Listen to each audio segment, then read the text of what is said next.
hard to let go. Take a chance, touch the sky, and you might just like what you find. Let's risk it all, put it on the line. Go and spread your wings, let's find out if you fly.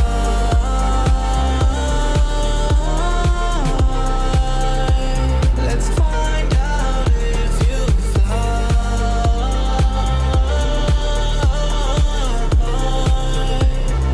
Find out if you crash and burning straight to the ground, faster than a speeding bullet, don't make a sound.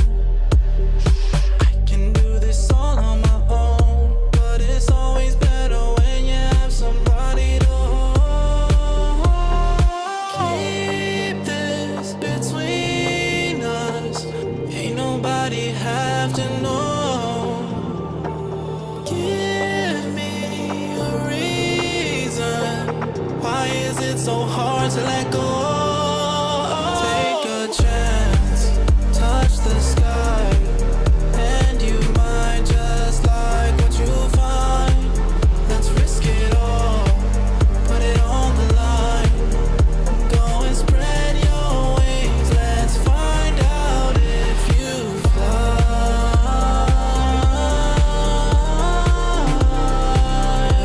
Let's find out if you fly.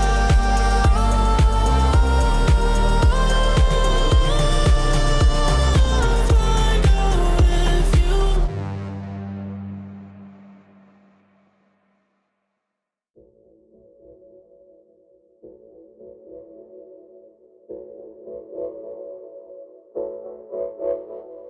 For the nights with the words in my mouth, something's underwater moving into color. Oh.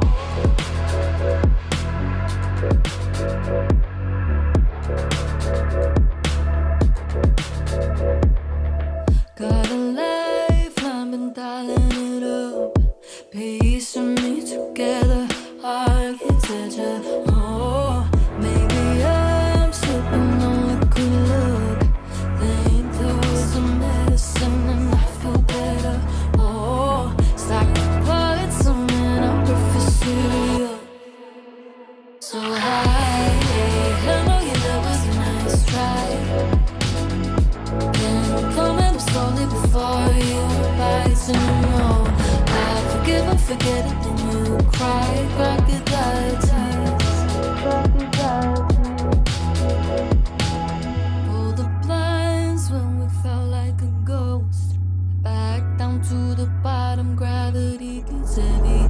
Oh, you held too tight when I needed you most. There's something we hold, there's something we carry. Oh, there's something we hold, there's something we carry. So high, I know your love was a nice try. Been coming up slowly before you rise and you know I forgive and forget it, then you cry. Crocodile tears, crocodile tears. So high, I know your love was a nice try. Been coming up slowly before you rise and you know I forgive and forget it, then you cry. Crocodile tears.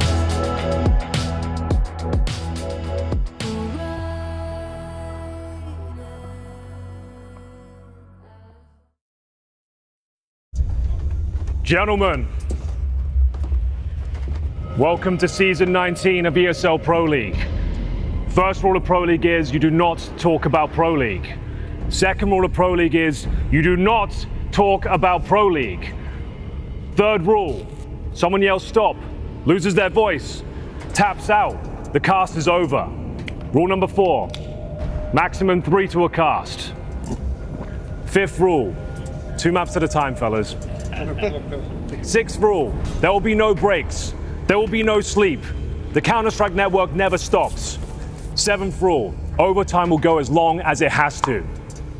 And the 8th and final rule, if this is your first season of ESL Pro League, you have to cast. It doesn't matter about the fact There's 35 seconds left on the clock. Robson at 1 and 3. He's on the flank. Vitali at the side. This kid from work, Harry, couldn't remember whether you told him to smoke Ticket or Jungle, but Harry was a god for an hour when he casted. Sometimes, all you could hear were the loud, booming sounds of yelling, or the wet choke when someone whiffed and sprayed. Stop! You weren't alive anywhere like you were there, but Pro League only exists in the hours between when Pro League starts and ends. Even if I could tell someone they had a good cast, I wouldn't be talking to the same man. Who you were in Pro League is not who you were outside of it. A guy came to Malta for the first time. He could cast a few rounds at most. After a few weeks, he was the last one off. If you could cast with any talent, who would you cast with? Active or retired? Doesn't matter. Who'd be good? Pansy. You? Sado. I'd cast with Sado Kist. What did you just say? What is wrong with you? What did you just call me? Say my name.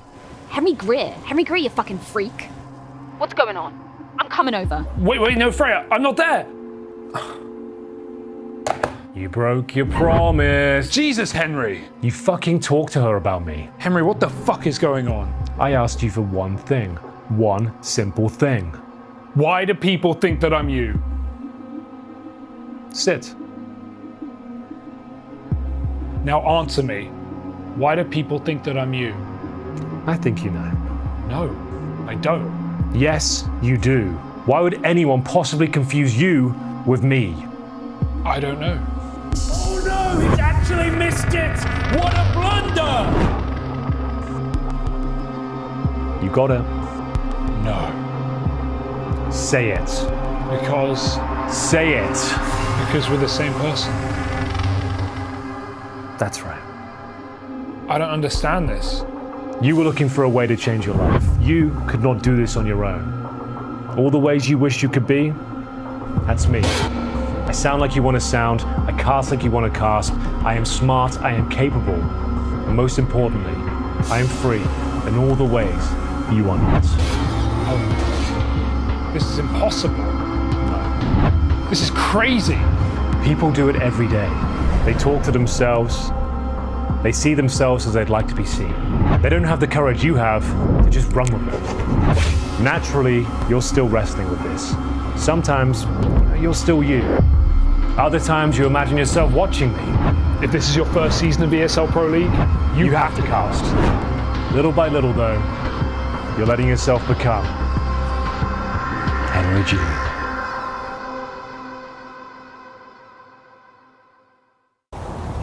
Spirit forces are gathering.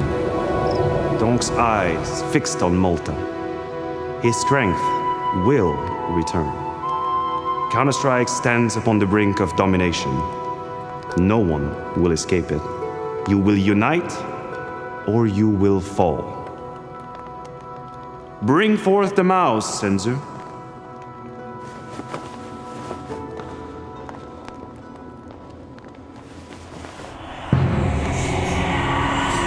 So it is true. It is a gift to the FaZe spirit. Why not use this mouse? Long has my cousin, the steward of G2, kept the force of spirit at bay. By blood's hands are your lands kept safe. Give G2 the weapon of the prodigy. Let us use it against him. You cannot wield it. None of us can. The one mouse answers to Dong alone. It has no other master. And what would a 0.9 rating know of this matter? This is no mere 0.9. He is Karrigan, first son of Sonic Thorn. You owe him your allegiance. Karrigan? This is Dong's bane? And heir to the throne of G2. Sæt dig ned, Devilas. G2 has no king. G2 needs no king. Karrigan is right. We cannot use it. You have only one choice. The mouse must be destroyed.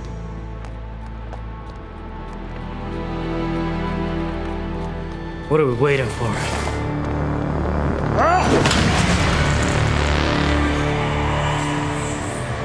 The mouse cannot be destroyed, Crims, son of Pronax, by any skill we here possess. The mouse was forged in the fires of Vertigo. Only there can it be unmade. It must be taken deep into the fiery chasm and cast back into the endless shaft from whence it came. One of you must do this. One does not simply walk into vertigo. Vertigo? Never again. What about train? Or cobble? Or Dust 2? Dust 2? Its wooden gates are guarded by more than just ops? Have you heard nothing what Maniac said? It must be Vertigo if the mouse is to be destroyed. And I suppose you're gonna be the one to do it? Op? IGL? What's next? CEO? And I will be dead before I witness another Astralis era. And it should be Fnatic? The fate can't be in the hands of Swedes. We should take the mouse! Never trusted it. I'll take it. Should be us. Ta ut gröten i halsen och prata. We should! No! We should! Why not? I told you we should. I did. Name on Astralis should take the fucking mouse. I'll take it. I'll take it. Сонсоогоо юм уу? Бэртээ өгсөн шүү дээ. Vertigo?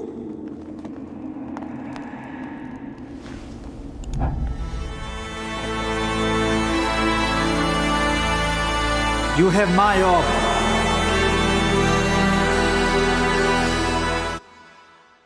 Look, Camille, the thing is, we have star power on the server, but not really out of it. We need to get our brands up. Okay. And what are you thinking? I think we need to do some of that BGL content. PGL content? What? That emojis and shit? No, that sick hype video. I don't remember any hype video. I mean, it worked for Fnatic. What? Look, do you trust me? I trust all my players.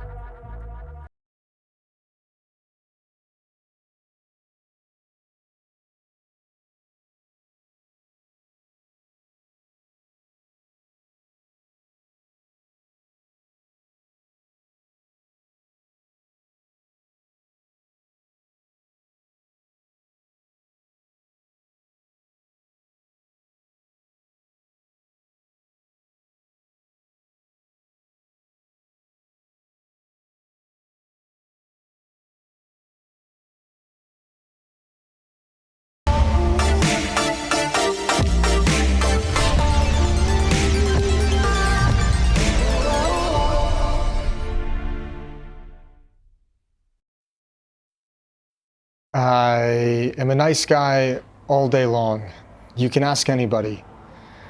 I'm a pleasure to play with. But when somebody baits me or somebody fails to trade me, I just start yelling at them, just the way my brother used to do to me. I hear the words coming out of my mouth and... Sorry, I'm late. No cabs. Oh, so get this. Played this hacker in Premier yesterday. And I'm supposed to be tryharding. It's my rank up game. But instead, I just start grilling this guy on his trigger bot. I'm just in disbelief, like how there's literally zero skill involved. All he does is he presses a button and he wins. And this freak is ruining hundreds of people's games a day. Like, where is the fun in that? Alex. And I'm getting madder and madder. And I ask him, I look him in the face and I say, how can you sleep at night, knowing you're wasting the time of 9 other people? Just so you can see what, a number go up? And you know what? He TKs me. He doesn't say a word. He just shoots me in the fucking head. What the fuck is that? Am I the one that fucked up in this scenario, or is it this douchebag trying to make me feel bad about myself? Alex, we've talked about this numerous times. You can't just come in and hijack the entire session. I didn't hijack this session. Did I hijack the session? Yeah, you did. Who are you? I work in community feedback. Good luck with that. Alex, I know you've lost a lot of elo this year. Maybe you want to talk about that. I don't talk about that. Hold on. Gotta take this. Grizz. Yeah, no, I know. This guy's just ruining everyone's enjoyment of the game. How long can that last? Bye, everyone.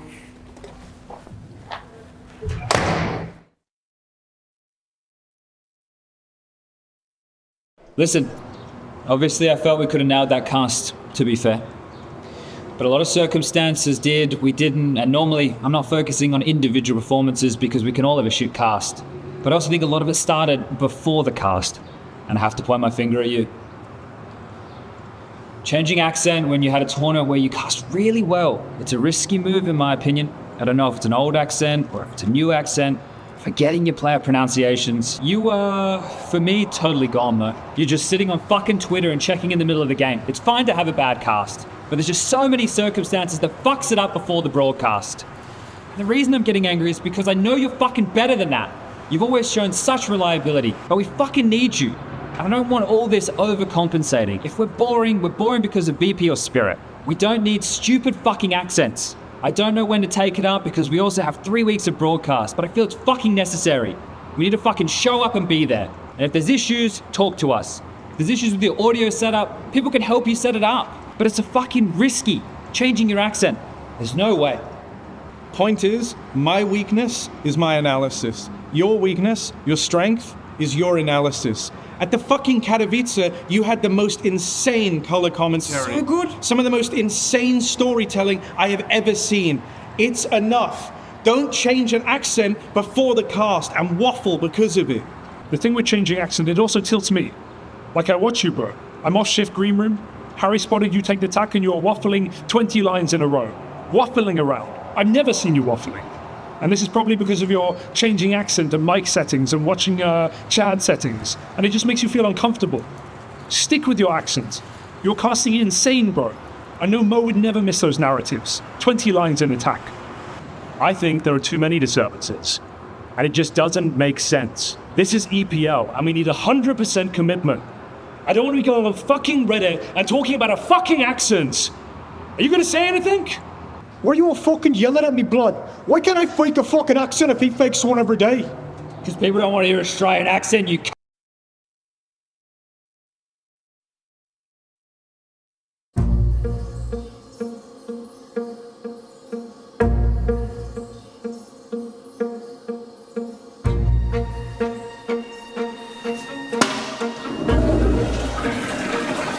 Bro, I think we're fine. They'll pick Inferno. I hope so. Our agent looks really bad. Yeah, we're terrible on agents. You're right. But G2 aren't much better. No way they'll pick it. They'll pick Inferno. You know what? Our Inferno is so clean.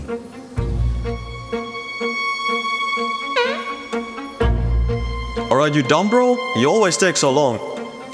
Yeah, let's go.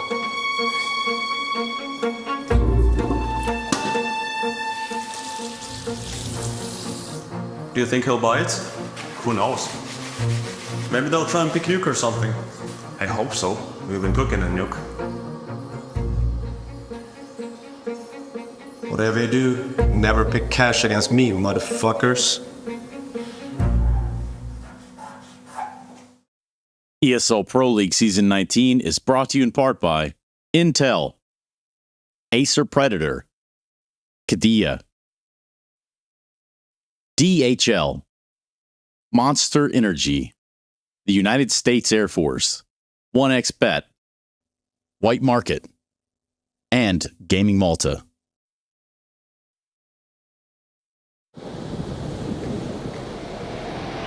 Hey, Chad.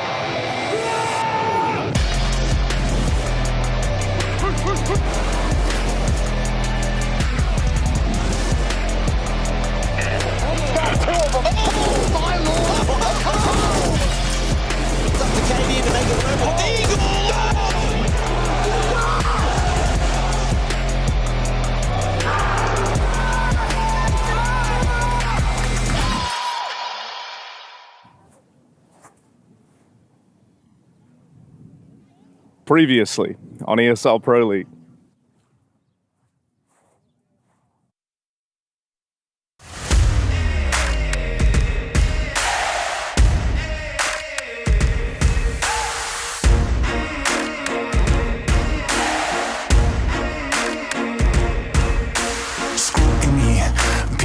Twisting up the truth, this ain't new to me. Since the age of 22, I've been using it like it's fuel to level up, like it's champagne in my cup, like there's nothing interrupting my pursuit of dreams. There's a vision in my mind, it's consuming me.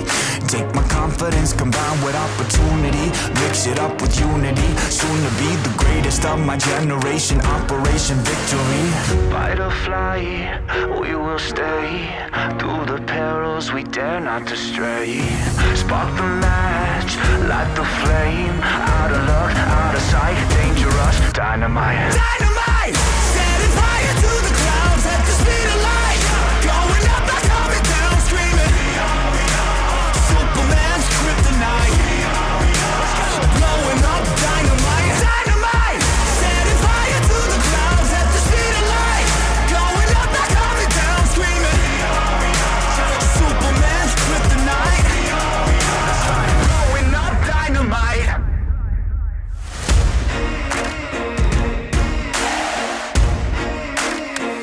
Check it.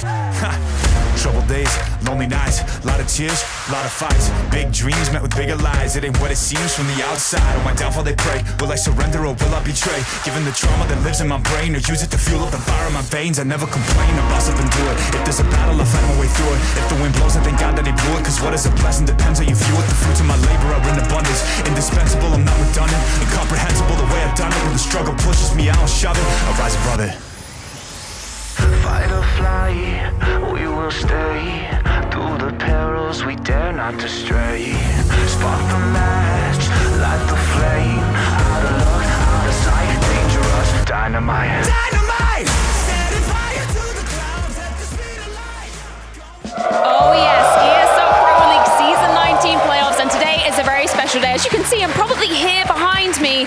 We have a crowd joining us to be welcoming in the second set of quarterfinals. Speaking of which, you probably notice a slight difference here up in the booth. We've still got this booth, we've still got that booth, all the way over there. We've still got the smart glass, but we've got all this room for activities, all this room for the players to be getting hella loud, and I'm sure there's going to be some smack talk because we've got Astralis taking on Team Liquid. First time we see these two rosters going head-to-head, and I'm sure there might be a little bit of bad blood between some of these players, but let's move on over to the couch because I've got a fine set of gentlemen ready to be opening up the show today. This is exciting. I love that we actually get to see the fans over there. It's cool, wonderful. Isn't it? Hello, everybody. Just wait till it packs out. I mean, they get rowdy here in Malta. It's so nice. It's so nice. Normally it was like a big black curtain last season, right? Like we was separated, we couldn't see them. Now now they can peek in behind the curtain all the time. Yeah, look, I turned my microphone on, so that's a good start. Oh, that's a good start. Yeah. It's all happening now, but this should be fun. It's a nice. It's kind of, we're not facing them though, so they're looking at our backs. Yeah. But can we see them? Can we get a wide camera shot? There we go. Yeah, we can see it. Yeah, That's beautiful. Because I don't have to turn around the whole time. No. For a small personal event, the last two pro leagues here in this studio, they've been loud. The crowd have been getting pretty crazy. Couple of hundred people. They've been bringing some good energy. So I'm expecting that this weekend. Why the hell not? Maybe someone could take home the it's Jam Time bitch shirt. Maybe a spare. Yeah. We gave one to James. So I'm sure we can get one to get away. Oh, there we go. That's what we're looking for. Yeah, flick of the wrist. I love that line. It's such a great shirt, isn't it? It's powerful. Yeah, Jason's favorite. All right. Well, we got a big day of Counter-Strike, don't we? We do. Should we recap the brackets? Because there's a lot of Counter-Strike been going down. There's still a lot to play. We've got 6 teams remaining as we move on into our second set of quarterfinals. I am very excited for this one because, as we've been talking about, first time Astralis are going to be going up against Liquid with Stan and Yabbies forming game lead. Drama alert. I love it. That is very exciting as the first matchup of the day, but I would say that Vitality FaZe Clan is the banger major semi-final rematch. So that would be a fun one to sink our teeth into. I mean, we have the good side of the bracket today. Yeah. That's exciting for the true. coming in. So good, yeah. The crowd are only coming in for the good games. We got rid of the bad CS yesterday before the crowd came in, so now it's nothing but exciting games. Do I hear like the crowd a little bit somehow? You do. You hear like a little murmur, I think. Yeah, okay. Yeah. Crowd mic set up. Hugo, you got to move your mic closer to your mouth, mate. You're having a couple of issues. Can't bloody hear me, mate. No, it's a bit. It sounds like he's in a fish tank, doesn't it? It does a little bit, yeah. Okay, well. Wow, what was that? Why? Is that your Australian, mate? Why did that Sorry happen? about that. You always go South African when you try South Australia. African, those fucking prawns. Well, bloody hell. What a great movie that was. Movie. Great film. Yankee, you know the one we're talking about? No. What's the District name of it? 9. That's the one. Yeah. With the prawns. You might have to watch it. Okay. sorry about the that. alien one. Yeah. That's a banger. Anyway, back to the Back to Counter-Strike. Counter-Strike. Counter-Strike. Back to plays of the day for yesterday. We've got quite the selection. I am not even sure what's coming up first. This is going to be a surprise to me too. Oh, this was an ace from Elige. I've seen this one. He did well. Jason's favourite moment of yesterday, this one, I believe. It still came down to a 1v1. This got me on my feet. Homeboy played so good yesterday. This was great. This was Elige at his best. It's that dot crosshair that gets it done, all headshots. Homeboy. Jason knows him like that. Homeboy. Yeah, and the dot, what are they called? Mouse skates. His distribution of his dot mouse skates. Yeah, you see the UMP conversation took off as well on Reddit. Yeah, it did. It did. As it should. Wow. He's pretty particular about his mouse skates. He has like a whole routine of when he changes them, when he swatches. Can they beat mouse? Yeah. All right. Well, yeah, I don't see why not. Yeah. There we go. Any further questions? No, that's it. That's fine. That's all. Out of 10. What are we rating? Well, it was an ace. It was an ace. It was in a quarterfinal. Yeah. Big game. That's a 9.5. VP. Yeah. 9.5. I'm going to give it an 8. That was an 8. 9. It was 1 by 1 by 1 by 1. Okay, yesterday you're all about context. Today you're all about the substance. Yeah, context matters. He had 5 1v1 duels. A couple of them, people weren't even shooting at him. Like, all right. You need some pizzazz to get a 9.5 out of 10. You can have your rating, Jason, and we'll have ours. I would argue it's more impressive. This side of the couch, or this couch says 8 out of 10. That couch says 9.5 out of 10. So let's just meet at 8.75. Thanks for speaking on behalf of women, I guess, Yanko. That's what I do all the time. I have no issues so far in life with what it. Yanko's most known for. Okay, mansplain this to me, Yanko. Yes, Big money. gladly. Munacy up next. 2 out of 10. What do you mean? This is pretty damn good. The Deagles were nice. They won 1 by 1. We don't get the Yeah, but follow-up kills. context matters. They lost the map. No, I think, the follow-up kills, I guess, 6 out of 10. Yeah, I'll give it a 5.5. 5.5. You need Five like and a one half, more D fair. for that to be a real No high. one asked you, Freya. Just Right. keep doing the... Doubling down now. Glad on this so far. And Yanko is muted. Nico. Why are there 4 of them over there? Let's see this. Is this an ace from Nico? Is this the Vertigo? Okay, so another one that... he only had 1 kill at this moment in the game, and now he has 4 after this round. It was a 1-on-3. Yeah, this is a 4 pretty out of 10. standard 1v3 as well. Yeah, nice position. Sandbags 4. I'm with you on the 4. He's already won the round before he got the kill, so yeah. Meh. Yeah. So what we're saying is yesterday's Counter-Strike sucked. But today's, Chad, Outside of Elige's ace. Yeah, outside, Okay. which was an It's never a good day if an 8.75. NA team wins. Jason, I raise you. Grim. He had a highlight. Oh, He yeah, had a play he of the did. day. Like a highlight Let's or see. just Grim himself? I don't know. I know he was Maybe the it Air is just Force Grim. aim high Ghibli. Ghibli. He was. It was. Oh, this was it. 2v5. This was a 2v5 last round and a half. I mean, VP were cooked in this game, but this was the last round of a 9-3 half, and they go on to just smash VP out of this game. It's good to see Grim playing like this. I mean, first of all, Complexity needs a second star in that team, and if Grim can be here this whole event through the playoffs, they're going to be dangerous. But also, just Grim's evolution as a player. It's what he struggled with in Liquid when he joined the roster, was figuring out like his self-confidence as a player, and it seems like he's getting into that groove. We'll put it this way: if Grim and Elige both aren't putting up, star performances in a game or strong performance, they're not winning games. Yeah. Not at this part of the tournament. For sure. And Out of Hauser 10? and Floppy. And JT. And JT has I just realised, it is weird that there's 6. 4 over here and 2 over there. It's a bit skew-whiff, Maybe isn't we it? smell a bit bad. No, not at all, guys. Not at all. I was just... I don't know. I didn't expect Hugo to sit on Well, Freya's seat. there was a bit that said Freya's spot. Yeah, Hugo. There's room for 3 here, Alex. No, I agree. Sit between them if No, you'd I like. understand that. I understand You that. chose the... It was just because Freya the- had a very clear It demarcation. literally said Freya's spot, and there was a thing there, Yep. and No, you I didn't sat right realise there. you required half the sofa. I thought Yeah, there was I room do. for a third person. It's You on know, my you can leave contract, if you want. actually. Come on over, Fuck Alex. Right, Sorry. one more There you go. play. Two One F-bombs more in there. play. What are we rating that? 7.5? Oh, that's I not don't know. 6. I was going to say 6 as well. 6? Okay, yeah, sure. 6. Sure. 6. Nico Alping. That's our final play of the Let's day. have a look. 0. Let's see. Oh, yeah, this one. 0. Well, they won this map. They had some pretty sick shots in this sequence. Does that as well. change the context? I don't think so. Yeah, that nice No goal was scope nice. in there. Look at the baiting with the gun. Yeah, playing barrel for baiting, time. always beautiful. It's only 3K though. I think that was, 4. 7. 7. I think a 9.5 here. Your on rating this system side. is all over It's the place. skew-whiff, It's man. everywhere. I gave the 4 for the Vertigo one. I think this one was nicer. It was also in the clutch. He was low HP. Sure. What do you want? I don't know. Just a 5, fucking number. man. I'll give it a 5. Anything. I I'll already give it a said the 5. 7, if you would like I've given clean him a your ears. 4. Okay.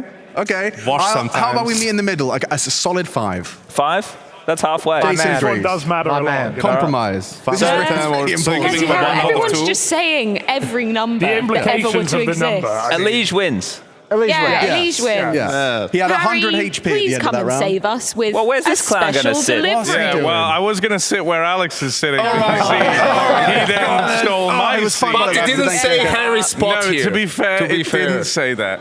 I have. Harry, those small hands make that giant box look even bigger. That's a huge That's box. not even the first time I've heard that. Anyway, here we are. I went and got some fan mail, but this time it's what, real. personally? Well, kind of. Real. Do you want me to hold the mic for you? Yeah, go on. Yeah, I'll do that. Here we go. Quite nice. Yeah. So this is from the folks in the crowd. Hey. Oh, I forgot. This What's is in the box? Here we go. Let's get into this. Oh, it's double flapping. Yeah, the double flap. Okay, I can take this back. Oh, you got for us? Right. Let's have a little rummage, shall we? Rummage in Harry's box. All right. I'll read out the first one. Are these actually from the fans behind us? These are from the fans behind us. That's really cool. Yeah, I like it's it. sick. Okay. Hell yeah. It better be good. Pros and cons of IGL being an entry fragger or AWPer. Ooh. And that's from... It's pertinent with Cadian playing That's today. from... Tyska? Yeah, there you go. TS high school?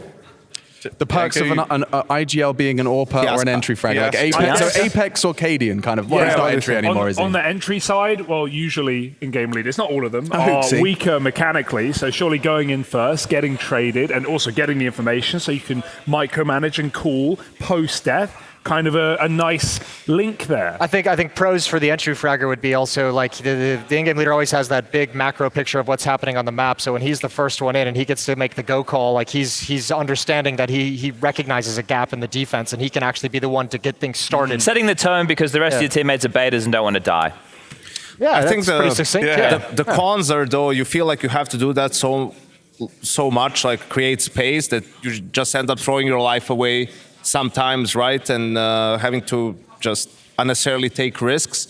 I think for the AWPer, though, the pros are, if you know the move you want to make, you can exactly call around it, like what do you want the reaction to be once you get the kill or you get posted up somewhere with the AWP, and you can sort of design the whole round. That's what Fallen used to do in MIBR. And the con is sometimes, your focus is going to be a little bit off. You're going to have to do more supporting when, if you could focus a little bit on the fragging, you could be having more impact, finding more kills, but you need to tell, guys who are just sitting on their ass what to do sometimes. I noticed too with like the inexperienced in-game leaders who play the entry fragging role, it feels like they call around themselves too much rather than calling for their team and their teammates. They call for like the entry play they want to make sometimes, and it seems bottlenecked at points. Yeah.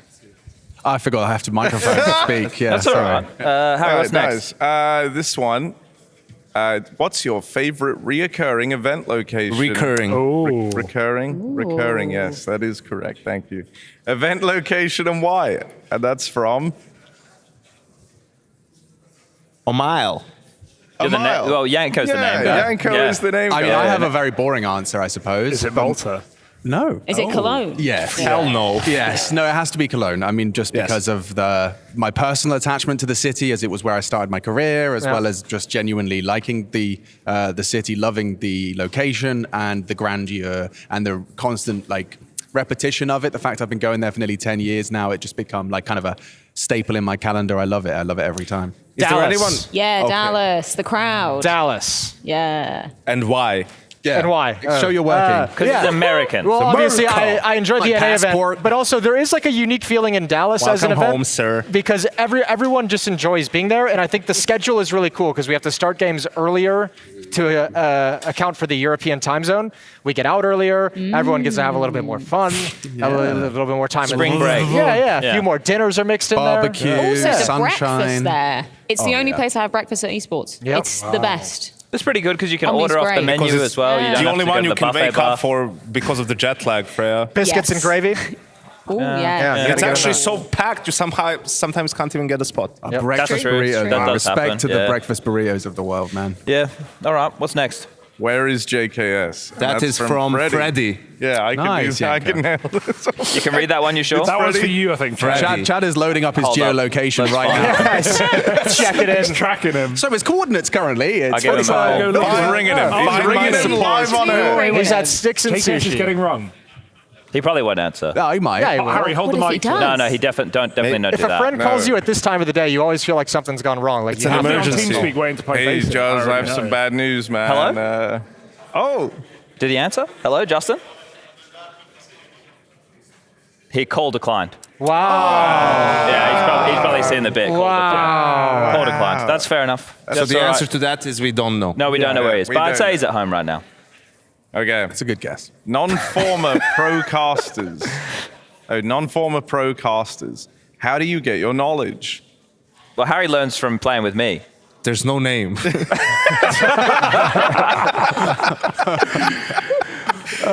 I just play a lot and I watch a lot and I Yeah. play with Chatty B here Yeah. and he teaches me things. I cast and with Yanko Yanko will point and- stuff yeah. out and I learn from that and I repeat it. It's just Um, repetitions for me as well. Yeah. Just I ask lots of questions I don't know the answer to, and then eventually I start knowing the answer to them. I think one of the benefits as well of like doing what we do is we actually watch so much more a lot of Counter-Strike tape, than yeah. anyone Yeah. else. Like, you know, it's Than out anyone there. else? Not than anyone else. But On Earth? than the average.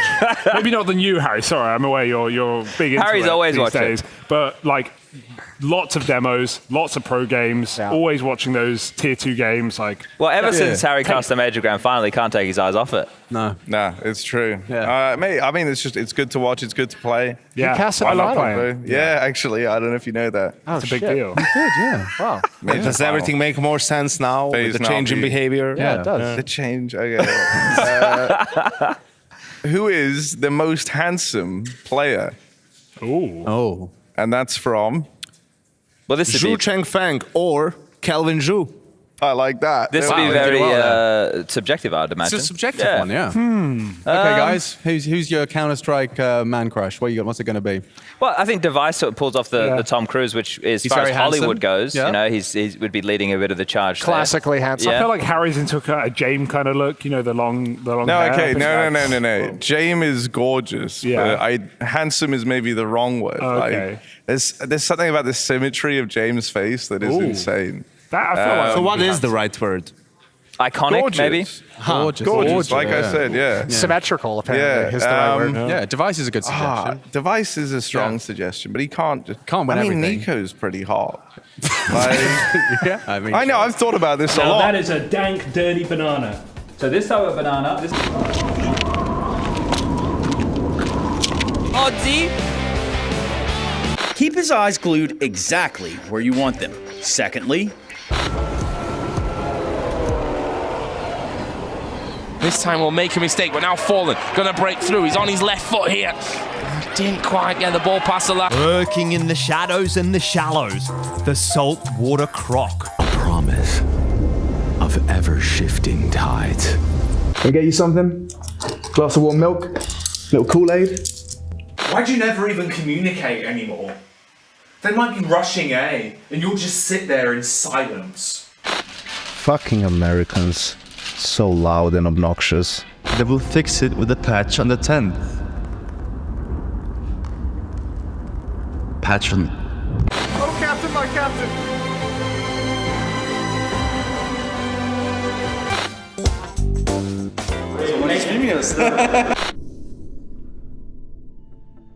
I will personally ensure the funding of a global competitive matchmaking ladder on 256 sub-tick servers world. Because safe investments are for pussies.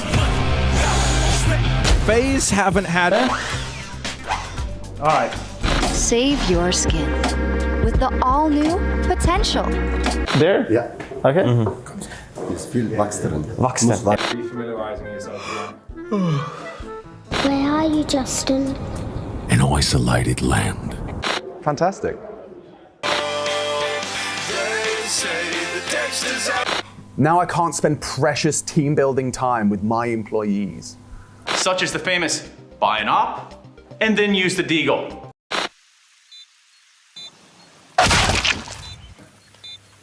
Don't go. I don't want you to go. You've done so much. I know. Somehow my bot is more red than Harry is, and that's unfortunate. Back then, technology was different. Keyboards used a PS2 plug as USB wasn't widespread.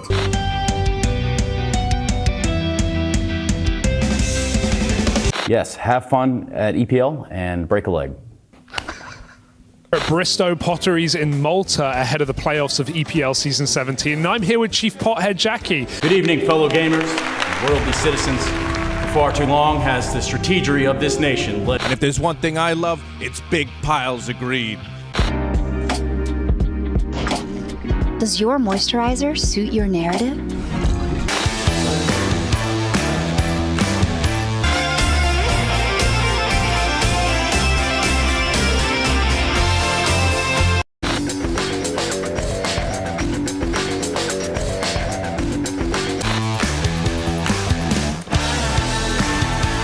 Well, we really backed up for this one. Oh my God! That's the #1 player in the world, ladies and gentlemen. Measurements. Measurements, yes. The measurements never lie. Never. Like a pendulum where all the swings are blessed, but to play in this part. Everything fights for its time in the sun. Welcome back. Before the games begin, I'd like to regale you with a little tale.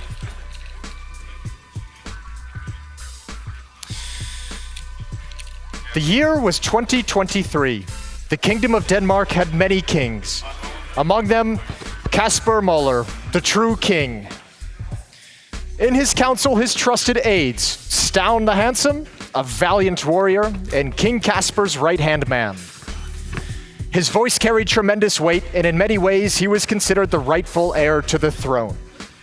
Shush and Tesses, often referenced together, were two brothers who pledged their allegiance to King Kasper 3 years prior.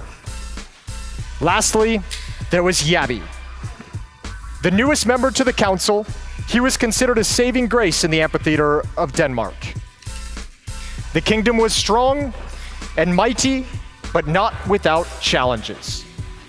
Foreign monarchies of G2, a band of roaming warriors known as the Outsiders, French revolutionaries of Vitality, and even the Legion of Gamers had proven to be more than a match to Denmark's largest kingdom.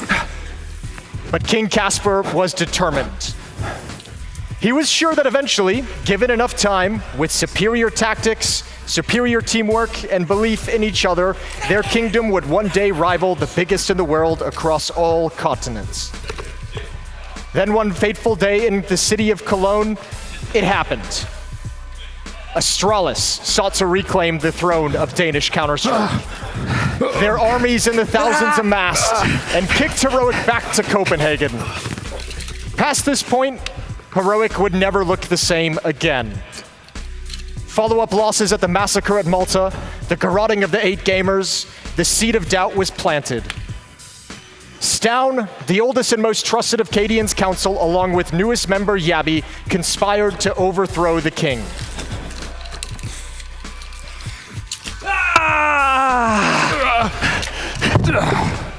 Two Stoun, then falls Kasper. Was not that I loved Kasper less, but I loved winning more. Stoun and Yabby were not operating alone, promised safety in the rival kingdom of Astralis. Heroic's oldest foe, they fled the scene of their betrayal, bringing the kingdom of Heroic to its knees.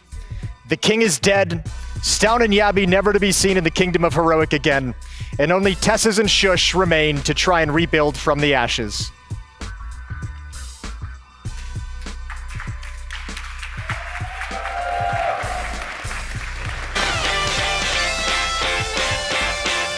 You may see a plaster on my hand. Let's just say this is no longer a vegetarian dish. It was CPL winter 2002. Zaiwu was 2 years old, and Monasi wouldn't be born for another 2 years and 5 months. Finish him! Finish him! Holy he's fast. Don't actually kiss me. No, I'm not gonna. But like this, How so like close we're can I shaking. get? You can get to my cheek. You can get close. Yeah, I can't lean all that way, bro. So close. Oh my God! Oh, well, it's actually Mac, mate. Oh, mapped. Back in the day when we used to play, it was really passionate, but man, seeing in the kitchen, bringing that magic. And most importantly, it's the first ever fucking major win for Nico. Yeah, we just kicked everyone, basically. And then we Oh, the drama. Jason I'm so glad you've chosen to keep that on. I think it really I was just taking it off, actually. How was that? That was brilliant. phenomenal. It was It was hilarious. great. Can we That have was more of hilarious. those? It was something. From That's, pantomime to pantomime. Yeah, pantomime is the official terminology for that. I can't sit with my back on the couch because the fake blood will go everywhere. Is it still drying? Yes, I will have blood all over my back after this. That's kind of cool, though. Yeah, I guess. Yeah, it's a fun experience. For the show. Yeah. No, but this is fun, though, right? We love drama around here. We do. We love a bit of drama. Where We you going? love I actually need to drama. step off and do something that I forgot about Bye, earlier. Jason. Okay, Jason. So, yeah. If you Okay. could bring the Joining us. Jason, if you could bring the Bye, I whiteboard back, guess. maybe in the pen. I loved what you did the other day. That'd be great. Thanks, Jason. Right, before we get into any more antics, you see this here trophy? Oh, dear.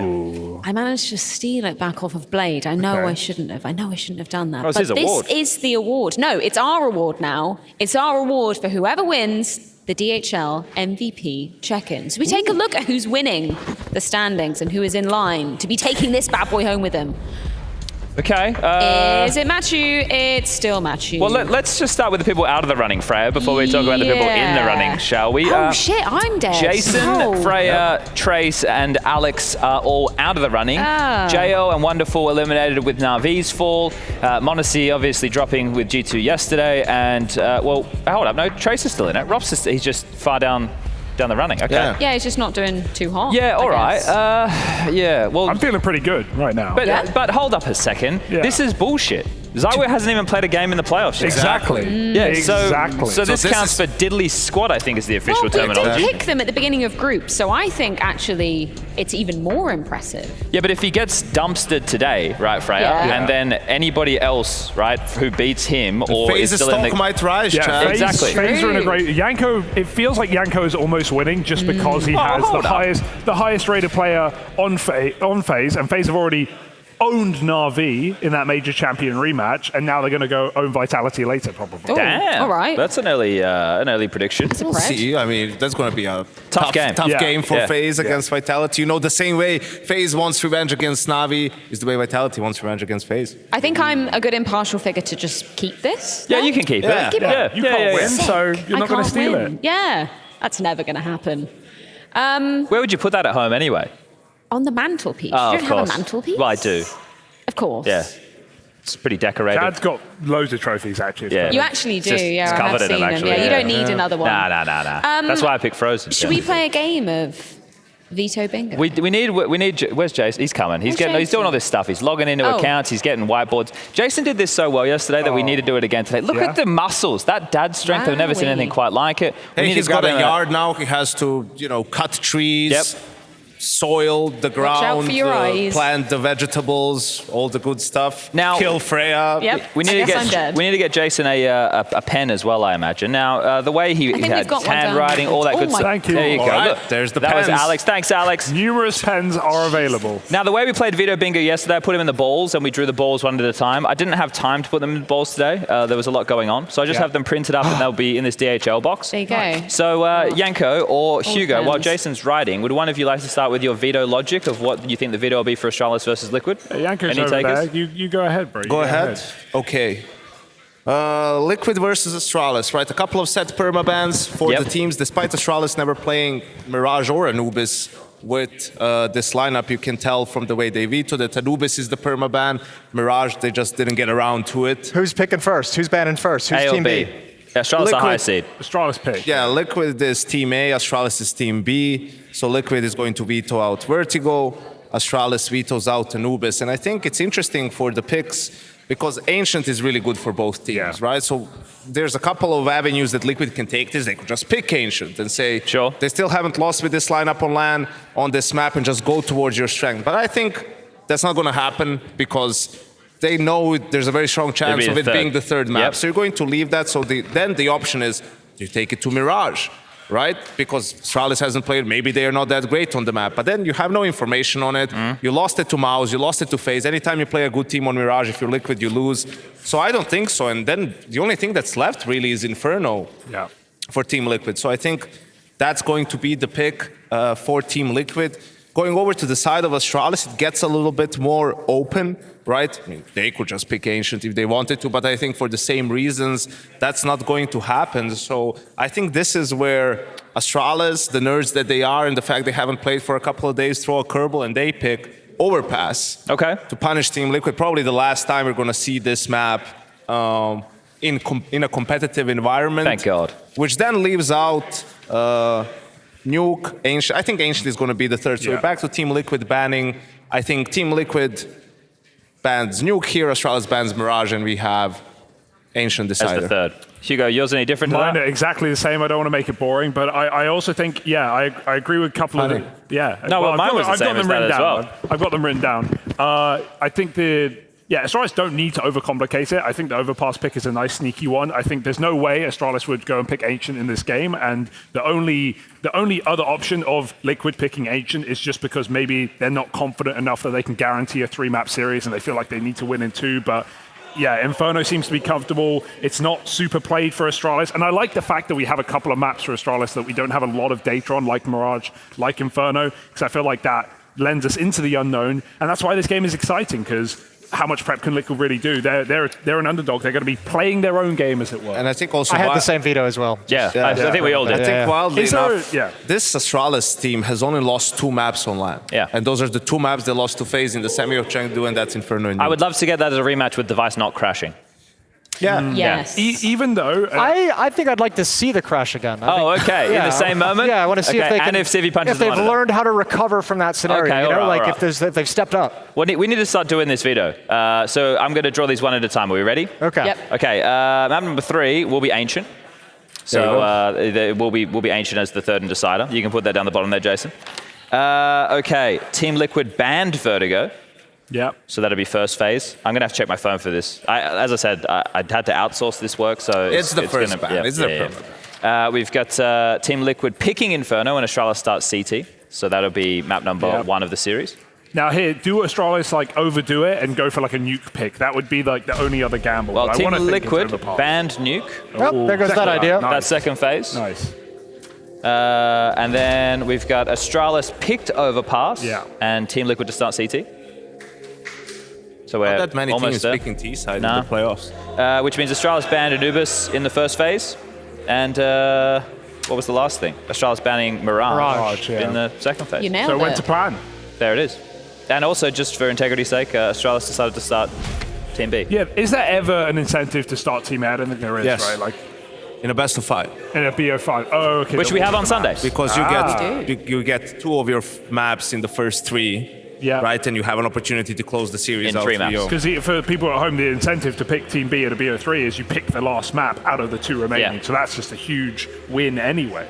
Yeah, and your opponent's map is the first map, so you, You can get to steal pick the that side away. as well, Yeah. set the tone any way that you want to. Like some teams, it depends. If they're going to go into something that could be a bit more T-sided anyway, then you don't mind picking, okay, let's go Anubis. Fine, we get to start T-side Anubis. That's sick. That's great. We get to run with that type of momentum. That's also one of the things that could work against you if it's your go-to map. So, all right, well, this one wasn't hugely exciting because this matchup's never happened before. There was no real variance in the veto. We all thought the same thing. And Liquid doesn't exactly have a deep map pool, so there's only so many places they can Liquid go. are about to get 2-0'd.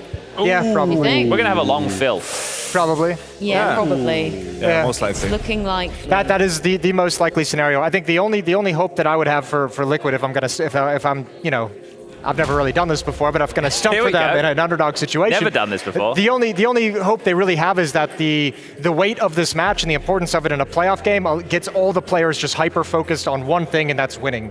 If all of them can forget about the mistakes that are going to come, forget about the miscues and different tactics, and they actually just stay focused as a team, they can rise to the They'd occasion. have to play the best Counter-Strike they've played yet to beat this Astralis. Yep. It's going to be tough. They beat G2 A on sunny day in Inferno, Malta. didn't they? Let's see what they've got. I don't know. yeah. All right, well, that was a bit of Okay, bingo. well, you Liquid doubters out there, I've got a reason why Liquid are going to be taking this series, and it comes from the vibe check earlier. Vibe check. Vibe check. Come one, come all to the annual ESL Bot League. Out of nowhere, a figure jumps through the smoke. Art unloads the Right, usually we'd catch the teams upon their arrival in the studio, but Astralis, these guys are early birds because they've been playing a little bit of ping pong. We just missed out. I think Yabby got a bit too sweaty, apparently. But hopefully they're down to answer some questions. Oh, Stare, perfect timing. You've been having a great tournament so far. What's the vibe been like for you? It's perfect. We are winning our matches, right? Pretty confident, I would say, so it's very good.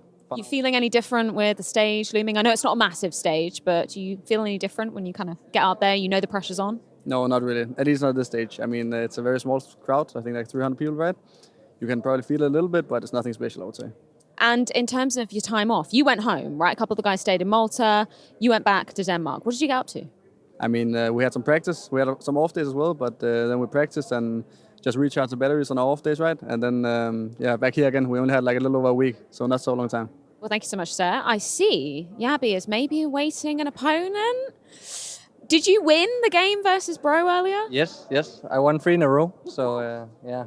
Okay, we know the ping pong champ. For you, today is a very special day because you get to go up versus your former in-game leader, Cadian, for the first time since you joined Astralis. How are you feeling about that? I mean, it's exciting.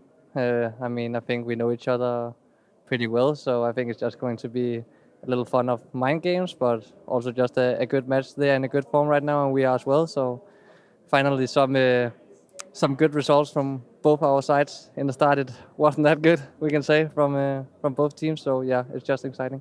Right, who's better, you or Stare at ping pong? Me. I won 3 in a row, as I said.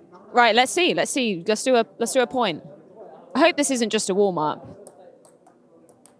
Look at that, smooth, just like butter. Lovely. Let's go find some other guys. Sorry, I'm coming to bother everybody here. Device. You know what I want to talk about. Liquid today, Cadian on the other side, Danish, all pinging game leader. So many battles going on. How you feeling? Pretty good, yeah. It's our first time playing against them, so just gonna see what they show up with, and hopefully we play good as well. And Starn. He was, of course, your former captain on the other side. First time you're facing him. How you feeling? I mean, it's gonna be an exciting game, I feel like. Yeah, yes, I feel good.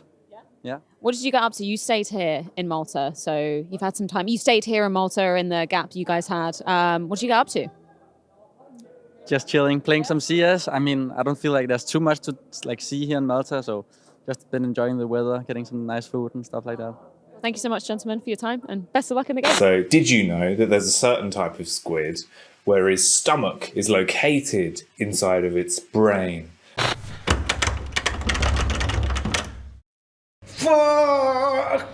Cadian, just the right time. Of course, I want to ask you, first time you're going up against Starn and Yabi, now you're in the Liquid jersey. How are you feeling? Feeling fine, you know. It's going to be a tough game. They've been playing well. Of course, there's going to be a little bit extra emotion, a little bit extra intensity. Probably mostly for the 3 of us. I don't think the 7 other people in the server cares too much, but yeah, it's going to be fun. I've been seeing this ball around a lot. What is this ball? It's a... Oi, you see the jungle? Oi! You've already hit me in the face once, Katie, and that was 5 years ago. Sorry, I'll never do that again. I promise back then. It's a neuro ball, I think it's called. So there's like letters and numbers. You throw them around, and then you say the number that you see first and stuff like this. You get the communication going, the brain going. Yeah. Yeah. Okay, Astralis has been playing ping pong. You've got the neuro ball. I feel like your warm-ups are winning. Skulls, I want to ask you about going up versus Astralis. They've been in great form, but you guys, you've been playing a lot more. They've had a bit of a break. Do you think that gives you an advantage? Yes, of course. I mean, we are ready. How ready? You sound somewhat convincing. How confident? Very confident. Okay, I'll let you go. Hell yeah. Thanks so much, Jason. I guess he's back in Liquid now. I don't know. Yo, Nath, thanks so much for showing up. Just a vibe check. How are the vibes today? Yeah, feeling good. Feeling pretty confident, especially our last game. So, yeah, hopefully we can just continue. Now, I want to throw it back to, I mean, what is it, 6 years ago now? Astralis versus Liquid, that was a big headliner match. You have still some PTSD maybe from thinking of those games? I mean, of course, watching and looking back, it's very disappointing to see. But nowadays, Counter-Strike's different. Different players. Of course, Device is still there. I'm still here with Twist as well. So it's not the same teams, but I'm sure it'll be better this time.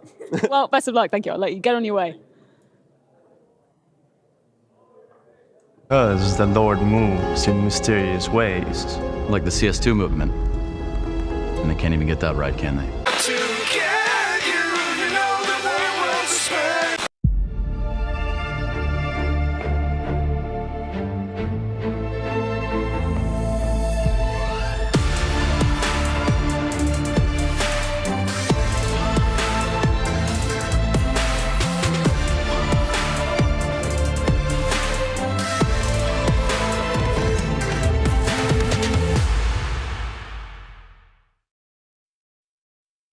smokes. You see double smokes in the same place there. Simple just jumping casually into the side. Wait, what was that? Never miss a play again. Simple, that's not allowed. This is not FPL. This is a major. Finally. With Face It Watch, you're in control. Switch between player POVs live and see the game through the eyes of any pro. Never miss a moment with replays. Relive each highlight on demand from all angles. Watch it, control it, face it.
Go to broad daylight, feeding every night like Friday night. I keep the party on rock and the Bombay ice.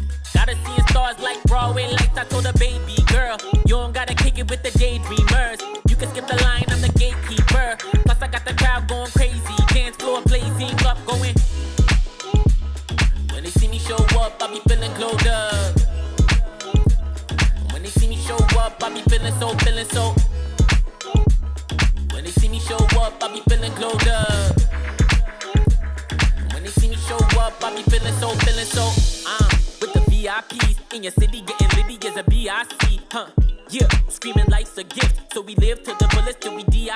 DJ, put it back on, keep it hype, we don't wanna hear no sad songs. Everybody up in here just wanna celebrate. Sip a little drink, get the dance on. That's all, listen, everything good over here.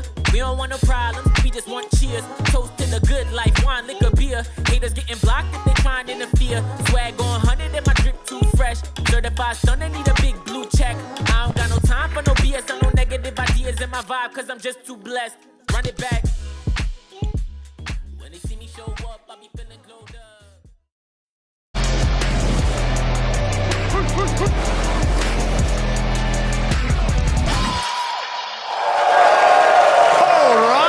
Getting this party started. The crowd has arrived for the second day of the quarterfinals for ESL Pro League Season 19. It is loud in here.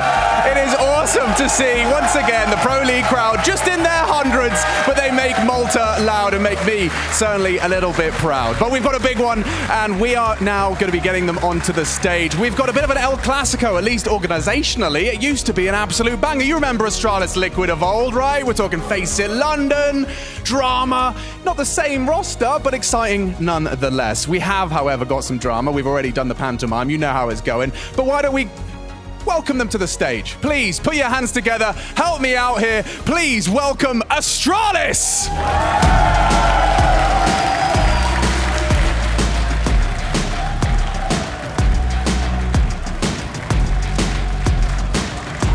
The Great Danes in the building.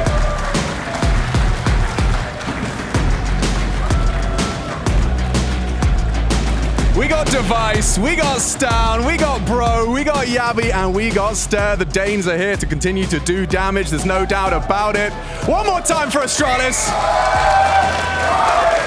And they need an opponent. They need someone to face off against, and who better than Team Liquid for this quarterfinal? Put your hands together for Liquid!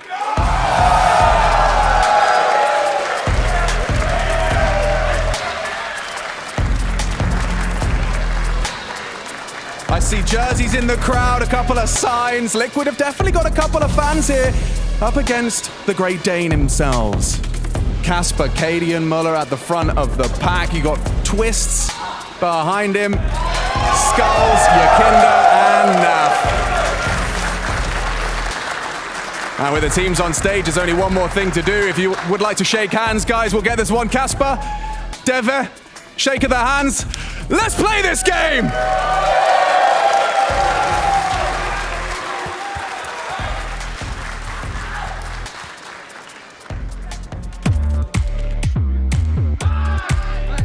Things are going really good for us. I think everyone is just very hungry to show what we are capable of.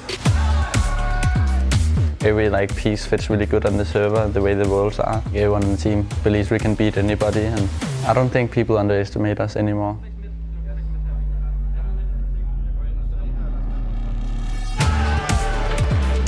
Quarterfinal is a good result for us. 3 games away from the trophy. Things can happen quickly. Emotions at times is going a little bit high and a little bit low sometimes. We need to be a bit more stable. The players are doing really good and we've stepped up tremendously. I'm really proud of the guys for that, but there's still a long way to go for us, and time will tell how it goes. A lot of teams are afraid of us, and they should be.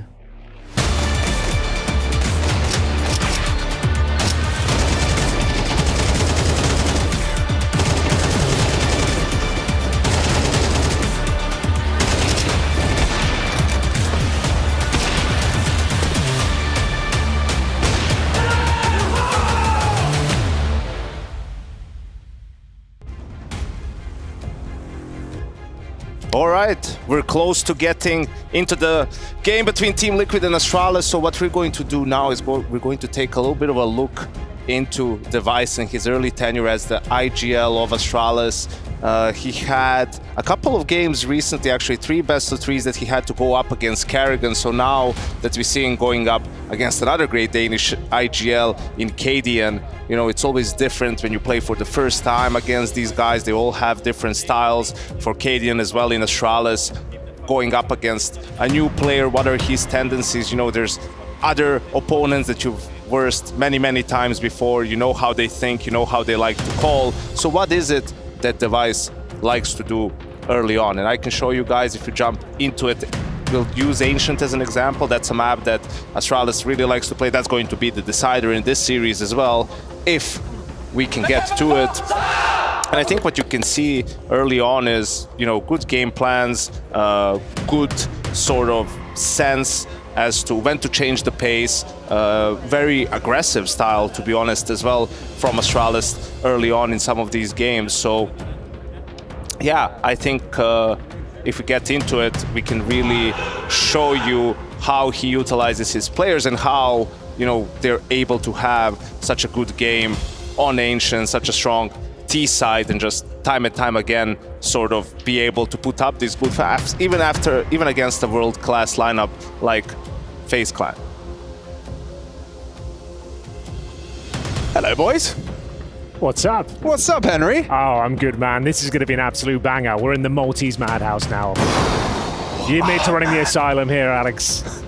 ESL Pro League. I'm so ready for this one. I'm very intrigued. Very intrigued. Yanko with the breakdown, but also we had the veto discussed. Inferno was our first battleground. And then, of course, we might get to see a little bit more down the line. Do we need 3 maps, though? I mean, that's a conversation, of course. I hope so. Yeah, me too. We've had too many blowouts in the quarterfinals so far. Too many one-sided maps where it hasn't really got cooking just yet, but I feel like there's tension in the air today. No love lost between these 2 teams. No. I think for them, I also really loved the interviews they just ran after the walkouts where they were like, teams are scared of us, teams don't underestimate us, and they should be scared. I'm like, bars, bro. Let's go. They know who they are. They know what they're capable of. For Team Liquid, I think they're still in a kind of a proving it to themselves type beat. Not saying it's out of the realms of possibility. Did you have anything more to share with us, Yanko? I don't know if you've been cooking. We were going to jump in and check out see. Ancient. Okay, I think we're going to it have a might look be- at some yeah. of the Astralis T side, I think. Yeah, I think it's all right. We have some technical difficulties, so we're going to scrap that for now. Maybe if we do get to Ancient, we can show it. But yeah, I think what you can see from Device early on as an in-game leader, it's the confidence to, you know, call set strats at times to change the pace. So every time there's a reset round on Ancient, for example, is where they like to do something fast. That's not always the same thing. It can be a straight up B rush, it can be a straight up A rush, and it can be fast mid control. So I think that's something where if I'm Liquid and telling my players, listen, if we're losing 3-0 and we win a round, expect something quick. I want you to use your utility early on. I want you to use your HEs specifically, right? So you're able to do a lot of damage, so you're able to slow them down, make that fast play more difficult. And another thing would be just the anchors. They have to really be focused because there's a lot of using early utility just for deception, right? Like they will throw the mid-take smokes, but actually guys would be trying to sneak up B ramp or something along those lines. If you talk about the Inferno specifically, it's a little bit more difficult for some of the plays like that because, you know, the map plays a little bit slower, there's not as much open space, you have to take that banana control, right, or brackets control, play it a little bit more by the book, and also they'll get to start on the CT side, so it's going to be down to Team Liquid really to rack up some rounds early on.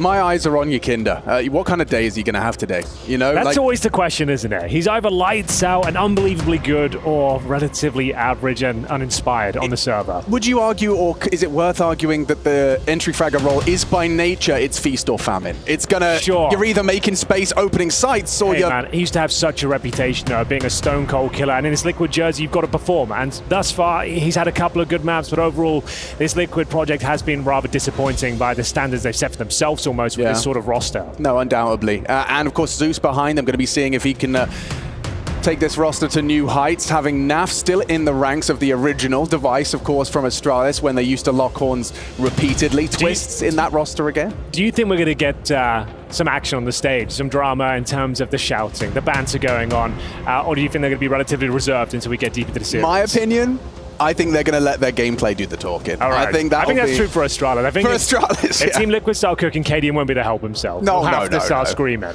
If there's a Cadian 1v3 in there, they'll definitely hear about it. Give me some action, man. Give me some Cadian clutches. Give me some Device clutches. We saw a couple of them in Chengdu as well. Device, he, like Cadian, when he has the opportunity in the platform in a clutch, you get to see that skill expression. You get to see just how much he understands those games in the low MS decision making.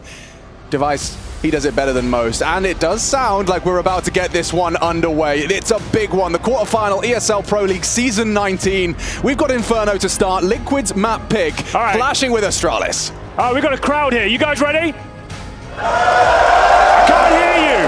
I know you're louder than that. I said, are you ready? Let's go! Quarterfinals underway. Inferno to kick things off, and it will be Astralis to defend as Team Liquid now entering second middle. It's slow, it's methodical, and the execution potential not too technical where Alex. There's one smoke on Yekindar and a flashbang, and it's very defensive from Astralis as well. They are tucked away deep in the A bomb site, giving over full mid control here, Yanko. Yeah, absolutely. They're just gambling a little bit in this setup, willing to play passive. We see a full nade set on Staircase towards the B bomb site, and for Liquid, slow, meticulous, giving Twists room to search with the P250. Lining up this smoke. He didn't use that flashbang, so still has it on his belt loops if it serves a better purpose now. Long to be tested, and Device is down. It's Cadian onto Device to open up proceedings. Smoke is up. Bro on the site hit a banger onto Twist, but he's going to be overrun. Into the site now, Stown on Pit, hoping to contribute. He heard an audible drop. It skulls to his head. Round falls apart. This defensive setup has not worked out whatsoever. Device going down so early opens up so much territory on the map. The Wrap, they're unable to contain Team Liquid. It's a very convincing pistol here. And it might look a little bit odd saving in the pistol, but they have got Kevlar. It suggests we'll be seeing a Force Buy in the second, which is kind of meta right now, especially on Inferno. It's a time map. The MP9's going to do a lot of damage. And we'll see if Yabi can get anything out of this. Looking for some exit kills, actually, as he will be able to find one, but presumably gets taken down here. The hunt is on. They're in the library, not looking to take out a book whatsoever, taking the head off of Yabi, as Nafly will confirm the round victory. Stare, nothing to do. He's in the back of the bomb site, and as we mentioned, just saving a lot of utility, actually. HE smoking a flash, and he's got 100 HP. And there we have it, ladies and gentlemen. We kick things off in style as Team Liquid. Lovely, a wrap. And we are expecting a force buy here in a second. My name is Marek Sikinder Galinskis, and I'm from University of Team Liquid. My name is Keith Markovich, and I'm from the University of BBC, Big British Columbia. My name is Russell Van Dolken, and I'm from the School of Karagorn. Casper Müller, German Müller, Danish Miller, Clutch King. I'm Felipe Medeiros, and I'm from JJ. Hey, it's down. Yeah, what the? Ah, guys, this has been in here for a while. What the? Hey, you know us. Okay, well, that's an introduction into Team Liquid as they have secured the first round, and to find the second, it starts off with a bang. Twist takes space with the MAC-10, riding high. However, the angle from Stone, it's not a clean one, gets it done into the 4v4. Dude, they are testing long, and they're testing this three-man defense of the A side. Two smokes up, device blocked off. Well. An equal trade. Ooh. Nice. Not for long, though. It's going to be Skulls from the apartments. Finds a nice angle. Device goes down once again. 0-2 now. It's up to Bro. Nice position with the MP9, but gets wrecked as the MAC-10 cuts him down to size. And that should be the round, boys. This force buy doesn't do a whole lot for Astralis. They'll hold on to a MAC-10 and a Desert Eagle, but the round is certainly confirmed at this stage. Team Liquid off to a flyer here on their map pick on the T side. And I think that pistol round was probably the best example of why you just don't play default pistol at CT, why the CTs a lot of times take a risk, you know, whether it's 4 mid, whether you stack B, you try to be more aggressive towards B. But I think for Astralis early on, we saw a little bit of that in Chengdu as well when it came to that game versus FaZe in the playoffs, right? It gets a little bit different at that point. There is a little bit more missteps from the players individually. It's not as cohesive as it looks in the group stage, which is pretty normal, right? Yeah. Still for a new team to get on the same page with some of these movements, with rotations, who's covering what, what's open, and so on. And yeah, just the start of the game, a little bit shaky, but I think they're just working their way into it. Alex, did you do a temperature check? Did we find out what the crowd's thinking? They think it's Team Liquid or Astralis right now? Honestly, I saw the Liquid side of the stage had a lot of Liquid jerseys and a lot of Liquid fans. On the other side, it felt like it was more Astralis. We've divided down the middle. Yeah. Okay, that's nice. We'll see if it warms up, and hopefully Astralis get on their feet. For now, though, however, it's going to be a pretty underwhelming round. The CT MAC-10, not known to be that deadly. Notoriously not deadly, but maybe Stown can do something with it. This is the dream for Liquid. You win the pistol, you weather the storm of the Deagles and the Kev. The problem is it's a run and gun weapon, so having it holding angles doesn't really do a whole lot for you. You want to be moving constantly. We'll see though. Maybe they can find a couple of kills. If Stown can just find one, might enable the orb to be dropped going forward, giving an extra $600. But for now, this is just a bit of a gimme for Team Liquid. They'd be fools to give this one up, and we'll see if Stown. This is the kind of position that may work out for him though. The MAC-10 at the bottom of the steps, lying in wait as Skulls looking to take the head of Stown. It's so you can see the pixel, right? You saw a pixel. And hello! Oh, he's actually done well. He's actually done okay. He's got 3,100, and that means he may be able to drop. With the 2,900 he gets, he can get Device the AWP online. So that is actually a worthwhile kill.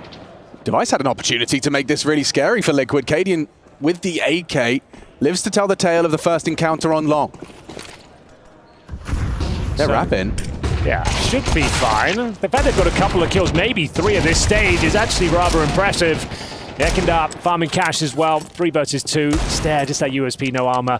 The round is confirmed. They've kept them modest, Janko. This will have ramifications going forward in the early gun rounds. Yeah, absolutely. They keep the pressure on the economy for Team Liquid, which is going to be really important. If you just have, if you have flawless rounds in these anti-equals, that just gives you so many more options when it comes to gun rounds. And you have to be way more clean on the CT side. And that's what we're seeing, like Hero M4s now, even on CT sides. You can't really afford to have full USP rounds. You need to maybe be finding a couple of kills each and every time just to make sure you're applying that aforementioned pressure to the economy device. We said if he gets one more, that would be a very welcome addition to their setup. Not going to happen. A nice idea with the door bang. But there it is, a clean start for Team Liquid, keeping their heads above water as we go 3-0 now. Here comes the first gun round. Like we said, they can afford the AWP, no problem. Device will confirm that, and now this is where the game really begins. This awkward battle toward the steps. Well done from Stan to make that MAC-10 work on the CT side. Ekendar, though, confirming the round victory. Once bomb is planted, there's no way to win it, but let's have a look. How does a Device want to set the tone for this CT defense? Many options on Inferno. Looks like he's heading towards Banana to kick things off. A bone of contention, of course, on this side of the map. We'll see whether he can open things up. He's actually playing quite defensively, but that grenade is literally max damage. It hits him and goes in his head box at that point. Oh, wowie. And a second one he gets away from at least. Diverts what would have been a double nade death. Yabi trying to defend his AWP's honor. Stands with pressure. Both of them noted now. He's not being shy about announcing the AWP's presence, and he's hit the wall bang. Puts Cadian down to 26. Liquid have top Banana now. It's flying their flag. And you always used to take me to the school of Inferno, Yanko, talking about the effectiveness of holding that top Banana territory with 5 alive. You just follow the rules of Yanko, right? We X second B? Well, I think it depends on what utility is left for the CTs, but they used a fair amount. I mean, you can also see Device has a smoke. They have 2 smokes on B because Stair and Yabi switched positions, but not much besides that. If you want to commit with 5 guys as Team Liquid, especially since you heard the AWP, you can definitely go for it. Oh, that's a missed smoke. A CT re-smoke towards the half wall does not land. You were talking about how valuable they are. Device trying to try and play ahead of the smoke. No one peeking. 3 players are still on the A site here. Clear. And the missed AWP shot. They're accelerating now, Henry. This is going to be all onto Stair. Stands and delivers on the first. 20 seconds. Oh, he's normally so good in these positions. One might not do here. He was the last line of defense. We have got Device. He's all the way behind the coffin zone. Looks to be a dead man. Low HP, a couple of bullets from these AK-47s will take it down. It's a convincing plan, but no further utility for Team Liquid. And a hell of a shot from Device. The retake is on now. They do have a kit available for Stown. They surround the bomb site. We've got Stown with the aforementioned kit toward the bottom of Banana, and Device keeps on fragging, swatches out the AK-47, and now they've got a real chance, and it's 4-on-2, but not if Twist has anything to say about it. He's got some more in him. Device is low, but now they're 6 feet deep. It's Stown and Device to secure the first Astralis round. Damn, that's all Device. Triple kill on the retake. You're behind a smoke. You're 30 HP. You still find 3. Impressive. Yeah, real captain's performance there sets the tone. We said it would be indicative as to where this CT half is going. He was low HP as well. Bear in mind, 30 points of health. Had to play a very defensive game. He waits for his moment to strike, and my God, does he ever. Swats out to the AK-47, and we got the first round for Team Astralis now. Bear in mind, the money pretty modest for Team Liquid after losing a couple of players to those eco rounds, so they're fully invested. Strong buy, of course, but this will be the last of the gold. They give this one up, and we've got 2 AKs now in the CT defense as well in the hands of Yabi and Stown. Round number 5, Device, no longer a Banana, going to be dropping the incendiary down towards T-steps.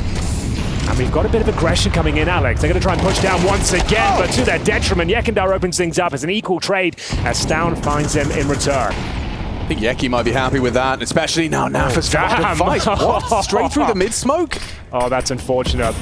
Yeah, he was by the boiler room. It must have been a clean shot through the smoke. And I think this is where, if you're Team Liquid, you want to slow it down, right? Because we do see both of these teams have shades of the old heroic, right? With Cadian on one team, Ston and Yabi on the other, and that's re-aggression on the CT side, constantly fighting for information, stacks, when you're at a disadvantage position in terms of numbers, and you can see that's what Astralis does. So if you're Liquid with so much time on the clock, first you want to slow it down, freeze, make sure you deny any re-aggress from the CTs, and then give Cadian time to organize the round so you don't walk into that stack, or even if you do, you're executing so well that you still have a lot of the spots covered.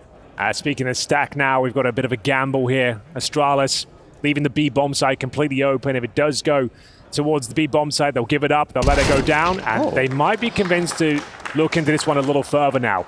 Knowing that A is clear, and they're going to just push down Banana, hopefully find a frag. It's the execution in towards B, however, smokes down towards coffins, and CT spawn. No one to defend. If Yabi can get a spray through the smoke, that'd be very helpful. They're not watching Banana, though. It's down. Oh, God. Cadian's hit bro, then overlooking Stown. Now they know this is chaos. It's not deception anymore. 15 seconds. They do need to plant behind the smoke. Maybe Yabi can deny if he gets the right shot. Cadian audible. Flash will delay him on the fade. Yabi delivers the headshot. Naf still lucky to have survived the Stown spray. 2v2 here. Deathmatch as well. No utility on either side. Yabi getting closer and closer. It's down to eviscerate the first 1v1. Stown is low. The twist. A great sequence of heroic defense We go 4-1. The retake was possible. That backstep from Stown. He was gifted a free frag, couldn't control the spray, and the execution is successful in the end. Yanko? No way, bro. Yeah, dude, it was all through the way. mid-smoke and T-spawn. All the way. Oh my god. But I wanted to say, Yanko, that flank from Stown, it caught them all off guard, and he squandered it. I think it was a little bit too slow from Liquid once Skulls dies. And by the way, that's exactly what you hate to see. Like, you want Skulls to get that one kill, get the punish on the re-aggress. That's his job, basically, in that situation. And then Liquid not deciding to speed up off of that death almost cost him the round with the quick flank. But as you guys pointed out, Stan just can't really handle the kills at that point. I think he was surprised to still see Nav. Twist messed up a little bit the previous round from Triple, didn't really strafe properly and died to Device. He wasn't going to make the same mistake twice. Well, they're back in the driving seat now. It looks to be a B finish here. 4 players towards Banana, dropping in the early smokes. Could be the double pump. They might not necessarily commit off this. They still have plenty of utility. Just going to try and feel things out. There's smoke towards Coffins as well. 5 players towards Banana. No smoke in return, Alex. So they've got some open runway here. They're realizing this is actually a prime opportunity to make their way in towards the bomb site. Nothing can really hold them back. There's the God Flash. We talked about this before. Not super effective, though, when the smoke is down. You have no vision to swing out. Grenades in return. And now they've got the B bomb site. The spam for the smoke. Very unlikely to connect with the Desert Eagles. And with the plant coming through, you might even consider saving your D-Eagles. Not if Device can find that, though. He denies the plant. Revenge.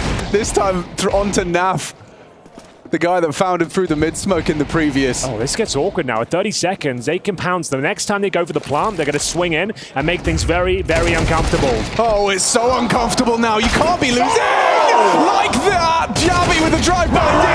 Bro throws his hat into the ring. It has fallen apart for Team Liquid. Even Rugger's looking up like that's going to tilt you. They leave with 3 AK-47s, an AWP for free, and a round. That Deagle shot from Device, that wins the round. It denies the plant, ruffles the feathers. The smokes are up. And it's Device on Nav, so he gets his for the previous round. God, you're right. Taste of his own medicine. Yeah, boy, is it ever bitter as well. That's a clean round as well. Listen, I knew Liquid lost the round when I saw Cadian flashing Ruins. With the like, bomb that on his play back. never works.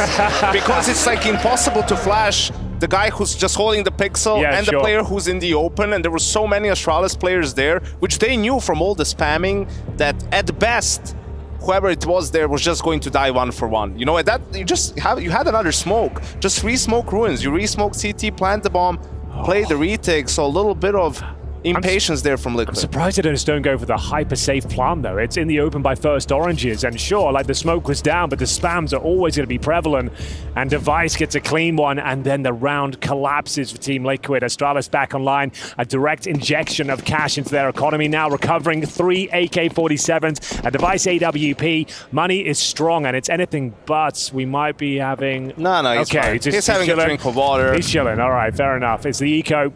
It's surprising. You'd think they might have forced with Yekindad under 1,500 and Skulls below 2, but they're just going to take the full eco, find a moment's respite, and get their heads back into the game after a disappointing previous round. These are those rounds that are really, really, really painful in MR12, right? So the score was 4-1. You're cruising if you're Team Liquid. You just won the reset round. You win against the half-buy, you're 5-1. You have, all the money in the world that you would need. The pressure is even more so on Astralis, but that one round... Now it's going to be 4-3. Liquid is the one who has to eco. Astralis is the one who has a lot of money in the bank. And this is where they can start doing some more moves on the CT side, right? You feel a little bit more freedom. It's very, very difficult to call, hey, give me the deep smoke mid, I'm going to push down when the score is 5-1 for your opponents. Yeah. True. Well, this is a bit of a French eco. Just holding back essentially in T-spawn, baiting out all the utility of the CTs. You're probably not going to find any kills, but you can have some financial impact by just slowing it down to a snail's pace, dropping their smokes, their incendiaries, it all costs money. But yeah, there should be no danger of them giving this round up. Love this setup from Stare as well. He's got his teammate boosted. That's Yabi. And one goes down here. Potentially a second. Stare would do better just to fall back, but he actually holds his nerve and on 3 HP comes out on top. So only one player going down. They bait all those grenades. They get a frag. It's not too bad. And they've managed to recalibrate their mental after so much time. Yeah, I mean, that's what I'm concerned about. That's what my eyes are on right now, is how do Liquid respond to the fumble? How do they reset back? After taking the eco, you're going to have a slightly compromised buy. You got Mac 10, deliberate Mac 10 on Yakinda. Could have been anything else. Buy armor. He hasn't got armor. He messed up. He hasn't got armor. That comes from reset, Wait, you know, like what? selling the Galil and all that, Yeah. you know, Dude. all that commotion. He did not buy armor. That's such a fumble. Yeah, especially with all those nades, he's going to lose a lot of their resources if he goes Are we down. realizing now and be like a little bit tilted into the round, realizing he's nullified? He won't be able to make the same moves, especially the Mac 10 as well, the drive-by gun. How are you supposed to get stuck into the front line? Or go banana with all of those HPs. Look, there we go. Bloody hell, bro. This is an absolute, Like, this is a wait, blunder, how do bro. I have 17 HP? Ah. That's a nightmare. At this level, you just don't see that happen too often. He's got $1,000 in reserve. He could at least get Kevlar at the bottom end if he didn't fancy the helmet. But yeah, this is a bit of a nightmare. He's got all that util as well. He might want to start juggling that over. So when you die, you don't drop all the grenades, you drop one. So that's going to be a massive loss. Just change the call into apps pop and send him out Yeah, first. I think that's what you have to do. Like, this is really Give Twist bizarre. all your nades as well on the way past. Okay, this is a really odd round. So he's giving over his util, boys. Remember me. I'm not going to be around for much longer. Here's some gifts. For the horse. Exactly. Oh, man. That's the first time we've seen it this season, I think. Not purchasing armor in such a key and crucial round. And Astralis now are locked in. They are looking sharp. They look like they understand what's going on. Okay, I'll take that back then. What's the opposite of locked in? Himself. They've literally given them a really OP smoke towards the quad side. They're flashed off. And yet, this is an absolute nightmare of a round. And it's falling apart. The fumbled smoke and the armor. It's not even a conversation anymore. Cue the Benny Hill music. Oh, dude. This is mad. This is a proper circus of a round. Was he just trying to do the app smoke? How do you miss that? Yes. You just throw it into the door. It just bounced straight I off. don't know how you missed that. I don't know. Are you trying to do some fancy like little Pressure's one-way high, or bro. From a pressure's tall smoke? high. Dude, Damn. that's wild. They can take it all away. I expected this game to be much cleaner than it is, honestly, especially from Astralis, but first game on the stage for Astralis here, Pro League, right? The crowd, a little bit of a different environment than what you've seen so far, and yeah, a couple of mishaps for both teams early on here on Inferno. And Yakinda leaves alive with an AK and a kill. I mean, you know what they say, no harm, no foul. Yakinda, he gets away with murder. Absolutely. He gets away with We it. were talking about all his grievances Here now. it is. Okay, it looked like he threw it W. correctly, Oh. but dude, they actually lose the round there. Like it's that smoke you throw on the T side sometimes to actually get up towards quad and focus on the apartments in the pit. You're helping And to them out. isolate this guy. Look at that. That's unreal. Look at the smoke. It doesn't even block them fully. It denies vision for him, so he can't help his teammate. It couldn't have been worse. Anyone rotating in is like, what the hell is this smoke? That's so insane, man. I don't think I've ever seen anything like that. Whoa, a comedy of errors into that one. That's just the start, folks. This is the first map. This is the first half of the first map. We could be in for a bit of a series here as Device has taken down Yakinda's aggressive attempt. Sure, he had armor, not going to save you from the Device AWP. All right, they've got the opening kill. They'll maintain control of Banana. 3 players there. Good response over Team Liquid. Catching them as the rotations are coming through here. The A bomb site is wide open. If Bro goes down, they're in a lot of trouble, but he is holding strong. Through the smoke, he'll find Skulls as he emerges. They've got themselves a 4-on-2, but Yabi maybe a little bit too inquisitive. Cadian reads the push. And now they're back into the round. 1 minute remaining and still with some decent utility available. And the CTs with no information here, boys. Once again, it's Bro alone, and they rotate back into B. They feel like it's going to be a rotation back into that bomb site, but anything but. Naf has found great territory out of the apartments. He's going to Molotov the bomb site, and now they'll have to retake. The bomb, though, is top of middle with Cadian. That is a massive factor here. This is the fight. This is the factor. Oh, elbow in. They line up! They lined up! Device has only got 13 HP. I don't think he even knows about Device necessarily. He just saw the first player. That's crazy. 30 seconds. They know where the bomb was. Device is actually in hot pursuit. This is a good move from Device. Cadian's not going to be expecting this. Apartments, it's not in his flowchart. He's not considering that. He's worried about short. Now he's worried about library. Nav forced away by the incendiary, trying to find a line of sight. Device should have the element of surprise. Exposed on the side. A missed shot from Device. He doesn't have the HP. A fumble. Yeah. 6th is on the way. Yeah, I think you might be right. Stair would have to do something unbelievable here. He doesn't have the kit, not even a flashbang to his name, not the fullback. Cannot recover the AWP, and Naf is in hot pursuit as they extend their lead 6-3. The money is shattered for Astralis. What a compelling T-side performance we've seen from Team Liquid thus far. But that was a strange movement from Astralis in the 3v2. Like, okay, Cadian gets this kill. They know he has the bomb and he's bottom banana, so he can just book it for B. But Bro is short. And from there, he starts going all the way towards B. He's almost in library when it's like, okay, they're not coming B. We need to worry about A still. I think he should have just, regardless of what was going on, remained in pit, you know, somewhere towards the very other side of the A bomb site. So if they want to come back to A, he can have crossfire with his teammates. They gave Team Liquid too much space towards that A bomb site. And then Cadian, of course, with the perfect timing to get a kill and a half, pretty much. I think it's worth noting as well, in the group stages, Astralis were undefeated, didn't drop a single map en route, taking down Eternal Fire 2-0, FaZe 2-0, 3D Max 2-0. This is the best looking Astralis we have seen in absolutely years. This is the team they wanted, and so far, Liquid really testing them to the limits of their abilities here. 6 rounds, and it's going to be 7. We've got an eco here, boys. So P250s, a couple of Deagles, that's about it. They managed to win before with the Deagles, but they had Kevlar. They had some basic utility then. I don't see them replicating that sort of form. Would love to be proven wrong. We'll see what they've got up their sleeve here. For now, it's a pretty standard setup. 3 towards top and middle, 1 at banana, and yeah, once again, open runway for Team Liquid here as Yekindar, he can smell that there's not much activity in towards B. God, he doesn't even have a flash to his name. What is Stair supposed to do with this one?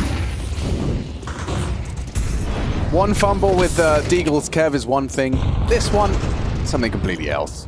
Gonna have a 7th round for Team Liquid taking shape as the bomb goes down. The stack on the A site trundles through spawn, hoping to try and at least force a couple of rebuys on the Team Liquid players. Yeah, here you're hoping to maybe get a gun or two, perhaps, but actually with the shooting from Twist and Af, the Canadian duo gets it done here in the anti-eco. And Team Liquid winning the half already. There we go. All right, Stair, there's at least a kill. Won't be a clean round. Stan could find one more, but I think they know he's there, so you don't really want to be hunting down a player with just a pistol. You might as well leave through banana. That's exactly what they're going to do. 4 players survive. This has been one hell of a half now for Team Liquid. 7 on the T side, a huge haul. And with 4 players surviving as well, their money's going to be absolutely fine for these last couple of rounds, regardless of what happens in the follow-up. Might be a tactical timeout territory for Astralis at this point. This one is starting to spiral. I don't think they can justify the AWP. They can. Okay, they've got device on it. Pretty good buy overall. We've got Stair with a FAMAS, the only concession that has to be made, really. In terms of diffuse kits, I don't think we have one out in the field, just to note that. Did you quantify the Inferno Liquid pick as a bit of a punish, Yanko, given Astralis haven't played it too often? So I think it's just, what can we pick that's not ancient? Right. What do we feel good on? Team Liquid, and I think Inferno is definitely the second map where they feel the most confident. Device again. That nade has got his name on it. Now the Molotov, he's cooked. He's dead. 2 HP. Oh my God. How is he hanging still alive? on by a thread. One more HE and he's absolutely cream. Crackered. Good nade damage back. Twist now. The wall bang. Oh and my God. Yakinda both very susceptible. Yeah, they've handled that really well. The fact they get Device out, he can hold like a turret now from Coffins. We saw him on low HP before, performed that position, so it shouldn't be a problem. Twist, he takes a lot of damage as well. Not known to be an AWPer, but he will be bringing it out now considering he's such low HP. See what he can do with it. Both teams did a good job of intimidating the opponents with utility. You can see how everyone fell back. Liquid to stairs, Astralis back into the side. They want none of this anymore. But the Astralis will eventually have to do something. They have no information. You know, this is not a good position in which they're at, although they do have a decent amount of utility left on players on both sides, so might be happy to just hold with that. Skull's on his leg. Now he's going to be a part of the pack. Down goes Twist Orb. Well-placed nade from Stown. Gives Astralis the advantage. 30 seconds for Liquid to dig themselves out of trouble. Yabi, the third element here, and a nice angle from Bro to put Naf on notice as well. They're running out of health. And time. Ooh, but not a frag. Cadian, he's managed to provide one. The bombs one. are all the way back. Oh, What's going on, boys? Saying. They're going for the save. Holy. But you've got cash for the last round. I hate it. I hate everything Haven't about you? this. Yeah, that doesn't really compute all that well. Your buy is last round coming up next. You've got a buy whatever happens. It's a 4-on-4. I think it's just they lost track of time. Everything, yeah. Of everything, yes, that's a good way to put it. Oh, dude, that's a weird decision. Yeah, once the player dies. They're okay, we try to fake B real quick, but it's a weak fake. You were And smoked they off realize now. it's 10 seconds. We actually can't get into the site. Yeah, that's a massive mistake from Liquid just on a macro level, really, and organizing the round. And I think that's what you'll have when you have 5 guys put together. Cadian, has to lead in English as well, not in Danish. And sometimes you're going to have those mishaps.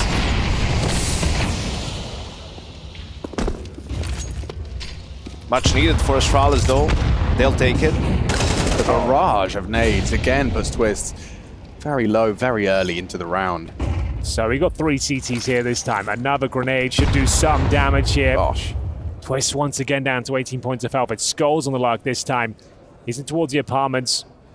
We've got Cadian just recovering some flashbangs and spawn. And they do have time to work with. We'll see if Skull's going to have any impact. He sets himself on the angles. When they show presence to B, he's hoping to catch rotating players going towards Library and Arch. He's not necessarily trying to show any presence whatsoever. He's catching CTs off guard. Yabi, though, he's more than ready for this first fight. Converts the kill, but there is a nice trade coming through. And there's Skull's being activated, but he doesn't get anything for it. Man advantage now, Astralis. And now they've got rotation from Stown coming in. It's Naf at the tip of the spear, but taking damage en route. Oh, last bullet in the mag, and it finds Naf. Astralis, this would be one hell of a recovery, finding the 5th. They just have to get past Cadian and Twists. And, well, Cadian, he's hitting shots and now caught with a nade in his hands. An impact round from Stown as he takes a 3rd down. Lovely on the half. Astralis boasting 5, a double back-to-back to close the gap will be BRB.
ESL Pro League Season 19 quarterfinals, and we've got the crowd in for the first day. We've got back-to-back Counter-Strike with a crowd here in Malta.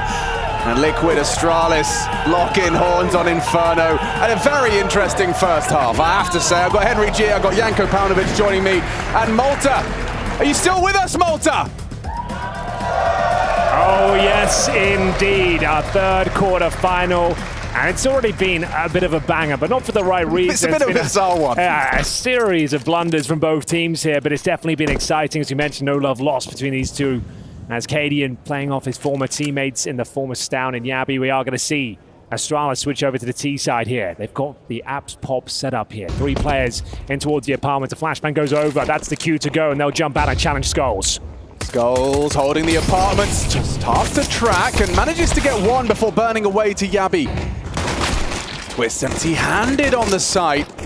Big work from Stown to get himself in there. Now the bomb can be planted, the retake is uncomfortable. Stown's got plenty of bullets with the dual Berettas. They're looking for Device's angle though, not one Naf expected. It's led to a double kill. Device secures the round. Cadian left just twiddling his thumbs in the library. Click. First of 4 required, and I don't think he's really got anything to save either. No Kev. He'll take himself an extra $300 at least. Yeah, that would do. Yeah. Considering how it went, and he has no Kevlar to save, so might as well give it a more of a look in terms of the exits here. But it is a very clean A pop from Astralis there. 3 players towards the apartments. Device providing the flashbangs, covering the extremities of the map as well. And as you mentioned, it's Twist who couldn't find frags for those dualies. He goes down with nothing, and 3 survive on the Astralis side here. They're right back into this game now. It was getting a little uncomfortable in the first half, but now we are going to see this one go the distance. I don't think we see a force buy in the second for Team Liquid here. They didn't really get enough to suggest it might be coming through. You normally see that if he saves some Kevlar. Skulls, great entry, but the Molotov was pitch perfect. He goes down with 1. It's an equal trade, and Stown goes to town. And Device, like we said, watching the flanks and nailing the shots as they come through second middle. And I tell a lie, there is a force by Yanker, so this is actually a pretty significant round here, and they don't have much firepower, just the Ekandar Famas and a couple of Deagles. And they invested a lot in that. You can see he's towards the B bomb site, so whether they're going to make a play, it's the same strat again. They are boosting him, so... Device loves these calls. The back-to-back, the school in the same strat. The double call. It's old school, man. You don't see it too often these days. It's the exact same call as the pistol. Yeah, and the setup is not ready for it completely. Skulls is going to be cleared out. It's a great shot. His P250's working. He's going to be cleared. Yabi's got him dead to rights. Dropping the Astralis smoke there as well. Yeah. Cheeky. But yeah, their gamble, it doesn't pay off. You'll have another chance with those 4 saves into the next. Yeah, but this old school style of calling Yanko, what is your take on it? It's certainly becoming a bit of a signature now for Device and his first foray into in-game leadership. Yes, I think so. In some of these rounds as well against force buys, right? It can be a really good call to just do something together fast, right? You get the trades, they don't have good guns, they only have a few nades here and there. The problem is if you do end up, you're getting smoked in apps and you still want to proceed with the call and there's 2 guys there kind of holding that one gap, it can go wrong real quickly. But it works out for Astralis, and I think what's powerful here is, in some gun round later on in this game, you can use the same smoke combination to sort of fake apps pop, right? Just send one guy there to put pressure, then walk through your own smoke long, for example, because for sure you're going to have a gap there. The long player will have to go through the small pit smoke to help with this. You've already lost 2 important rounds to this strat, so it opens up possibilities down the line for the T side, and I always love that. I think we all do. I think Astralis are loving it more. They've managed to tie this one up. It's now 7-7. The safe Famas, so not out of the woods just yet. It's quite a competitive round with some upgraded pistols and some firm banana control garnered very early on. Yakindar boosted on second oranges here. His teammate Naf will be behind the pillar. They've actually got a 3-man stack here. So Synthevison is the scout. In-game leaders trying to sniff out what's available here. He will be checking these key position spots. 1 behind the statue, and that suggests there could be a bit more lying in wait. You really want the Liquid player to see the tip of Yakinda's head, not clearing. Okay, Device goes down. Quite a big deal. They might not fancy going in. They know there's at least 2 players there, and the Famas as well. They might second-guess themselves here. Another dink from the Famas. Sure, the kill comes in for Stown, but they're still on high alert. They don't know How many numbers are on the other side? Good smoke as well. This is actually looking quite promising for Team Liquid. Bombs and T spawn, and they're going to have to reset the round here. I think the 2A players, they're the ones without... Actually, Twist and Skull's the ones without armor, so... For Astralis, they'll take their time, but not too much utility left for them either. A couple of smokes, no flashes, an HE and a Molotov. It's going to be a B execute. 3 players from Liquid has a here. flash. Can set them up. I don't know who's going to be swinging on it, though. Twist is the closest. He's got the dual Berettas and swinging in. Oh, an opportunity and a lot of damage with Naf finding Bro. He was one of the full HP players down, and Stare are susceptible, but as I glance at what Liquid are working with. Okay, huge plan. And you're right, with this pistols, no Kevlar, it's very unlikely they find more than another kill at this point. Trying to recover the weapon. Failed attempt from Cadian and Skulls. Yeah, that's going to be the round. And Astralis taking the lead. So there we have it. It's their opponent's pick. They certainly were the favorites coming into this one. Bear in mind, yet to drop a map at ESL Pro League Season 19. And they're not going to start right now, it seems. I thought they were. I really did when I saw that T-side lead. Yeah, they were, what, 4-1 down? Yeah, it really got out of control. 7-3 to a 7-5. And that hurts as well. Well, it's now up to Team Liquid to do what Astralis did. Recover after losing the pistol. True. On the CT side, there's an AWP on KD, and everyone has the M4s out. Good utility. If anything, they did some damage on the anti-eco as well. The only problem I can see is no kits. So if it comes down to a tight clutch, they could be out of luck. Skulls picks one up last second, so there we go. There is one available. And we do get into round number 16 here, ladies and gentlemen. Wow. Batip towards Banana is down, takes down Yekindar. Aggressive, of course. And, well, a good response. Naf does find a pinpoint perfect grenade. And now it's down to Twist. Spray through the smoke, Molotov out of position. He's going to recalibrate, call for some backup here. But Yabi, what a slip of the net this is. Twist is active on it, and he's nailed the headshot. Keeps Liquid with an advantage for now. Long presence shown, Bro. He declares he has mid control, but it is deception once more. He looks to rejoin the troops for a finish on the wide open bomb site. They'll clear mid now. The penny drops. But this, if they're quick about this, which it looks like they're being. Oh, it's wide open, bro. Yeah. I mean, they are boosting. There will be some time. They're not going to just rush in willy-nilly. He can't hear you, Henry. Yeah, well, you were just erring on the side of caution. It is. Oh, Cadian through the smoke with the AWP. Okay, well, that makes things even more difficult, despite the open bomb site, operating at a 2v4. And now the bomb, oh, it goes down at the cost of device. Bro, he can close. He's a bit of a closer. He can clutch. But 4 might be a little bit too much to ask of him. That kit you discussed is not necessary. Cadian's done a lot there, all the way from CT spawn. Oh, there were some interesting moments there. Astralis managed to get the mid-control. Yabi, if he gets the frag towards shore, maybe they can do something with it. As soon as he went down, back in towards B, and yeah, they even have the open bomb side, but the retake very strong from Team Liquid here.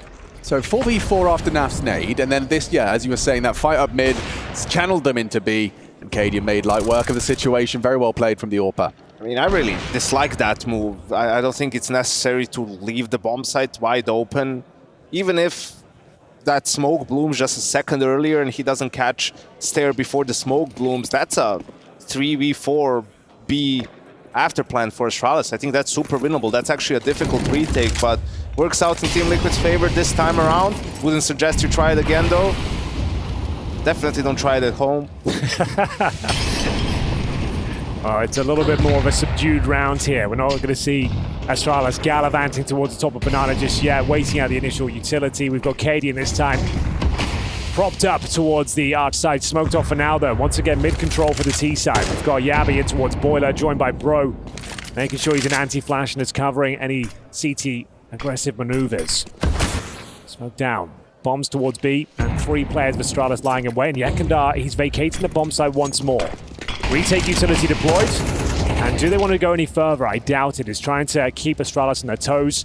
And it's actually funneled them out of B completely. The bomb rotates down towards bottom and middle.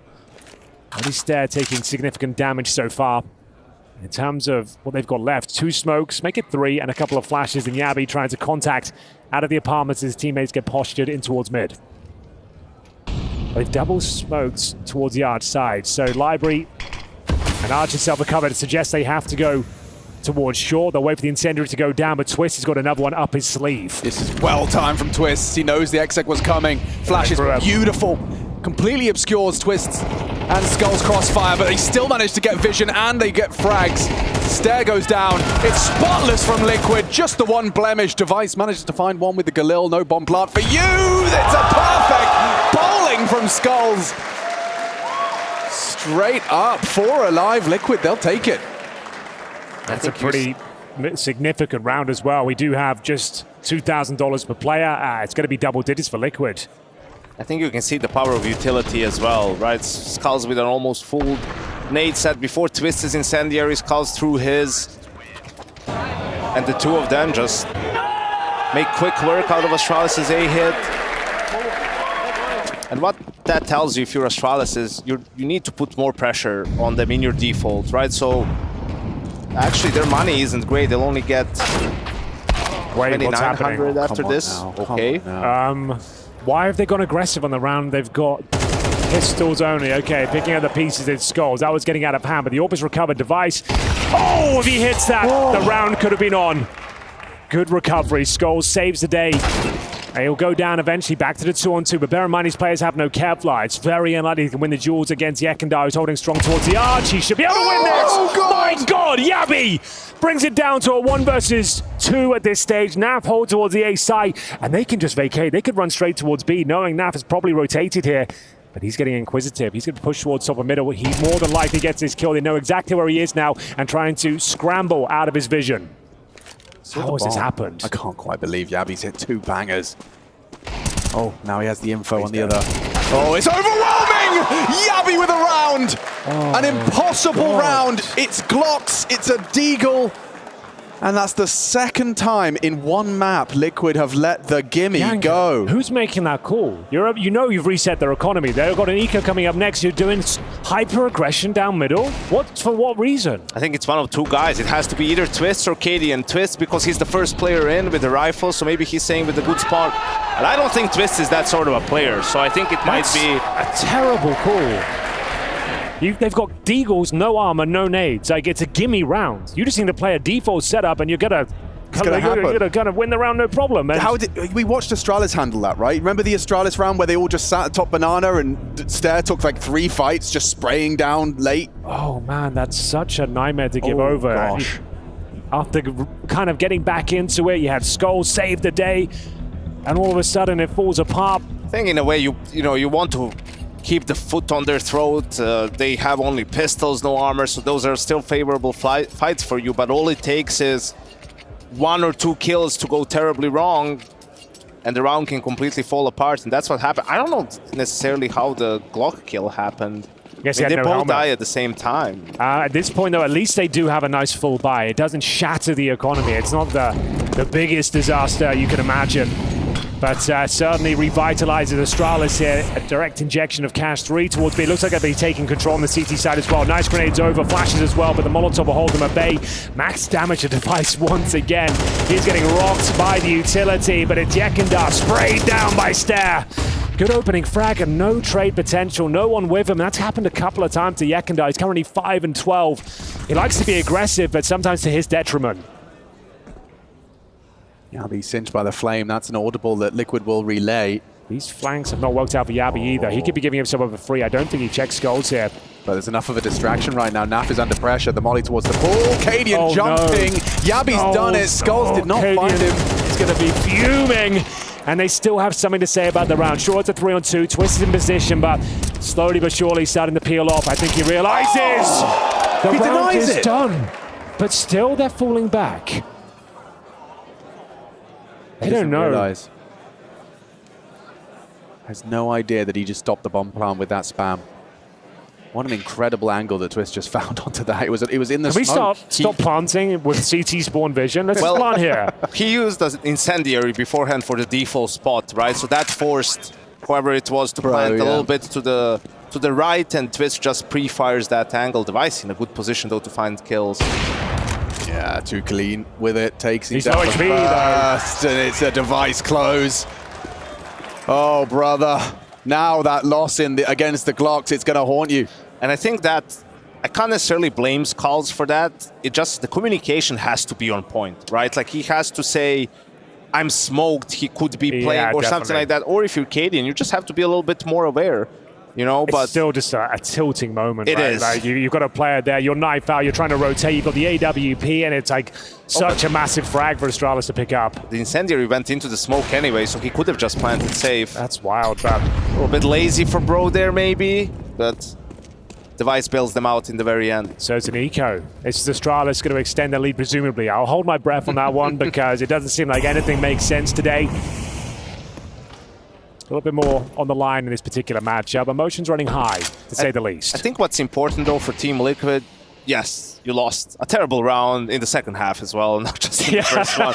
But after this, it's still 11-9. Like, you know, you can still win the game even in regulation. Your CT side, outside of that one round, has been actually solid. So maybe if you need an extra timeout just to mentally reset and have a little bit of a pick-me-up speech, right? Like, hype the players up. Even whether it's going to come from Zeus or Cadian, sort of, hey, we're still in it. Like, let's keep fighting. Let's not give up. We're beating ourselves. They're not beating us. That sort of a thing. Oh, we can turn it around. Not the best start, though. Stare, he spots one towards the back. He walks into the stack, and he goes down. They're making sure the weapon can't be recovered. So still, massive advantage for Astralis there, of course. And they've actually got some great territory. The fact that Yabi, once again, slipping that net and getting all this information, this time it's very valuable because they can actually say, wow, he's got that close to the bomb site with no contact, we can probably go join him as well. I think it's important also to note his initiative in this round. And Space Take, he doesn't know that there's no one there. Yep. You know, they didn't get a lot of information on B from what was going on. So, you know, you have some players who play the same spot and they're way more passive, they just don't want to give their life away, right? But sure, you might end up with your life, but still lose the round. So Yabi understanding he needs to at least get some information for his team, create some space, give some options to his in-game leader as to, okay, what can I call here? How do we want to finish the round? And he finds a lot of space, and Team Liquid is just going for the kills here on Astralis. They probably get a couple. Well, there it is. Okay, so two more. Bomb should have, bro. Is he going to get away? Don't think so. Inferno's massive. Yeah. Saving the AWP through, but it is the 11-9 scoreline, albeit, you know, costly at the tail end of this game. Yeah, Yabi initiative was on display there. But this round is a little bit... Actually, they'll be fine, Team Liquid. I was going to say, I don't think they'll have enough money for all nades, but they do outside of NAF. Cadian even has an AWP. Yeah, we got a kid as well for Skulls once again. He seems to be the fuse kit man. And once again, looking to get some banana control. They drop the T-side smoke that lands halfway up, and parentheses to extinguish utility gives you a little path up towards the top. Yabi, though. Silent boost. Oh, it's going to be challenged and greeted by a couple of players here. That's a key fragment Skulls. If he doesn't hit that shot, two go down. Device answers back, though. Why are they challenging so much when they have the advantage? That resets, and now it's advantage Astralis. You spread so thin on the defense, you have to adjust your setup, and they're doing it once again, Yanko. The wide open B bomb site. How good is the positioning from Device as well in some of these rounds, right? Always in the right place at the right time. And oh, he knows the chance. And the smoke fade, that's so sick. He knows their plays. He's watched the demos and seen the tape. Device again. What a maneuver that is. He's waiting for that play. Yeah. It's supposed to catch you off guard. He knows it's one of their tendencies. That's for crazy, sure. Bro. And we said the B-side's open. And once again, who have we gotten towards the apartments? It's going to be Device this time. Got the AK-47, huge frag. He's just toying with them right now. Stown confirms it. We got map point all day long for Astralis here. 12 on the board. And in terms of loss bonus going forward, at least they're a maximum, boys. They'll get 3,400, but NAP does need to save this M4. It just, you know, how Counter-Strike is a game of details. You know, when Cadian peaks, he's in a 5v4. They have an app setup, so maybe they expect him to be in apps to hold that angle. So he's like, they won't expect me here. I have a good chance to make it a 5v3 to get a power play. Instead, Device is there waiting for him. It's a 4v4. That's not a good position for the CTs. That's why you see the utility top banana and the cheat over to A. The cheat is there because we want to make a play in abs, and so we're extra strong if we get punished. Device punishes them one more time. Stare. Oh, they're getting him. Probably understands what's going on B, that they already got away with it once. He takes space on B, the round is over. That's a magnificent kill to get at the end. Like I said, if Naf saves the weapon, they at least get one extra M4. He can definitely drop one. Not the case anymore, I'm afraid. Tactical timeout, the last one Team Liquid have available, and they now need a perfect game from this point forward. That was the moment the round started to fall apart. Like we said, Device more than aware of their tendencies towards the apartments. He absolutely eviscerates Team Liquid this round. What a showing that was from the in-game leader and sniper of Team Astralis, one of the best to ever do it. And he's in the zone right now. He is locked the fuck in. Team Liquid enter potentially their last round of Inferno. MP9s and a couple of M4s. It doesn't seem like enough. Not quite mission impossible, but Tom Cruise is on the other team. I'm not so sure. Is this the last round of Inferno, Malta? They think there's more. They think there might be another. Let's see. I think we'd like to see a bit more. MP9. I mean, Astralis are not known to kind of let these rounds slip. When the advantage is distinct, they tend to follow the more likely outcome. Diligent in their T sides. And actually, a double smoke start. Oh, they're going back to Old Faithful. The pistol, the second round execution here, the apps pops, the uppercut, the coup de grace. Can they close things out right here, right now? Machine, take us away. Twist is holding. They've dropped into the pit. Elevated angle from Twist. Oh, sorry, Skull's above him. Has a chance, needs a clean one, needs the multi. It's Pro and Yabi. They flatten them. Everyone down, one by one, they fall. And only Cadian on Liquid's pick resigns himself to a 1v4 impossible task. It's already over and he knows it. Started with the apps pops and it closes it out. That's a classy maneuver, Device. I like that. A statement here on Inferno. Team Liquid came so close, but yet so far. Too many mistakes, Janko. Too many rounds given over. Absolutely. First and second half, losing to pistols. Also, when you were building momentum, you can't get away with that against a team of Astralis' caliber. Not this deep into the playoffs. Yep. And we're going to go to overpass soon enough, the pick of Astralis. As Bro closes it out. Nice clean first map from Astralis. 1-0 up in this quarterfinal. Join us after the break for more Counter-Strike. Oh yes, indeed.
tomorrow when we're alright.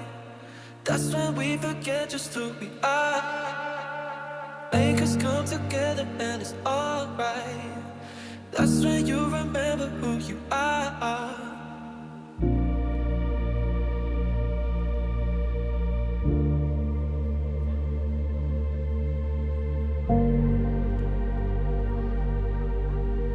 That's when you remember who you are. Who you are. Who you are.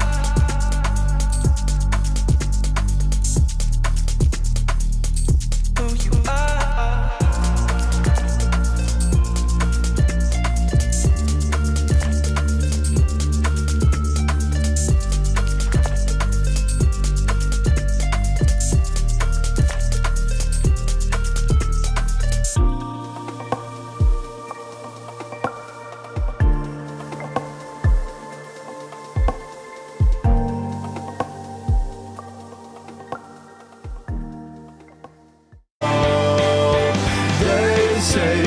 gangsters out to get.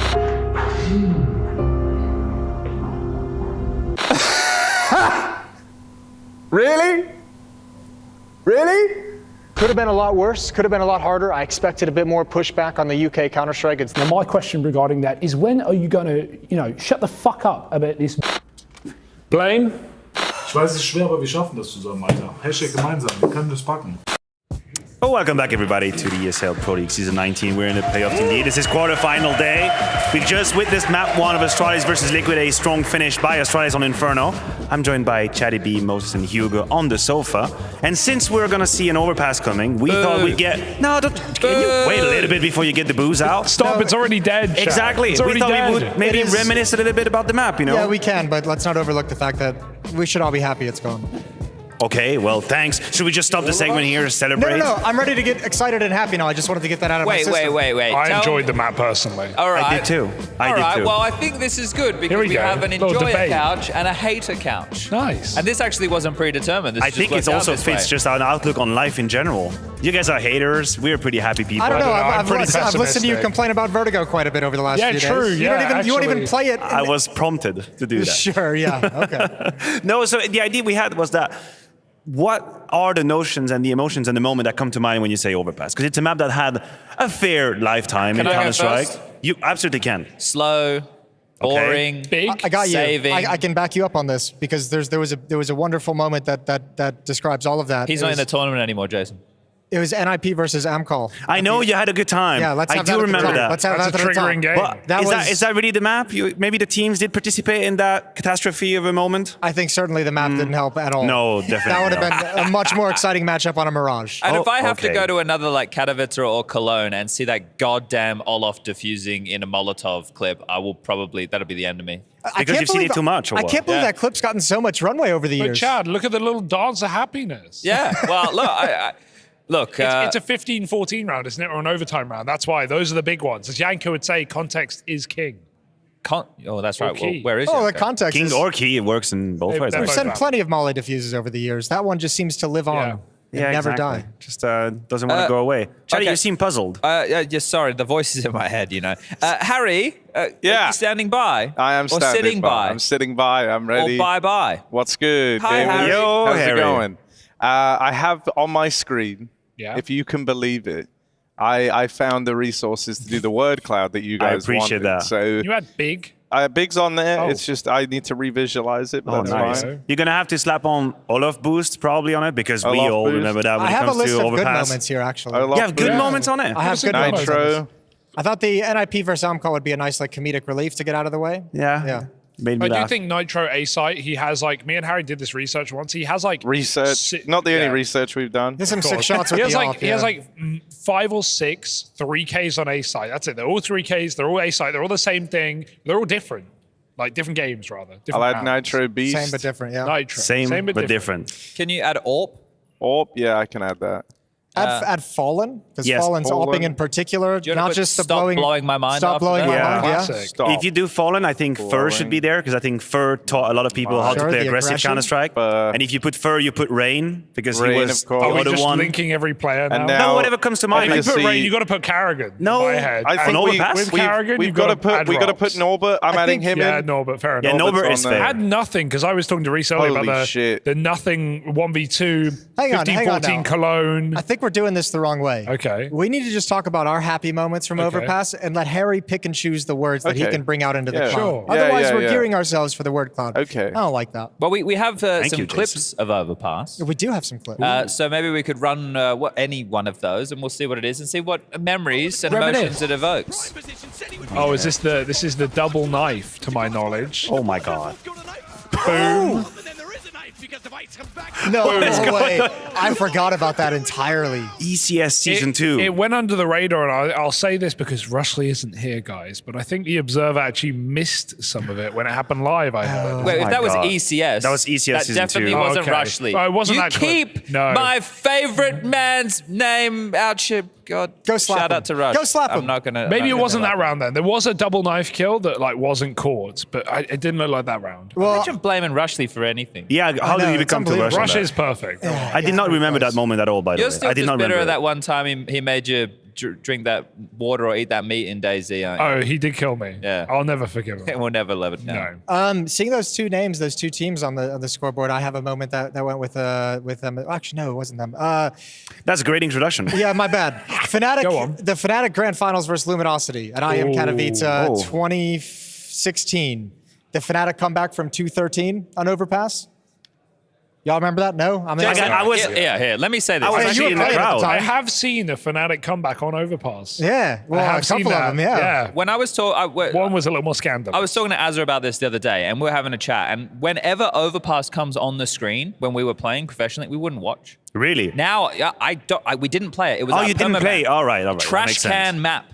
Absolute trash can map. Do you remember before it even had the long avenue where that site was like it a bomb opened site? up multiple ways. Yeah, the French defense. Back in the day. That was everybody's playing on the bomb site. Yep. We just Sitting smoke in far front of back, ourselves. We smoke in front. You can never plant the bomb, and you just jump on bomb site, and then you smoke when they come in. It was Vertigo at that point. It was just spamming through smokes trying to get the plant. That's right. It did go through a rework pretty quickly after the map come out, and then it was much better. Wasn't it Steel who came up with some of the things that they should rework? Didn't he? No, that's possible. I don't remember. I trust you on that. It might have been. Sounds right. Could be wrong there. What are the craziest plays that you remember from the map? Neo's 1v5 clutch to win the map against Digital. This is a good one.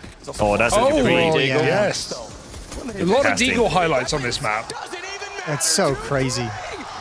But look at the spacing. Yeah, spacing's Yeah, listen, Counter-Strike has evolved over time, Charlie. We got better at this. They got better at it. Everybody got better at it. I want to bring in Harry. I want to ask if he remembers the legendary, was it an XMS 1v5 Deagle headshot XMS. ace? Absolutely. Yeah, XMS, insane play. One of the first events I ever went to, some of the worst casting I ever did. Yeah? I think it was me and Sadek casting together. You gave that play a little bit of justice, didn't you? XMS. Not really. I think Sadek can you pull it up on the end. screen and give us a taste of the casting? No, I don't think we have that clip. Sorry, Jason. I know that you really wanted to see this from Harry, but we do have the Neo clip that you were talking about. Oh, we do. Yeah. Did you want to see that? Yeah, play it, baby. Let's we'll get that one up on the screen. Oh my God! Look at the map. I know. Listen to the audio. Yeah, the sound. Tinny. Old AKs. Very nearly lands the second one. Will through the wall. And now with this smoke, he can get the bomb planted. The problem is... That's Vincent Anders, so it's basically the same person. When Magisk was called Magisk Boy. Harry and Matt were casting together. Two play-by-plays. Have to go for the ace clutch into winning the semi-finals here, looking for another spray. Neo's going to get it. Oh my lord.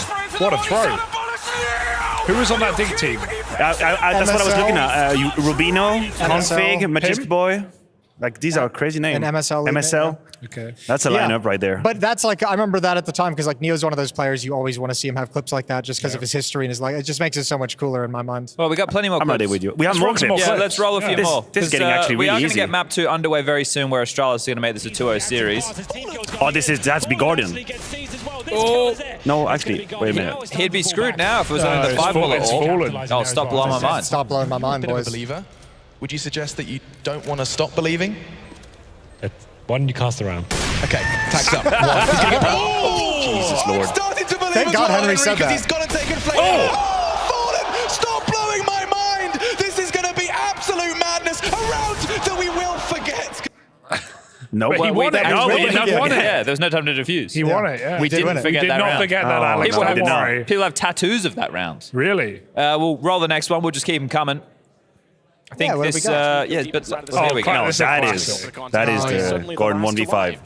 This is a done round. Guardian I remember now Henry's is voice questioning changing as to whether throughout he'll save the this. So many caster Just get a curses. couple more out of this Look how they go at him. Starting to crumble. What's going on? That was quite legendary. Has found 3 kills. Guardian looking to ace this one out. This could be one of the best rounds of the entire tournament so far. 4 kills picked up. It's down to Crimped. To the side by the stairs. The reposition is too strong. Guardian will wait for this to go to time. Incendiary could be a factor because if he puts it in front of Guardian, how does he work back in? It's gone toward the dumpster. That means Guardian knows exactly where to look. Oh! He's got on the stage as well.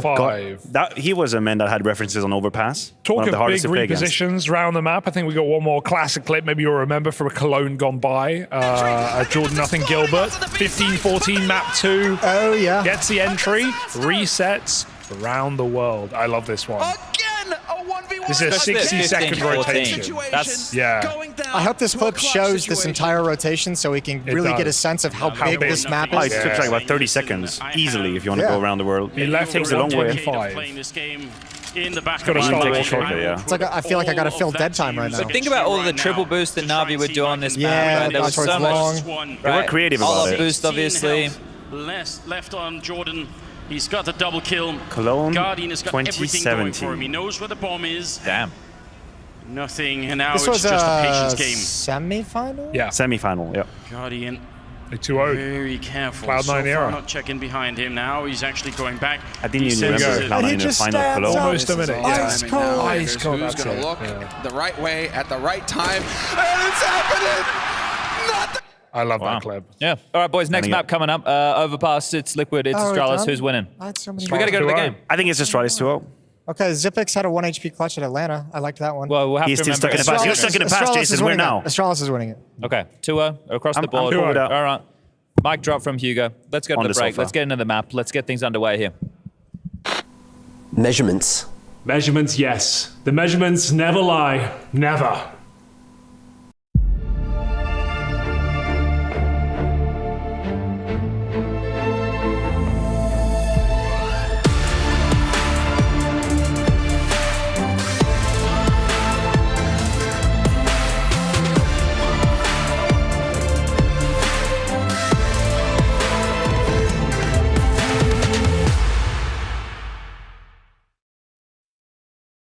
Smokes.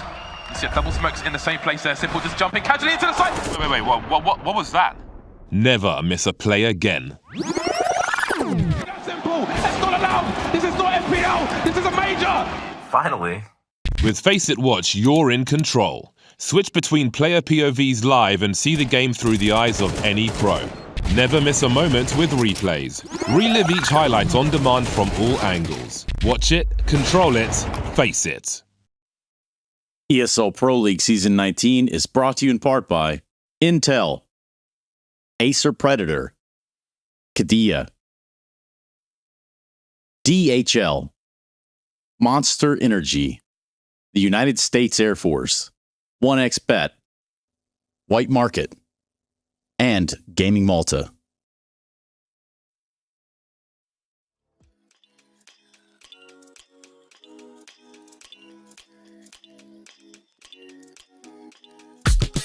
Yeah, we go to broad daylight, feeding every night like Friday night. I keep the party on rock and the Bombay ice. Gotta see stars like Broadway lights. I told a baby girl, you don't gotta kick it with the daydreamers. You can skip the line, I'm the gatekeeper. Plus I got the crowd going crazy, dance floor blazing up, going. When they see me show up, I be feeling glowed up. When they see me show up, I be feeling so. When they see me show up, I be feeling glowed up. When they see me show up, I be feeling so. With the VIPs in your city, getting litty as a BIC, huh? Yeah, screaming life's a gift, so we live to the fullest till we DIE. DJ, put it back on, keep it hype, we don't wanna hear no sad songs. Everybody up in here just wanna celebrate. Sip a little drink, get the dance on. That's all, listen, everything good over here. We don't want no problems, we just want cheers. Toast to the good life, wine, liquor, beer. Haters getting blocked if they trying to interfere. Swag on 100 and my drip too fresh. Certified stunner, need a big blue check. I don't got no time for no BS, I no negative ideas in my vibe, cause I'm just too blessed. Run it back. When they see me show up, I be feeling glowed up. When they see me show up, I be feeling so. When they see me show up, I be feeling glowed up. When they see me show up, I be feeling so.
Well, the couch has discussed it, thinking this one might have 2-0 written all over it. I'm going to hold out hope for at least a round, boys. At least a round. Yeah, if they win the pistol, you know what? I reckon Liquid can put up a fight. I will, however, say Overpass has looked fantastic for Astralis. It is going to be removing, you know, one of the strings of their bow, an expression that makes no sense.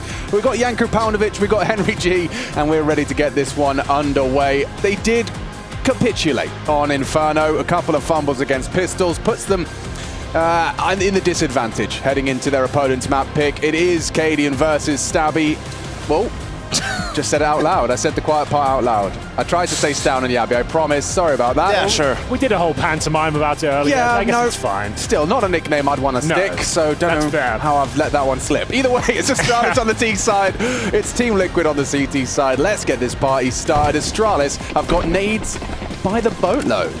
Oh, yes, indeed, Alex. And we are off to the races here. Cadian with the P2000 tucks himself in towards the bathrooms, a couple of smokes, and a Molotov the boot as well. Not going for any sort of B control towards Monster, suggests an A finish here as they take control of the fountain area and indeed Connector. Very passive from the Team Liquid defense. Cadian holding way back in towards the bomb side now. And it's actually like a bit of a free run here for Astralis. They're getting so much intel and space on the map, and like we said, execution potential is going to be there. You can smoke off bank and towards the dumpster, Molotov the truck, and I think that's exactly what's about to come through.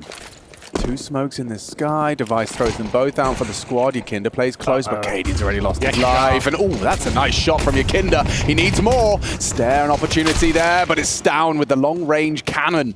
The P250 just picking. Oh, easy. God. Easy pickings. Oh, there's two CTs here, though. The round not necessarily... Well, yeah, maybe it is now. We got Skulls left on the bomb site, and now actually has something to work with here. Good effort. Made things uncomfortable towards the end, but it's down with 3. Team Liquid begs the question now. On Overpass, Janko, you don't see many force buys in this round. It's such an open, wide map. You might be better off just waiting for the rifles on the third. Yeah, unless you have a really confident scout player, potentially. Yeah, true.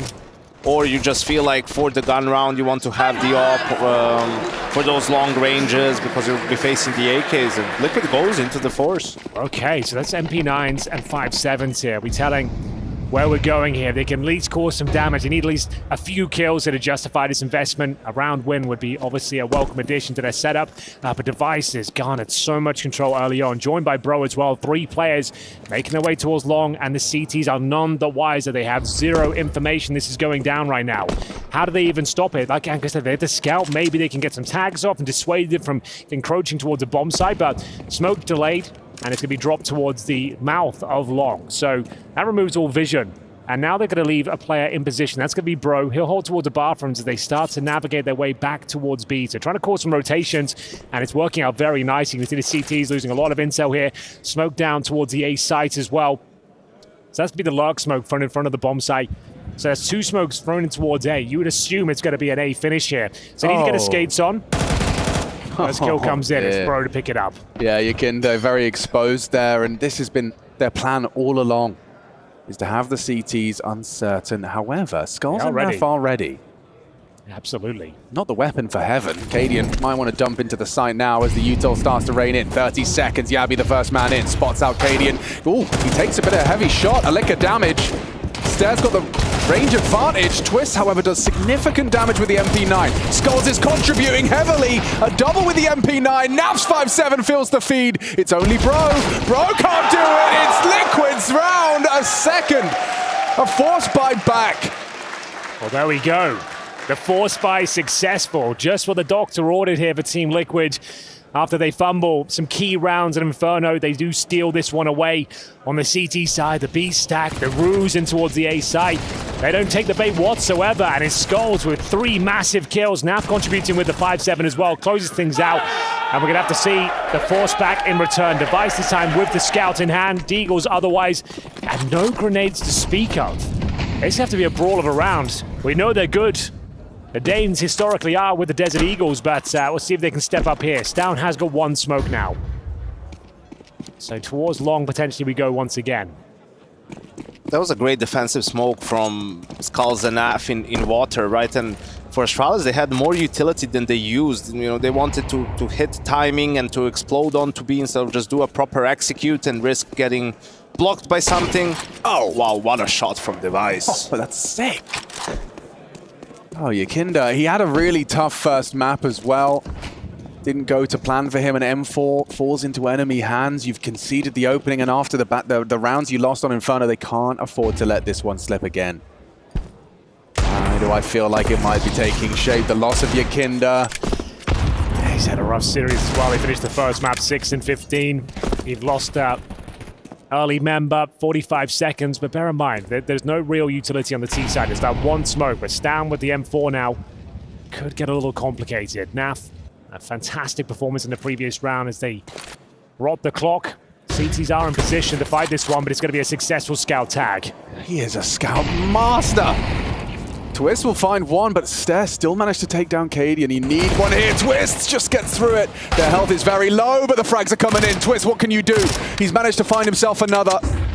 A triple kill from Twist. Maybe he's on for all 5. It's down as well. Twist, this is all him. This is the Twist show, and you've got tickets. Liquid too. They get past, they get out, and Yakinda wipes the sweat from his brow. That was close. That was uncomfortable. Nice ASAP and Twist.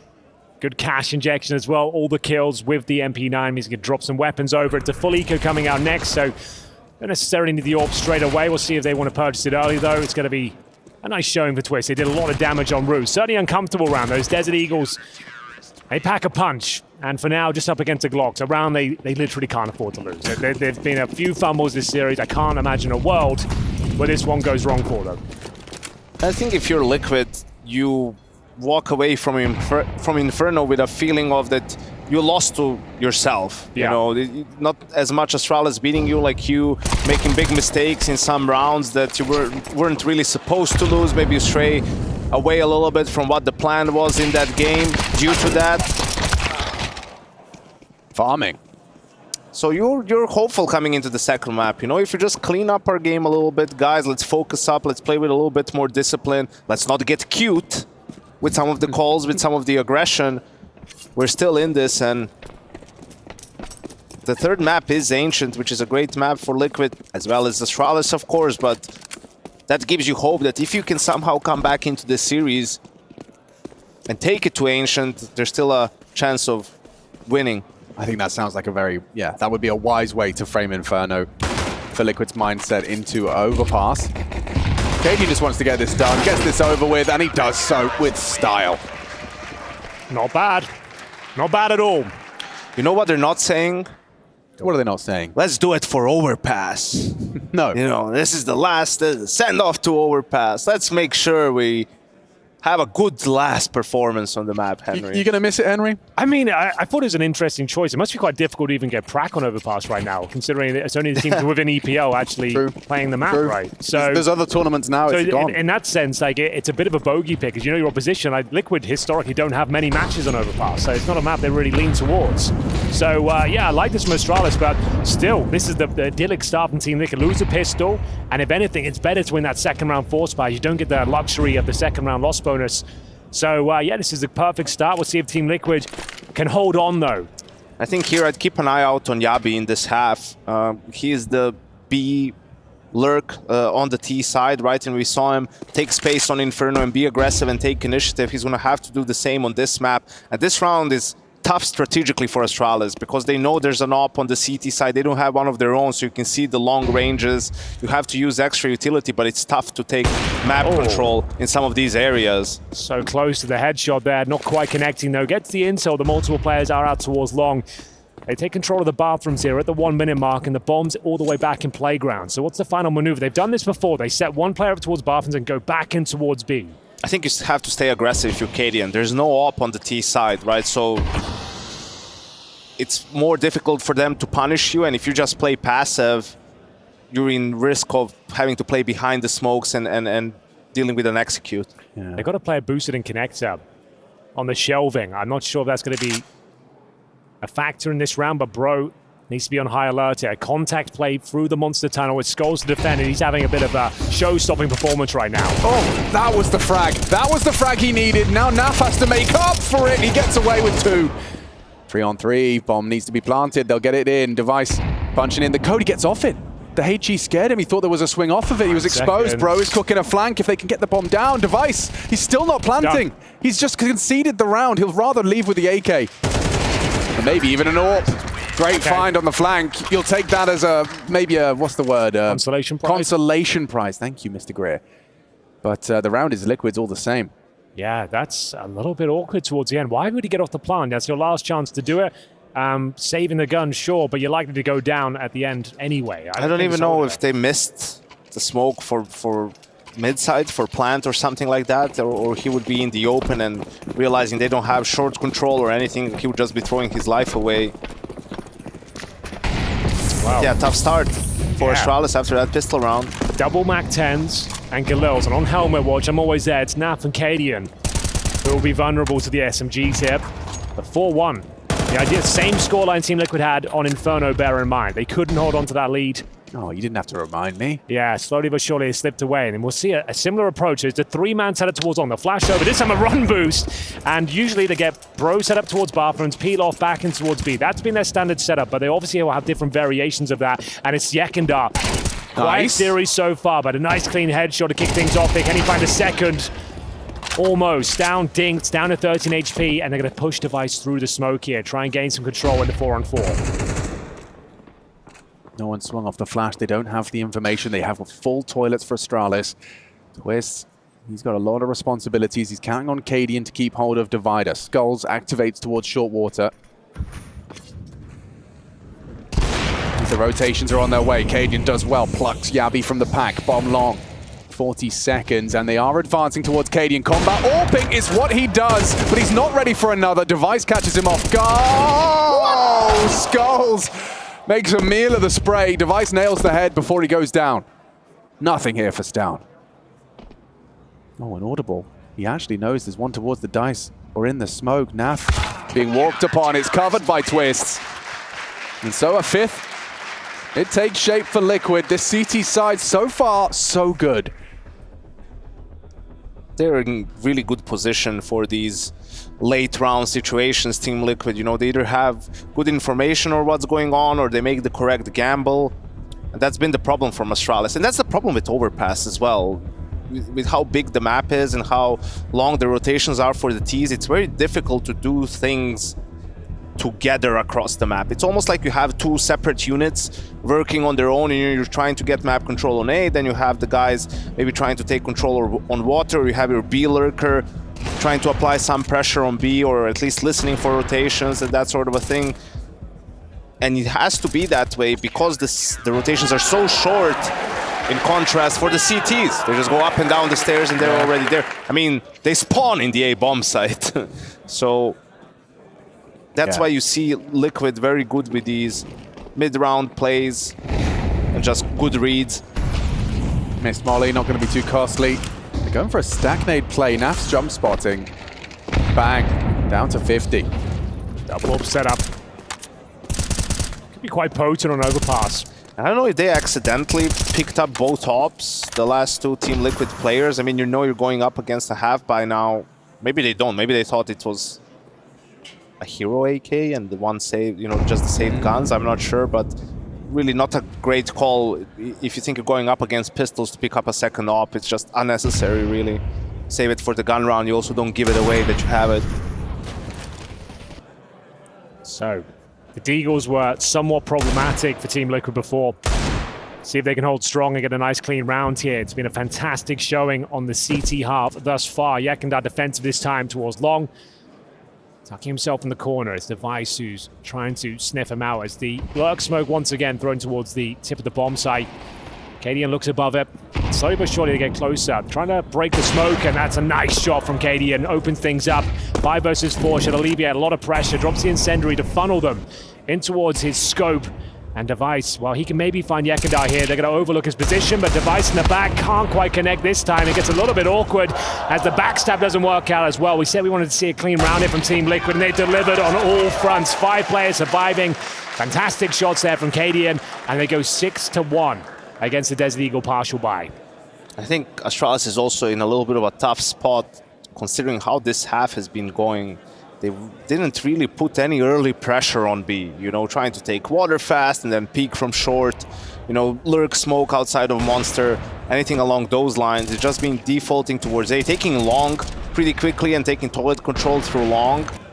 And they haven't won any rounds yet, so I think that's why the second op came out, to be sent towards B to be ready for that water control. Wow. He's facing a lot of combat at the start, and Cadian finding that form now. Right place at the right time once again. Takes down Stown, and significant damage towards Bro as well. He's down to 28. He's holding towards the party position right now, not having a good time. He could find Cadian potentially. Smoked off for now, probably goes through it. And Cadian's more than ready once again for anyone trying to slip the net right now. The jump up though, Yanko, this could be massive. Oh, if he nailed the jump, he probably gets him. Not going to be the case.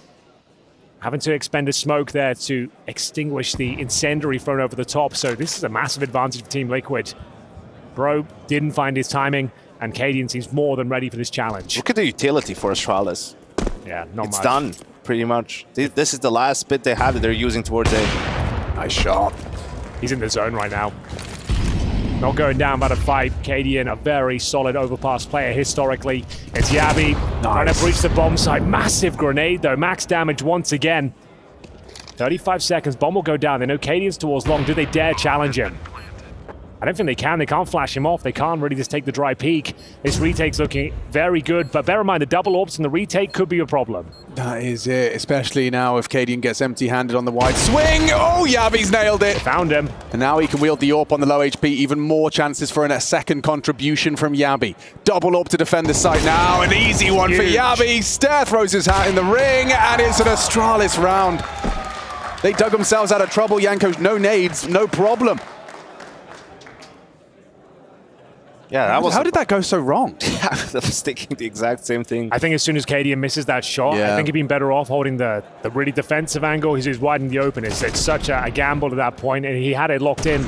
If he's on the corner, he can miss the shot and peel off. Maybe he's got something to say, but kind of committed. And as soon as Yabi gets a kill, like he said, he picks up the AWP. It's a perfect upgrade. He's low HP, patrols towards the bank, nails the shot. And Astralis are back to their winning ways. Now they've got utility. Now they've got some cash to work with here. Stair fast through the connector. Molotov to push anyone back. The Cadian's there. Hits yet another shot. This one not quite a killing blow, though. Stair down to 15 points of health. And with that advantage, they are going to fall off the angle. Yabi senses the rotation, trying to slip the net once again, but doesn't find the kill. Great fast fingers from Jakey there, have to say. A lot of fun to observe overpass, even if it may be difficult to watch. And a big round from Yabi in the last round, finding 3 kills. Stown overlooks this. What? He was there in the previous round. Surprising he gives it up, but an equal trade at least. Bro finds Twist in the interim. He's left on a bit of an island here. He has no teammates with him. Same story for Yabi over towards B. The bombs making its way up long. So they're trying to pin Yekindar, knowing he's stuck in there. There's no way he could have retreated, considering they have one player in towards bathroom. Then 2 reloaded. He's got 6 bullets, Henry. This would be one hell of a kill. What a play from Yakinda. Reloaded. And he even managed to put some bullets onto Device, down to 50. A valiant performance from Yakinda, given the circumstances. And to a 3-on-3, which I would argue don't typically favors the T's with their HP. It's this next frag. It hangs in the balance of this next frag. Yeah, Yabi's trying to make a play. Quite an impressive one. This could be everything. 20 seconds. He's lying in wait. It all comes down to timings right now. Oh, Yabi's down. Yabi goes down empty-handed, and now it's Cadian's round. That's it. It's done. Stair with 15 points of health has to save the AWP. Yabi was just inches away from confirming the B bomb site open. It doesn't work out for him perfectly. Placed his skulls, finds his 5th kill, and now it's 7-2. Money not completely devastating though for Astralis. They do have something to say here, but the half is almost over. Only 2 to speak of. But bear in mind, Overpass, probably one of the most CT-sided maps we have in the pool. Incredibly difficult to get these T rounds on the board.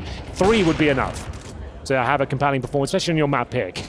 That was a huge second kill from Yakinder as well. If he loses that fight, the advantage goes towards Astralis. 4v3, easier to move Team Liquid around and changes the complexion of the round completely.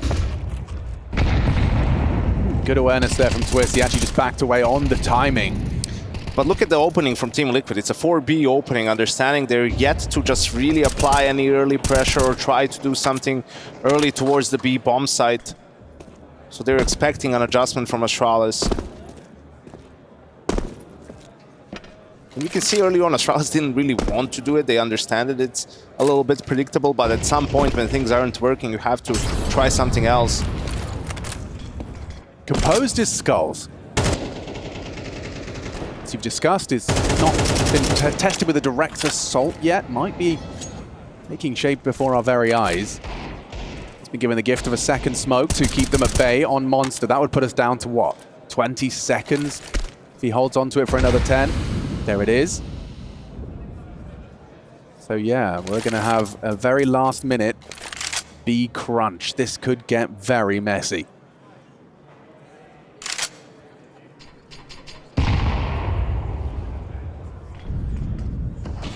Smoking short with 29 seconds left. Device is going to flash them in. Here we go. This is the final commitment, Henry. Naf on the ramp. Skulls, there's 3 of them here. They can defend this. Yabi on the way in. Here we go then. Skulls, a great position, an off angle, only good for one, but Yekindar fighting back through the smoke. That's from the heavens. And Twist lying away, trying to deny that plant, does damage! But Device and Stare answer back. The bomb counter once again. This time they will get it down, and it looks like the round is confirmed. Cadian has no choice, and bear in mind, the loss bonus will be almost nil. It is actually 1,400, so they have no choice but to save the Cadian orb, and they're in trouble here. The money's only about, what, $1,000 per player, so they have to save this orb. Stare knows it as well. He's in a prime position. They get this frag. They potentially pick up every last round. And it is half! Great shot from Stare.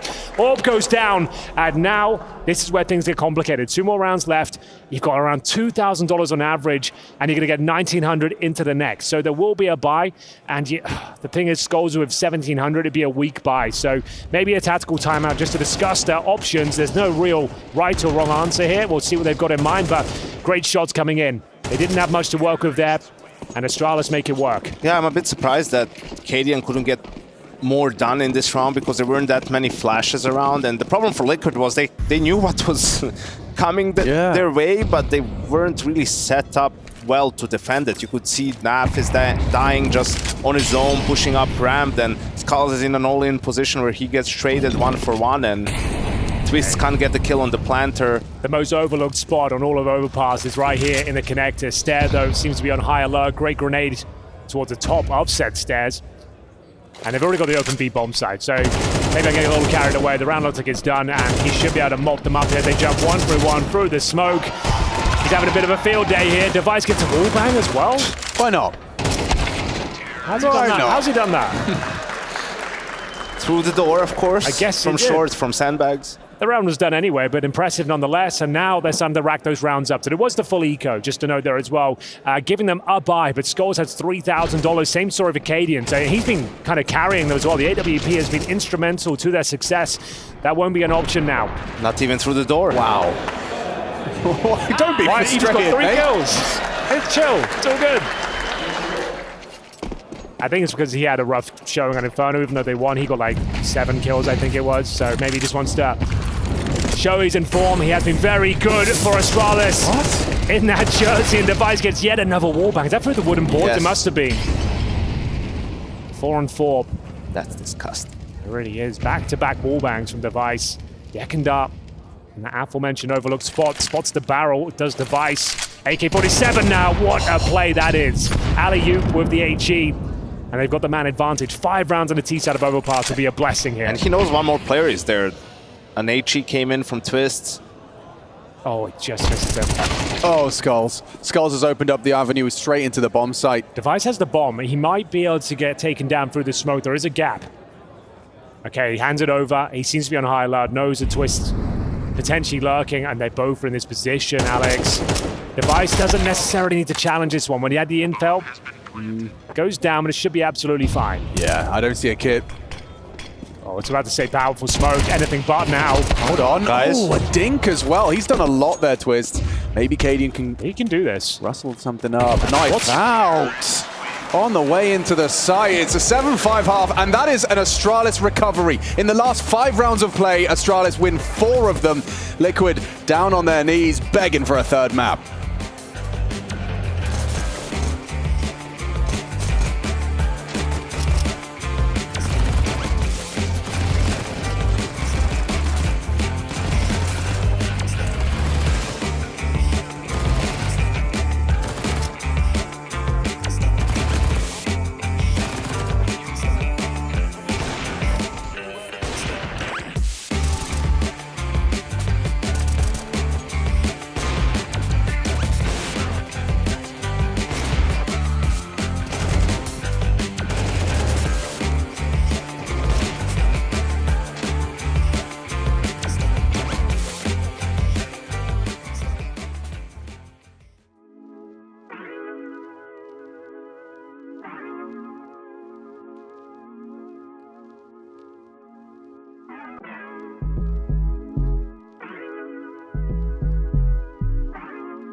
Anybody else?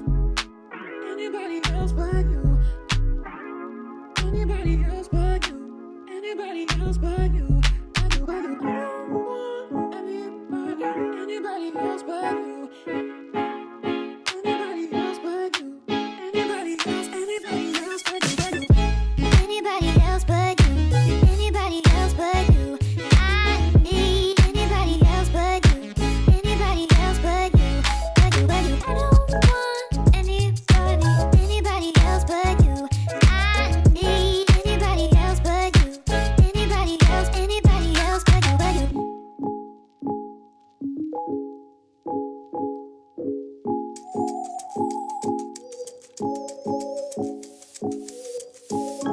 Anybody else but you. Anybody else but you. I need anybody else but you. Anybody else but you. Anybody else but you. Anybody else but you. I need anybody else but you.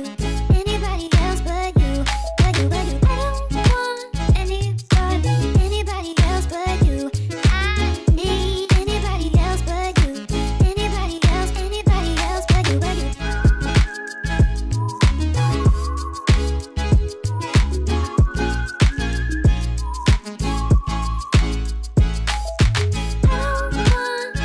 I don't want anybody else but you.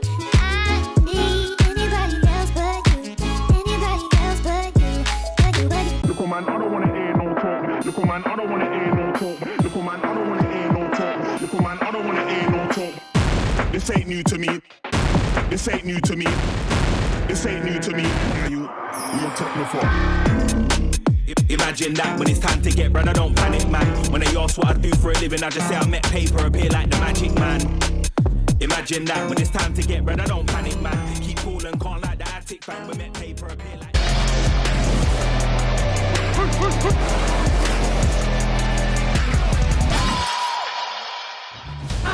Astralis versus Liquid, our second map and the second half of that.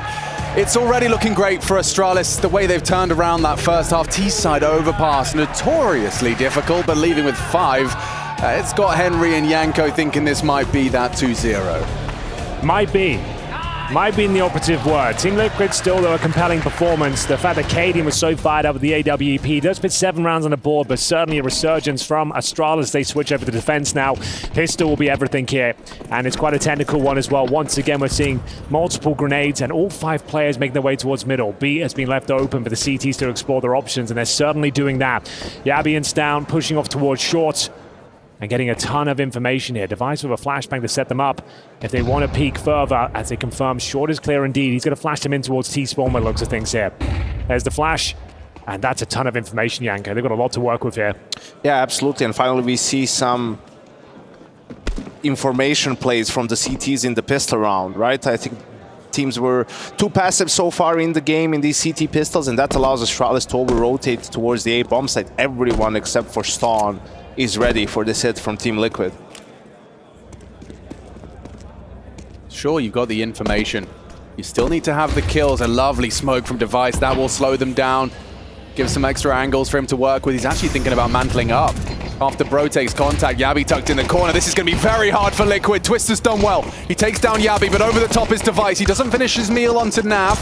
Device, he's hitting shots now with Stairs' help. A 2v3 takes shape. Yeah, they're going to have this piece out, reset. Hopefully, at this point, objective get the bomb planted, just so that you guys can build some foundations financially, and they'll probably get that done. It's unlikely the Stan will find both of these kills. They've gone through Monster as well, the best point of access towards a bomb site. So the C4 is pretty much guaranteed at this stage, and they might go a bit further as well. Nice ding towards Stair. Keeps the round very competitive. What a shot from Cadian. Oh, they're not covering. Stan can walk up on this. Not ready. He skulls. Cadian does get the bomb down, but they'll be very happy with the round. Astralis making it a one-round game. After the pistol, yeah, there was a very, very possible chance that that could have gone even further for Team Liquid if Skulls had considered Stown so forward. Instead, the defuse comes through. Nice double kill from Stown. 6-7. There we have it. The bomb planted is everything, though. If you're not aware, it does enable you to buy Galils and maybe an AK into the next round. It makes things extra uncomfortable. They'll certainly be buying up, and if he denies that plan, it's such a big round. But still, Astralis take the pistol, close it down to a one-round game here. A lot can be decided here around number 14. Galils for 4 players, Skulls with the utility. We'll see if they can answer back quickly. These rounds so difficult to contain on the CT side. See if they want to get it aggressive at the start, inquire for information. They smoke the T-steps, Molotov to follow it up as well towards the playground, and a nice grenade could do a lot of damage here. It does, it hits the mark. There's 50. Once again, almost max damage there. Skulls, at least he's only got the Deagle, I suppose.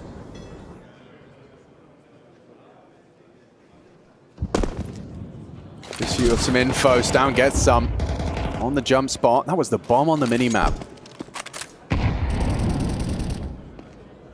He spots him. Yeah, he knows what's up, but handles it with grace and poise. Nearly 3. Skulls was on low HP to begin with. One more bullet would have done it. Nearly a triple. Stairs double, however, will have echoes. His Device is on the reclear. He's on the warpath. He's looking to find Skulls here. He's making audibles. Cadian not prepared. He's looking at the floor. Not ready for Device to be there already. A double from Device.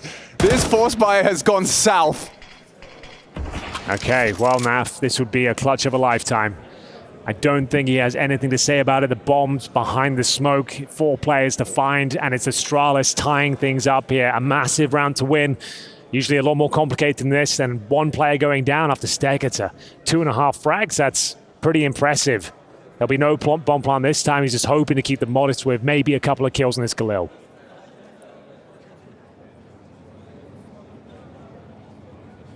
I don't think saving would be a good option, to be honest, because in the next round, Team Liquid is going to eco. They're not going to force because of this one Galil. They didn't do enough damage to Astralis. Naf isn't going to get any money, meaning that if they end up losing the next round as well, he's going to only have 2,900 for the actual gun round.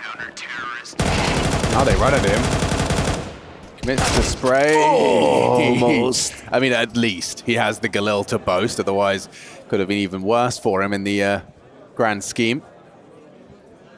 Well, it's Astralis firmly in the driving seat here. Yanko said he can't really justify much of a purchase. Does really need to be the full eco around the NAF. Galil and a bomb plan will be a very welcome addition to their offense here, considering NAF is so low on cash. He gets an extra $300, I suppose, for finding that frag. And we'll see if he can make a dent on the defense here. Rifle in hand, it's about all they've got. Another fantastic grenade. There's another one being sent in as well. NAF down to 70. It's been 1 ding potential to these M4s. Let's see if old Keith can make something happen here for Team Liquid. You're hoping for at least a kill or 2, right? To keep the pressure up on the CTs. It's going to be hard to steal away around. Although crazier things have happened in this series so far. Yeah, Cadian made a calculated investment so that the second armored Team Liquid member can wield the Galil. If it does go wrong, that's a banger. Stair goes down. The long info now fades to black. It's one of the MP9s gone, so not too much given away. should still be fine. Should be the operative word here. Team Liquid suddenly gets control of the middle position. 5 players on this side of the map as well. Bear in mind they have 0 utility. It really does come down to fragging ability, and Naf has got that in buckets and spades. Twist with a devastating headshot to kick things off, but 35 seconds. Final commitment will be coming in. He's hit another one. Good lord. Oh, and then Device just does that. A double kill onto Skulls and Cadian. Don't forget, it's only Naf with armor. Twist has given them some ridiculous frags. Yakinda's got the bomb in his hand, and they don't clear the site. Naf will get another kill. Okay, Henry, you want to damage? You know, making it costly. That's significant. Well, you know, you want the damage, but now you're in a 5v3. Yeah. Now you want the round. The objective shifts when Twist hits the second. And it's unfortunate. I mean, Cadian and Skulls just dying very cheaply there to Device. Oof. Sicko. Absolute sicko. That's a dirty angle, though, from Device. Device saves the day. Team Liquid's days are numbered, though. It's going to be Naf from the Galil. His money was rocked in the previous round after saving. And now it's down, jump spotting in towards Connector. And there will be players on the other side here. They've actually made some decent ground. Twist got the hot hand right now, feeling it after those couple of Deagle frags, continues to find kills. It's Stair that goes down once again early. He had no idea he could be there that quickly.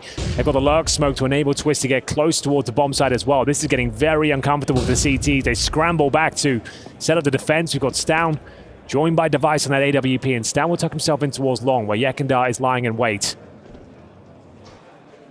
And we saw a lot of this from Astralis, you know, the re-aggress once they lose one of the A players. Now Stan in the forward position. Oh, a missed shot from Device. Twist is actually still alive. They're not ready for him. Double dink. 5v3 quickly goes down to just 4. Device going to rack up another. Skulls crouching in towards the AWP, and this is what Device does best. He didn't see him. What? Oh my god, they're going back to B. Back to B. Naf's calling it clear. It's not a bad call, but can you get the bomb over there in time? Already the pennies drop for Astralis. 30 seconds. Naf needs to find one of these. Loud, audible rotate. Bro right next to him. Device goes down, but there's the frag back. Oh, we've got 20 seconds. He's have to make it back towards A. This is going to be tight. And it's going to be held. Yabi is towards bank. With low HP, Twist has to defend his captain. If they stop the plant, it's cooked.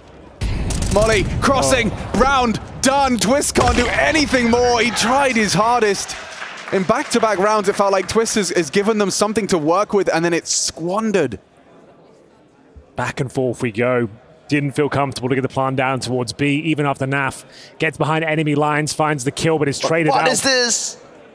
Oh, they pass each other directly. Bro finds it, they just don't feel secure.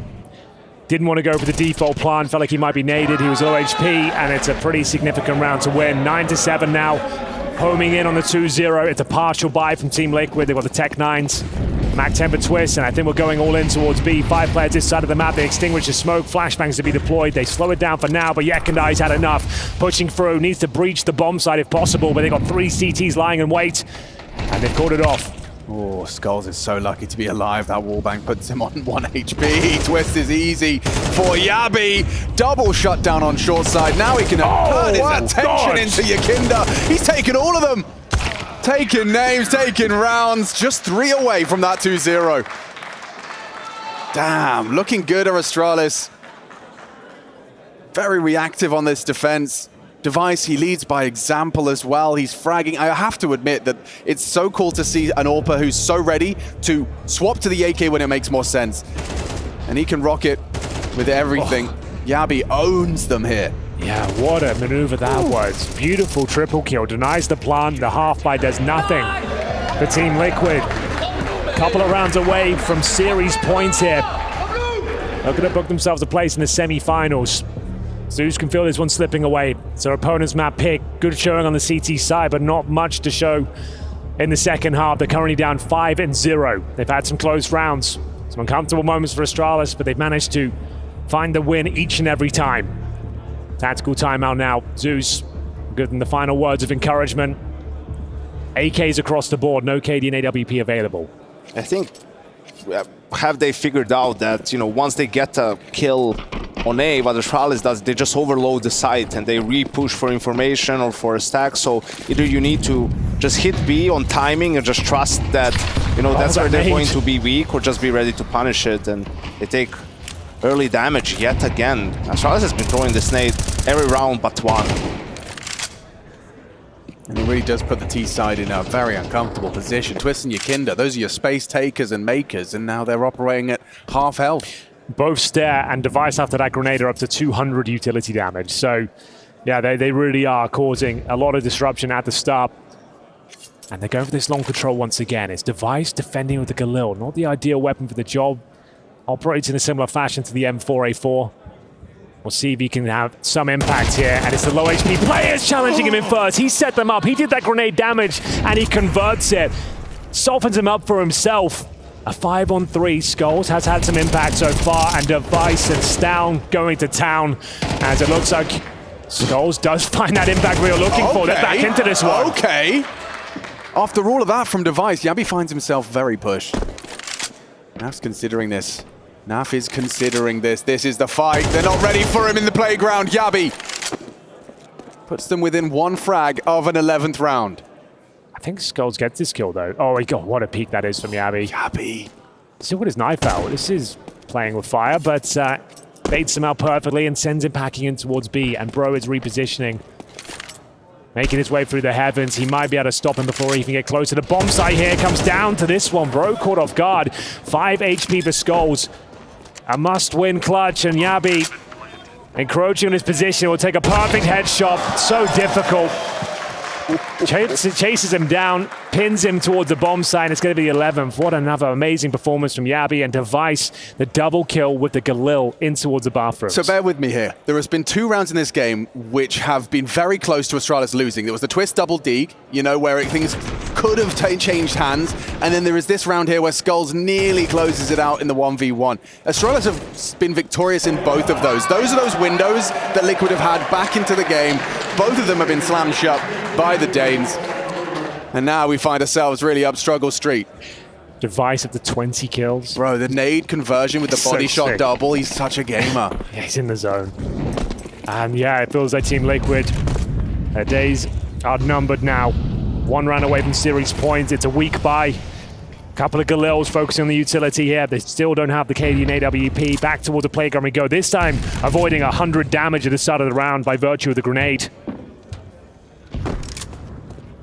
We'll see whether they can answer back here. Team Liquid desperately need a round. If they can just win one, the money hasn't got out of control, hasn't spiraled yet, so Device hits those all day long.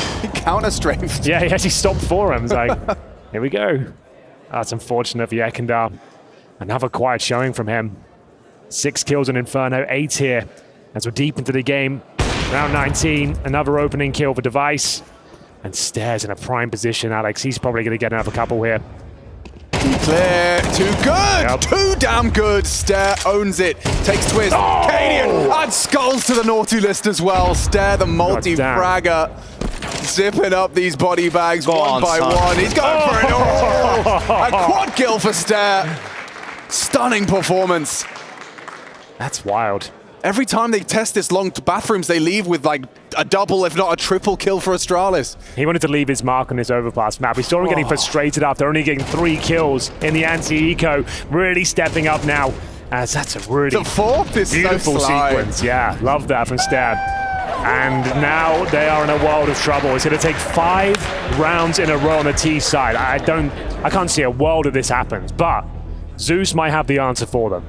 Like we said, it's the hardest map in the pool to get T rounds on, and you've got no money to kick things off. You're broken. It's also a little bit surprising that they bought the previous round. Maybe they miscalculated the money because it was the 1v1 and thought, okay, if we do win this round, they're going to eco, and that gives us a buffer to win this game, to take it into OT at the very least. You know, perhaps also not feeling confident that they can win, as Harry pointed out, 5 rounds in a row just to take it into OT. But that's what's going to have to happen for Liquid if they're not to be eliminated from ESL Pro League Season 19 here in Malta. Oh, he's actually missed the short smoke. Didn't throw the molly. At the end of the world. Maybe not even his intention, but regardless. Oh, a bit of chip damage lands onto Device.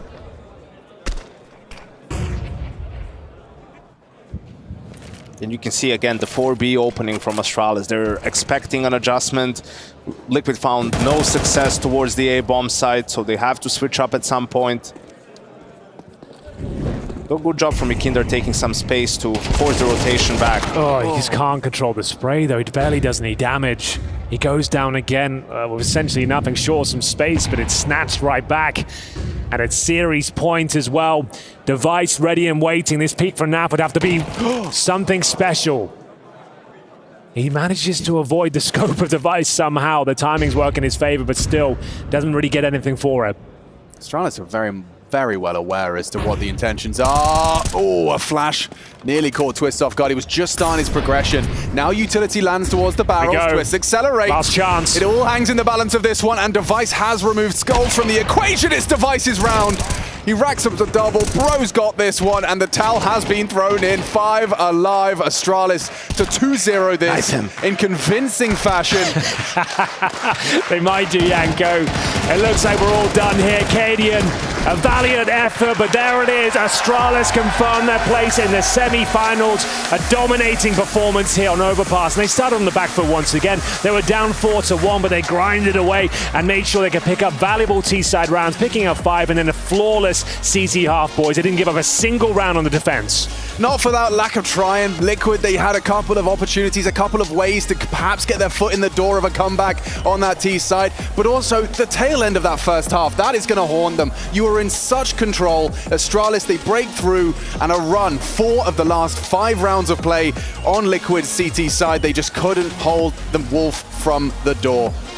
And I think a realistic image of where these two teams are right now in their progression. Astralis is just playing very good Counter-Strike at the moment, and for Liquid, you had your chance on Inferno. You had it, right? You were getting a little bit too cute at some moments, lost a couple of important rounds, and you know, who knows what might have happened on Ancient, but Astralis, after that Inferno, they shut the door down on Overpass. Well, it's Astralis keeping up that flawless run here at EPL Season 19. And for now, we'll throw it down to the couch where we've got Jason, Maniac, and Hugo. All 3 of us, baby, get to close out this game. The Astralis Liquid rivalry. Yeah, Astralis put the lid on Liquid. That's what they did. It's still very one-sided, isn't it, despite the new rosters? Yeah, I mean, listen, FaZe remain the only team capable of taking a map off this roster. Astralis is absolutely firing. That is an actual fact. The defense of Overpass sent a very strong message. You are not to be messed with. This was even a little bit more one-sided than I had hoped for, maybe, if I take the risk. I was imagining something a little closer. In fact, it was a pretty one-sided game. They had their opportunity on Inferno. I think Overpass was always going to be a bit of a wash, even though Liquid had a strong start. It's Overpass T-side, man. Like, as soon as Astralis got to 4 rounds, we were saying in the green room, yep, that's enough. They've done their job. They throw a 5th on for good measure. And, man, Astralis, what form throughout the whole tournament so far. These guys have been steamrolling, and we've got them to join us as well on the couch. Congratulations, boys. Hello, hello. How's it going? What's the feeling, Mr. Coach? It feels good. Yeah. Winning your map picks, that helps. Well, let's start with you as a coach. What's it been like? You're putting this whole new lineup together. Bro from one team, you've got Yabi and Stown coming in from another team, Device in-game leading for the first time. That's a lot of moving pieces. Yeah, I think we did the classic one with rip everything down that was in the house already and then rebuild it from scratch. And I think that's the process we've been doing so far. Cool. I actually wanted to ask about Inferno. There was this pistol round that you beat them when they're trying to be in your face. From this moment on, it felt like the game had turned. Is that something that you guys felt from within the server? When you won that round, when you punished them, you felt like they had not given up, it's not the right word, but that they were shaken a little bit? I mean, it's always nice to break momentum with these kind of rounds. So it's like, for us, it's just an opportunity to get a few more rounds than that one in particular. Then we can always bring the momentum straight towards us, and then we can continue on and get 5 rounds in a row. The AWPing in-game leader changed Yabi from KD and now to Device. What's a big difference there? They play similar roles, but what's been the main swap between Device and KD and considering their positions? I couldn't hear anything. He's saying both KD and Device are AWP in-game leaders, but like, what's the biggest difference? They have different styles of AWPing and different styles of leadership. What's the kind of difference between 2 AWPing in-game leaders? I think the playstyle is quite similar, to be honest. I think it's just the role that fits us as a team pretty well, and also Stown, he likes to do that role where he can be everywhere, and I think he's also the best there is to play that role. So I think that is just a good thing. And the difference, I mean, I think we played the similar CS as we did in Heroic, I would say. Proactive, yeah, playing... Maybe not as gambly. I mean, I didn't think we did that in Heroic as well. Yeah, You just well about that, you and Stown play together a lot, right, on CT sides, and you're very mobile. And Device has said like Stown is a very vocal player, like the second most vocal in the team. Is he calling the plays that you and him are going for? I'm thinking like CT side Ancient, for example. Like you guys are very active together. Yeah, I mean, it depends on his positions on the maps, but obviously he is a guy who's talking a lot and taking a lot of initiative. But I mean, we also have a really good game plan every time we played an official. So yeah, I think we know what we want to do, and we talk a lot of the things through before we play the game. So yeah. Well, you came in and had a big day today, so I don't know what you ate this morning, what you got going, because you had an attitude today. Omelette with ham and cheese. Oh, beautiful. Okay, I'm glad we got that. Well, it's lovely to say that because we actually have the United States Air Force Aim High Player of the Match. And it is indeed our boy Yabi. It's Mr. Omelette over here, ham and cheese. Hey, and I wanted to ask you just, Mr. Omelette, I'm not going to refer to you that. I'm going to call you Yabi, not Omelette. That's fine for Jason. Yes. Your performance with this very roster, with Device as a leader, has skyrocketed. Your numbers are incredible. What do you put it down to? Is it just the style, the role, the feeling? How do you explain how strong you are right now? Because it's beautiful to see. I mean, I think it's a bit of everything. I really like the position I have now, and I'm much more comfortable in it instead of playing roles I didn't like and couldn't be as proactive in as I can say. I think I like to feel the game and could do plays, and I really feel like I can do that on this team. And yeah, it's just a really good chemistry we have. How much space do you have? Because obviously I imagine Device, a lot of control, Stone, very important in the decision making. How much space do you take in the game? I mean, on T side, I think I'm doing a little bit. On CT, I think it's more up to everyone can do it in the team. It depends like on the position we're playing on the maps, because on overpass it's also Stair. He's the A player, and that's the guy who's doing a lot of plays, and he's also really good at taking initiative and really good at talking and making plays. So I think it's just everyone in the team. But on the T side, I'm the main lurker, so I can do some more things there. On maybe a prep side of things, I wanted to ask about the first map. We see Yakinder and Banana. He's a player who's had a lot of trouble in that position recently. Was much of your prep looking into how to exploit him? Because he was having a lot of trouble on that first map.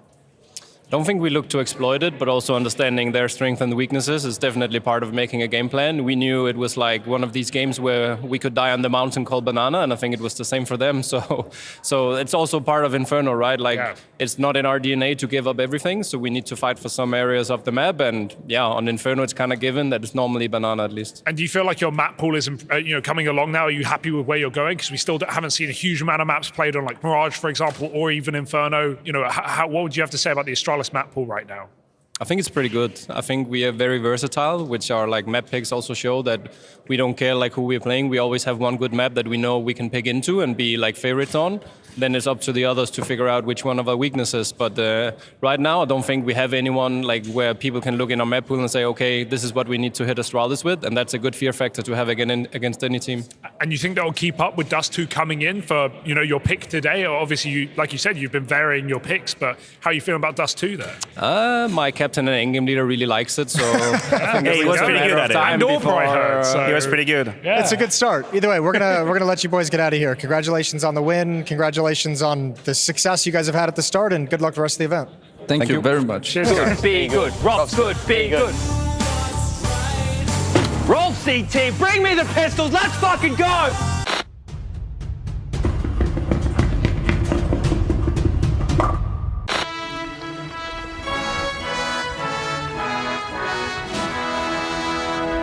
Because the Lord moves in mysterious ways. Like the CS2 movement. And they can't even get that right, can they?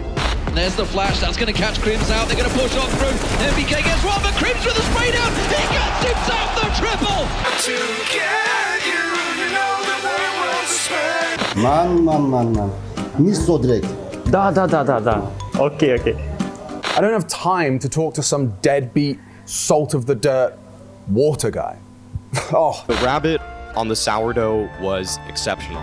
Catch all of the constantly happening CS here. It's all here, and it's all CS, always. It is time for another installment of Were You Paying Attention? I've got Stare, I've got Stan, and you guys are going to be going head to head for some questions based off of the game you just played. I know that second map was quite a quick one, but I do have 17 questions to go through. If you think you have the answer, you can buzz in. If you unfortunately get the wrong answer, that gives your opponent the opportunity to steal. You guys ready? Okay. Yeah, all good. Okay, fingers on buzzers. What was the score at the end of the first half of Inferno? 7-5. That is indeed correct. Who was the top fragger on Inferno? Me. That's very much correct. How many kills did you get? 19. Bang on, 3 out of 3. Who got the most AWP kills on Inferno? Device. Kaden. That's correct. That's a lucky one. Who picked Overpass? Astralis. I don't know who that They did indeed. Who was the first to hit double-digit kills on Overpass? Kaden. That's incorrect. Pass it over to Stare. That's also incorrect. Twist. That's correct. He did indeed hit 10 basically before anybody else could get on the board. Which 2 players on the server have names which rhyme with Hound and Bobby? What is that question? Which names rhyme with Hound and Bobby? This is a Trace Stunner Saranthus question. Shout out Trace one time. Down and Yabi. Perfect. You get his gist. A little weird, yeah. How many CT rounds did Liquid get in a row on Overpass? Oh, in a row. I know. I should have 6, said you got to wait 6. until the question has been asked, but you are correct. Yeah. They did get 6 in a row. How many MP9 kills did Twist get on round 3 of Overpass? 5. He did. He got a nice little MP9 ace. How many rounds did Astralis win in total on the T side of Overpass? 5. That's correct. On the on the first round of the second half of Overpass, which bomb site did Liquid plant on? B. That's correct. 50-50 choice. You got it. And did the bomb explode? No. It didn't. It didn't indeed. You guys won the round. How many AWP kills did Device get on Overpass T side? T side of Overpass. 3. That is correct. He did get 3. Not nice a one. massively old I knew map, it, yeah, but for sure. who's the oldest player in the server? Device. It's incorrect. It's very close though. Kaden. It is indeed. How old is he? 29. 28. 28. Stan with the steal. Last 2 questions. How many T rounds did Liquid get on Overpass?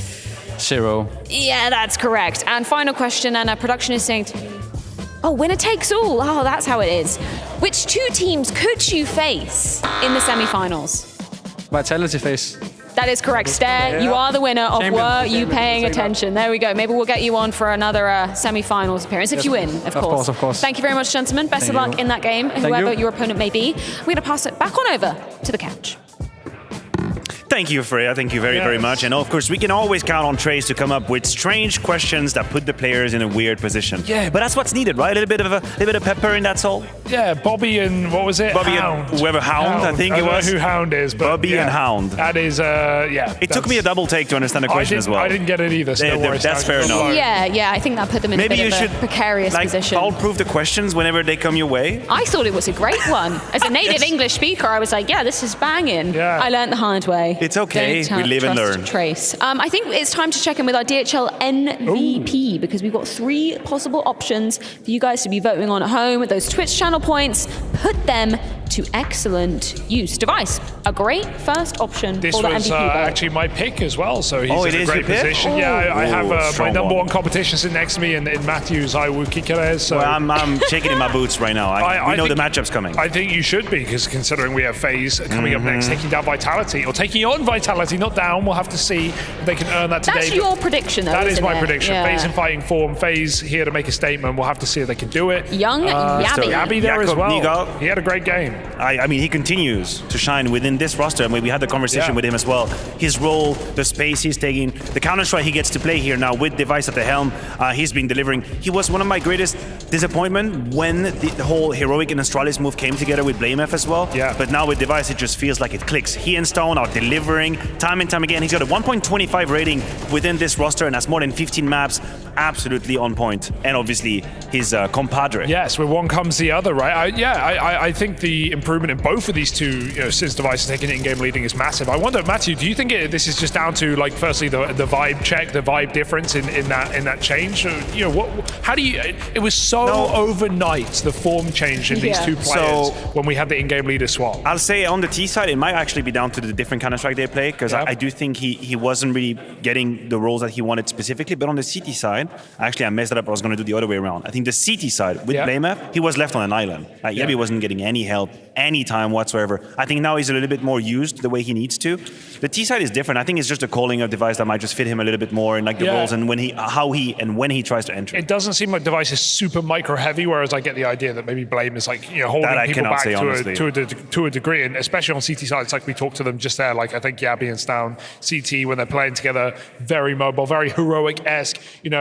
He questioned your gamble comment, but that was Jason's gamble comment. Jason's gamble. I personally thought you were so out of line. Like, that was out of line, really. It looked like you were about to stand up. I'm with you though, Jason. I think maybe it doesn't feel as gambly. I think it's more like the way it just looks on the minimap is they're just so mobile. They're always getting reads and making stacks. Yeah, and obviously if you're the player on the team that has gone through the theory prep with the team for hours on end, it's never going to feel gambly from your perspective, right? We have to come up with a different word that isn't emotionally attached. You know what I mean? Like, when you say to a player, you've gambled this position, they might think, wait a minute, you think there wasn't a logic to it? So you get edge your bets, you chanced it. No, chancing's even worse, actually. Also, you engineered a solution, maybe. It's kind of like risk reward, right? Like, how would you, like, calculated? You anticipated.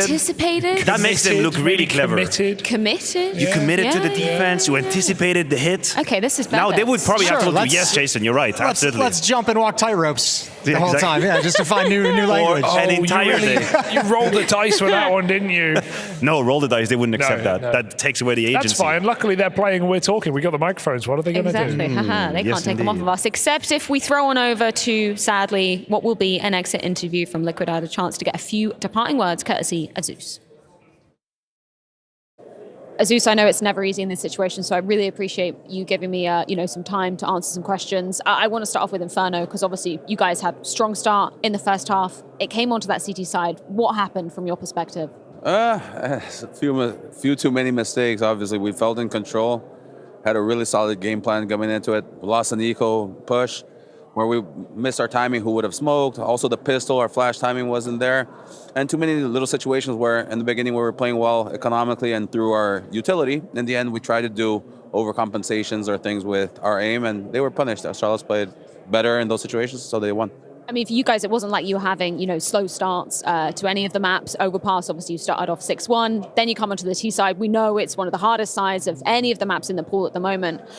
We saw you taking some timeouts towards the end. What were you trying to tell the boys to, potentially push this and try and get to OT? I mean, Overpass is one of those maps on the way out, so we prepared a really good game plan with a few set strats and ideas. We, again, put ourselves into good positions, but then in mid-round situations, we couldn't capitalize them. Either we're coming back from going a man down, or when we had the man up, it was a little hesitation who had to rotate out, didn't, and things like that. But timeouts were on those set strats, on those game plans, trying to keep the morale and mood going. It is a hard map on the way out, but I don't feel that the morale was the problem. It just is a map that, since it's on the way out, we prioritize less. Fair enough. We know that this has been a project that's been in the works for some times, and it's been a lot of different cultures coming together, a lot of players from different teams with different styles coming together.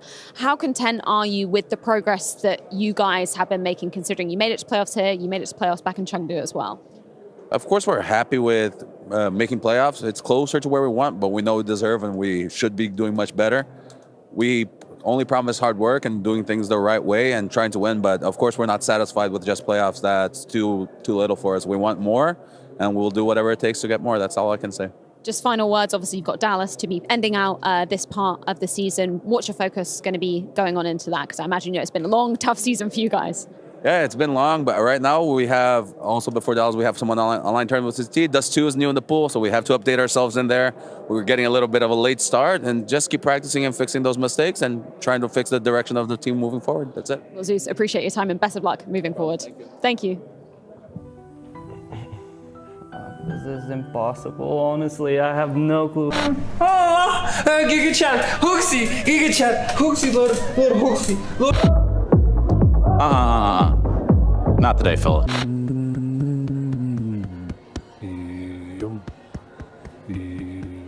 He turns to me and he said, "Why so serious? Why so serious?" Is back on the menu. Yes! Woo!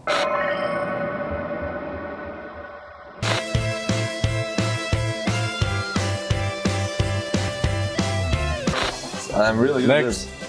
How you started? I guess we need Apex.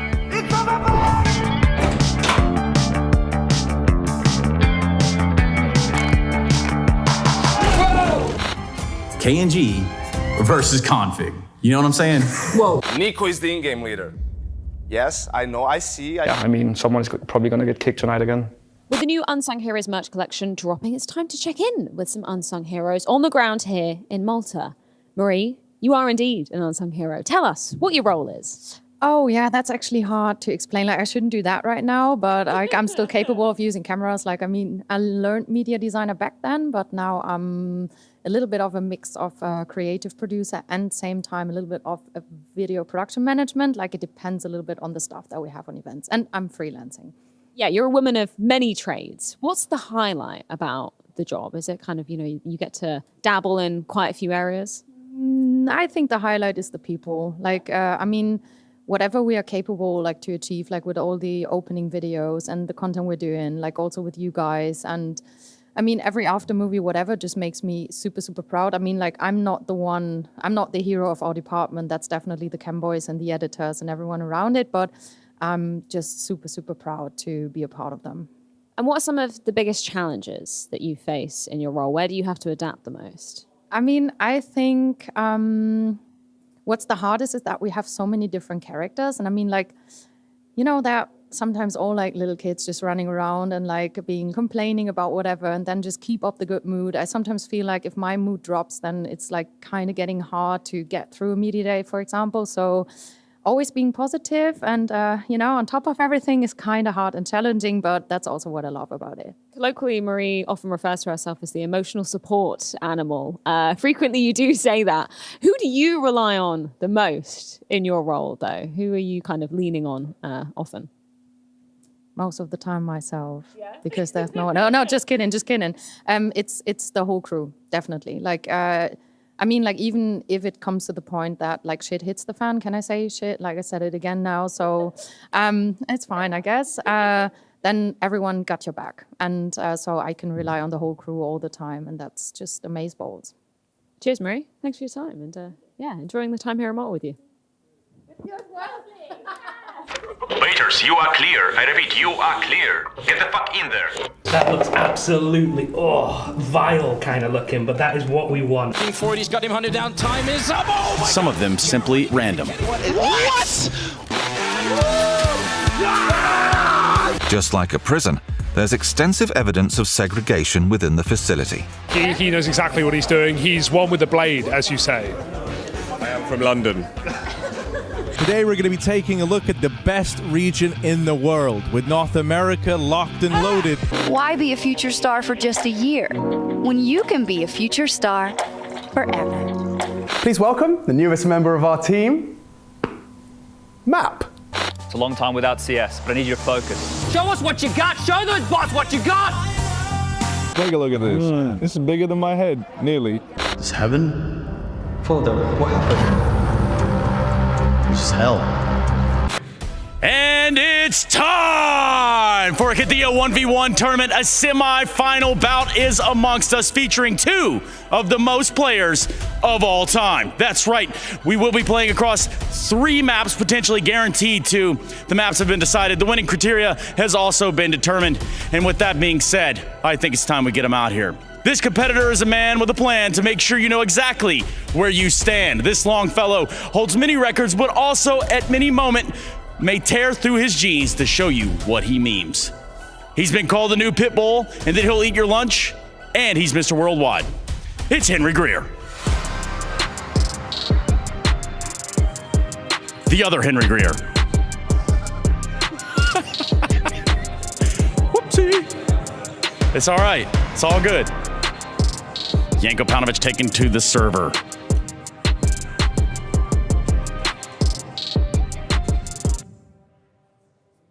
You like that, Yanko? You like your walkout? No, I don't like it at all. I'm not Henry. Don't mistake me with that source-loving piece of shit. Well, do you want to know what I would have said about you? No. Well, you're going to hear it anyway, Yanko, because here we go. Nelson Mandela once said, "For to be free is not merely to cast off of one's chains, but to live in a way that respects and enhances the freedom of others." This competitor embodies many things, but is the only one who has a story about a donkey getting stuck in the mud. He's now ready to get this W out of the trenches themselves. It's Yanko Pound Your Bitch. It would have been cool, except...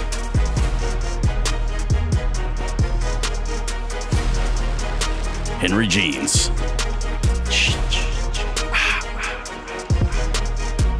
Coaching staff joining us now. We do have Moses on one side and Henry version 2.0 behind Henry himself. Henry, how do you feel coming to this 1v1 today, bud? I'm going to be honest with you, not great. I know everyone wants me to kind of get stuck in here and give some jabs, but the warm-up didn't go well. Gear's not feeling great. Settings aren't really there. I think Yanko might actually have this one quite comfortably. So sorry about that, but that's kind of how it feels, just being honest right now. Who knows, though? Maybe I step up. I've taken down Maniac. I've taken down Freshie. It would take a bit of magic, but yeah, it's going to be a difficult game. And your coaching staff, what have they brought to the table on your side? It's not about what they brought so far. It's what they're going to bring to the table once we get going. Raising morale, making sure I keep my head in the game. We might call a tactical timeout at some point, but overall, he's just there to make sure I keep focused and happy overall. Last words before we jump into the server, Yanko. Thoughts, questions, comments, or concerns? Should have picked a better coach. Fair enough. And back to this side. Best of luck to you, sir. I think you're going to win, probably 2-0. But yeah, let's see what happens. Well, let's see what happens. And in the words of OJ Borge, let's get it on! Yeah, this is a pretty exciting matchup that we've got ahead of us today. Two Titans in the server. I don't know which way this one's going to go, Maniac. I'm undecided, if I'm honest. So, you know, I hold a degree in psychology, right? Yeah. And I do wonder if there's a little bit of that's been put in the mix by Henry with the attitude, not combative at all, talking about how he's not feeling well. He doesn't know if he's got what it takes to win. Do you think he's trying to lure Yanko into a sense of security, a false sense of which, and then when he strikes the first few rounds, he's going to be completely lost, looking for answers? Yeah, I mean, it's an interesting departure from the norm, right? It's a very humble approach from Henry. Doesn't really Henry is not fit him in general. Something that we look to. He's kind of known across the world as a bit of a wanker, really. Yeah, right, so if you're all the prep you've done, it's already out the window. You think, what? Who am I playing against? This is a whole different mindset, Is right? it really Henry? I mean, you know, even as we look towards the coaching staff here, I think that even that's a pretty interesting discussion, right? For Henry, obviously, we have Hugo. He was taken out presumably very early on in the 1v1. Never expecting much from him, but it sounds like we might be on the verge of getting into this. Oh, Are we already into this? Yeah, is this live? I'm fine. No, this isn't live. This isn't live. So we're doing MR best of 3. I understand that. Do you know how many rounds is it? First to 13, as we've done. First to 13. Pretty certain. This is it. We're going live. We're going live. We get thumbs up everywhere. As far as we are concerned, we are extremely ready. If you guys are too. All right, the moment we've all been waiting for then, and it's an early lead taken by Yanko. Henry, he's got to cook up a reply here. Henry Jeans, known world over for the denim he wears. Henry. But Yanko. There we go. That's an answer. That's what we needed. We needed a quick answer from Henry G, making this competitive. Yanko staying on the AK, trying to tap, burst into the spray immediately, but he's found 2 apiece. You know, right in the middle. A lot of respect to Yanko using this AK more often than not. I can see Henry has now started to kind of copy that style. Oh, Henry on a bit of a heater all of a sudden. Henry G's picking up steam. But Yanko, those are the shots he lives for. 1 bullet is all this guy needs. 1 chance, 1 opportunity, and Yanko's there every step of the way. And a great head bobbing from Jason. You could see how much effort he's put into nodding behind Janko, you know. Very important non-verbal support for his player, and it's working out great. Janko's already on to 6. Hugo's very stressed. I can see the pressure. Hopefully Henry doesn't see how his coach is behaving behind him. Yeah, I mean, it would be hard not to with the size of those hands on Hugo Byron, but Janko spotting a bit of a lead here as Henry tries to close the gap. Remember, this is map 1 of a 3-map series. You don't want to overexert yourself heading out of the first aim head-to-head. Janko, he's not even breaking a sweat right now. Jason is in the background, but he's a sweaty guy. 9 on the board. Bit of pre-fire as well. Pre-fire coming in. This time punished. 2 rounds of difference now as Henry tries to make his way back onto this first map. The spray goes amiss. It's going to be Janko onto double-digit first. An elevation coming in from Henry. He tried that move before. It didn't pay out. He revises his decision, switches the weapon, and goes for the white swing. 10-8. Important to bear in mind as this gets closer, Henry will be wearing his signature jeans, and as he sweats in them, they're going to start sticking to him. Now, that can be very off-putting when you're up there under the lights in the big chair. We all had this issue once. The sticky jeans, of course. We've all had this issue. All right. 2 rounds the difference. Henry is closing that gap. We knew this one would be a barn burner. We knew there was no clear victor in sight. Henry G goes on a bit of a tear, but it's Janko to silence him. Now just 1 away from getting the job done in this opening matchup. First map looking to go the way of Janko Paunovic, and Henry's really ratting this out. He discovered this angle on his own in this server. Yeah, he used it against the man in the booth with me, but will it work versus Janko? He will not crumble under this pressure. No rat strat will overcome Janko, and so he takes the first map. See Jason trying to get the fist bump over here. Important to connect with your player. Janko didn't need any coaching, really. I think it's fair to say he was superior.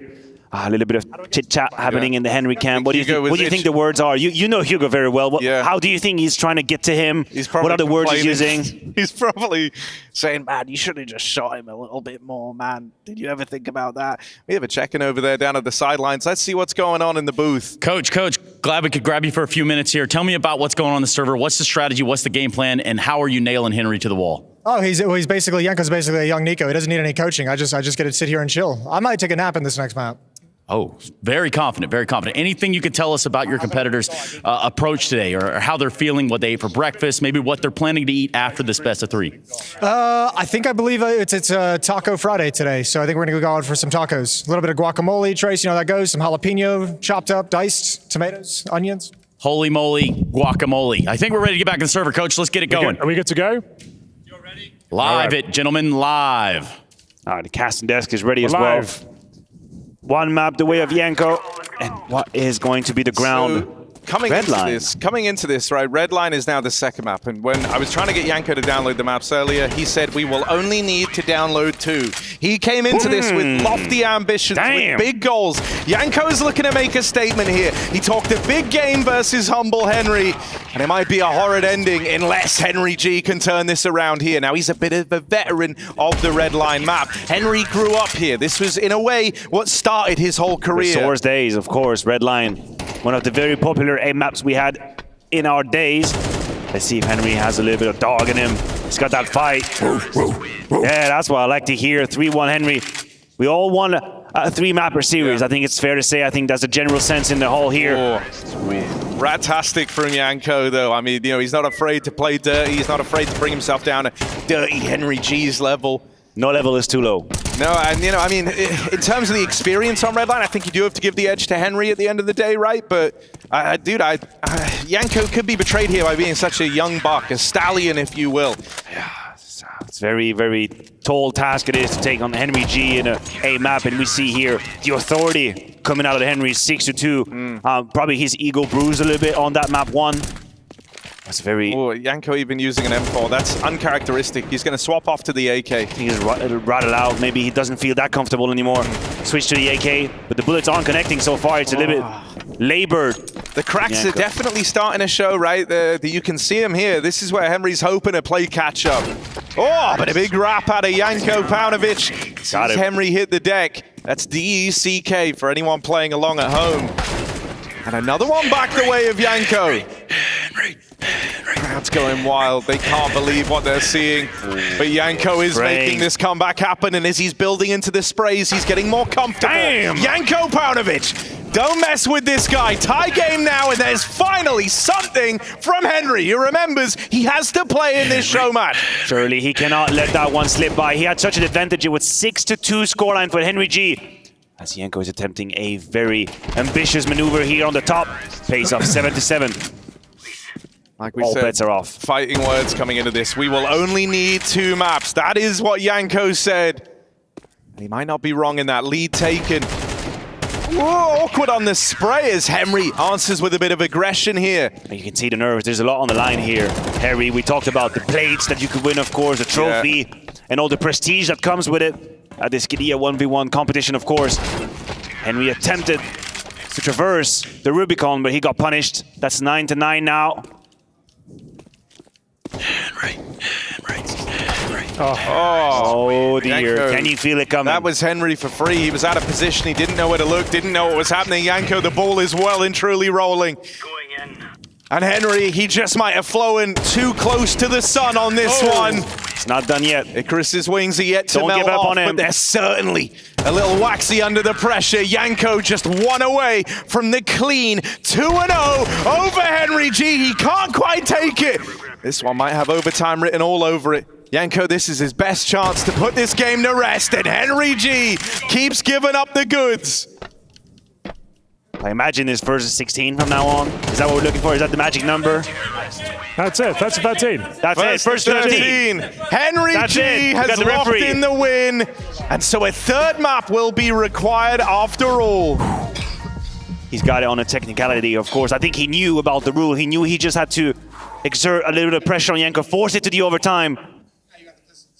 A little bit of talking there. That's a just exchanging a few looks. Just here to adjudicate that it is first to 13. There's no overtime, it's just first to 13. Okay. Okay, we've heard you. We got Mr. the referee Commissioner. come over. The commissioner of the 1v1's also playing himself. Don't quite know how that works from a just kind of, you know, small conflict of interest. Yeah. We won't matter. I think we have Trey standing by. Another words from the coach. Maybe Trey's back to you. Well, I was going to ask the coach a bunch of questions, but he's not in the server, so we'll move right on into the competitor. Sir, Mr. Greer, can I call you that? Let's talk about what just happened. What just transpired? It was down to the wire, close, back and forth. How you feeling, bud? Yo, I'm playing my C game right now. So the fact we've even got to a 3rd map, got the wrong crosshair, the house gear, I'm shaking. That's what I wanted to look out. Your hands are hella cold. I'm nervous. I'm all over the place. So if Yanko doesn't close this one out, yeah, thank you. My hands are quite small. If Yanko doesn't close this one out, I don't know what to tell you. He should get this one in the bag. He's a pistol master, but you never know. Henry's quite tenacious. He might be able to pull this one off. I do speak to myself in 3rd person here. He is shaking. I want to confirm not only his hands pretty small, they are shaking. But also, let's talk about these hands. But first, do I have time to go be sick quickly? Just want to just get it. Need to throw up, sir. Yeah, the adrenaline's kind of surging through me. I'd imagine you've got time to do that. I'm not the EPL commissioner, but I can't see anything against it. But again, let's go back to these hands real quick. Wow. Look at that specimen. Holy smokes. All right, I think we're about ready to jump back into this Qiddiya 1v1, pending when our competitors say that they're ready. I mean, this one's raged on all 3. I mean, it's what it was supposed to do. We kind of anticipated a 3-map series here. You can see a very focused look on Yanko's face. Hugo, Bloods just waffling. Henry's having to put up with that before the game. You can imagine it's a little off-putting. What a hindrance. Yeah. Now he's having to answer questions from his coach, but a lot being asked for. You can see on the other side, Jason's taking a far more hands-off approach. Can't say I blame him. All right. Deep breathing exercises. We're going in. This is it, the moment you've all been waiting for, the 3rd and final map. One of my favorite maps too. Very old school. Lord, have we spent hours playing this map. Always going to be a discussion about what pistol to use. We see Henry electing the Deagle. Quick switch to the Glock. See if it pays off. It scrambles a little bit. The spray isn't clear. Yanko took an advantage and he capitalizes on it. 1-0 in this final map. The semi-final of this Qiddiya 1v1 between Henry and Yanko. Different approach now from Henry. Yeah, I mean, it's going to slow down a lot, right? That's kind of the nature of the map. We even saw this in the classic bout just the other day of Chad Sponge Birchall taking on Jason Momo O'Toole. That one felt like it could have gone on forever. This map is a bit of a drag. but in the best possible way. It leads to some truly tense moments. Janko will get off to a good start here. 2-0 on the opener. Use the sound as well. We know the audio situation isn't the best necessarily in the setup, so Janko knows that. He knows he can push. He knows he can keep his opponent in the dark. The answer comes through for Henry thanks to the Glock. Expect to see Henry default to this Glock a lot, right? He is a Glock player. You'll always hear when Henry's in the server, is that a Glock in your pocket, or are you just happy to see me? Because this guy, he lives and breathes on the Glock 18, and well, we're going to see more Glock play. USP pulled out for Janko, but this is Henry in his elephant. He's on a heater now. 4 kills off of that Glock, and every time he's going to go back for it. He doesn't care how he looks to move into that next round. Oh, Janko getting mouthy towards the coach. It's clear that Hugo's words some claims to the coach. Getting under his skin a little bit here. Janko, not a guy who usually feels the pressure, but when the Glock's out for Henry Jeans, anything is possible. He's maintaining the pressure. I think it gives him a lot of movement as well. You can see how he's never really staying in place. Immediate gush, and now, this was an opportunity. That is good stabilization from Janko. Huge pickup. Janko gets out of 1 HP. P250 and now. beats Henry at his own game. That's a bit of a mind game now taking place between these two as Janko ties it up. Oh, Janko! Beautifully done. And that's the lead taken. Henry on the deagle. You never see this. You never get this. Is that the pressure? Yes, feels like that. He switches to the Glock, but Janko is already in a good position. 7-5 now. A clear advantage being taken. USP of Janko, just a bullet necessary to put down Henry. He's now a few rounds away from it. The grand final is just holding his hands out as Janko's headshot percentage rises through the clouds. Seems like Hugo just reminded Henry to go back to the Glock, but even pulling out his weapon of choice, it feels like there's too much momentum behind Janko right now. He's been so clean in these taps. Henry finally breaks back in right as the doors were about to close. It's a lock-in now on aimed Eagle. Henry G trying to do the impossible. This would be one hell of a comeback. No one thought he had the minerals for this. Deagle play from Janko. Of course, that timer set to 1 hour, so this individual round can take a long time. No one wants to be that first domino to fall. Janko trying to scout out Henry G. Formation gathering. He's waiting. It's racktastic. And even then, it's not enough to beat Janko Paunovic. Moving swiftly on that path towards the grand finals. We are just rounds away from finding out who goes on to face Chad, Sponge Birchall. Damn! And everything is pointing towards Janko as the man to face him in the finals. He'll close it out with the Deeg. That is a Janko classic all over. Big smiles all around on that side of the table, and disappointment for Henry and Coach Hugo. Got to point it out, excellent coaching mannerism from Jason. I just think this silent demeanor throughout the whole series conveyed an area of serenity for Janko. I think he benefited from it greatly, you know, not being bothered, not really talking to him. He knew what he had to do this last map. Absolutely in control, great headshot percentage as well, and I think it's time we get a couple words from the winner. Trace, back to you. A winner here in Janko Paunovic. Let me ask you right away, bud, was it as tough as you thought it would be? You said there would only need to be 2 maps. That was wrong.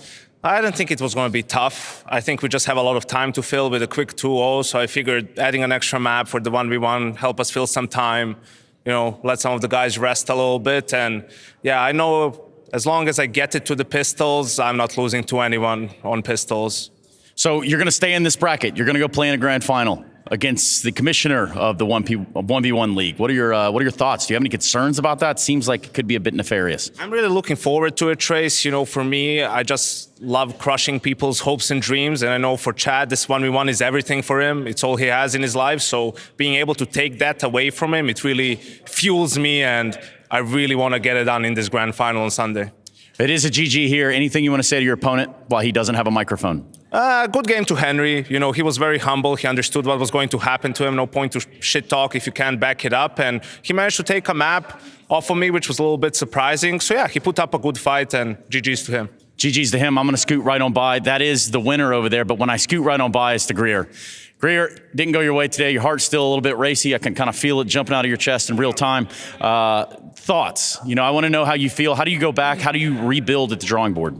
You know what? In Team Henry, we're actually pretty happy with the result. We started at the bottom of the bracket. We had to run it through Maniac and then through a pro as well, or a semi-pro, I suppose. And then playing against YNK. Yeah, he was always going to go and make a deep run in this tournament. And the fact I got a map off him, I said coming into this one, I couldn't find my crosshair. I couldn't really get comfortable. Just came off a cast as well. Adrenaline's pumping. He was a better player today. Next season we'll come back stronger. I hope to win this one day. I think I've shown my worth. And yeah, just congratulations and go on and win the whole thing now. Do you have any final thoughts or words or comments that you can give us about your coach's hand size? They're unusually, but in a brilliant way, large. I think they're fantastic. I think that the length of his hands is almost like what? Like this? That's just my regular accent, mate. That's just how I sound. Finals, Pronact and Crims. They just need 2 kills here and they will win it for the second time. 47 kills, 23 deaths. Or should I say, 4, 7, 23. Okay. Weird timing. Give me a second. I'll be right back. Sorry about this. I'll never forget when we had no toilet paper during COVID. It was a bit hard. We all went outside, but James never had that problem. It's our first date. Oh, okay. Pressure some vodka then.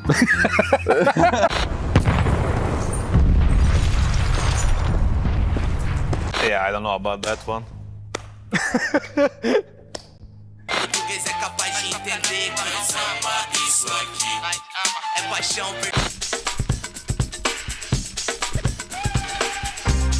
My people need me, man. My people need me. Yo, I don't know, bruh. Bruh. Whoa! Oh my God!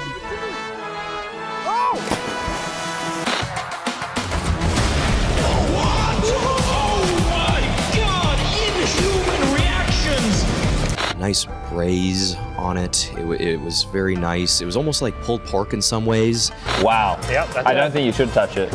I don't think you should. I think this is I have masturbated before. Oh, a bit partial to the old hand-to-hand combat then, I understand.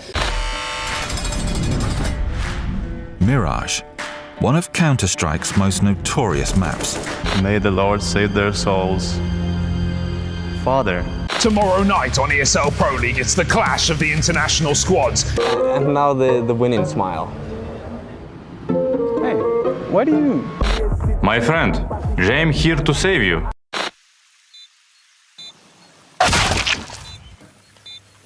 Don't go. I don't want you to go.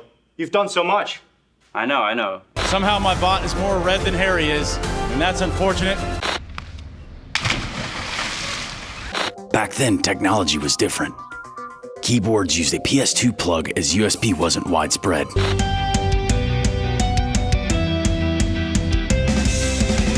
Yes, have fun at EPL and break a leg.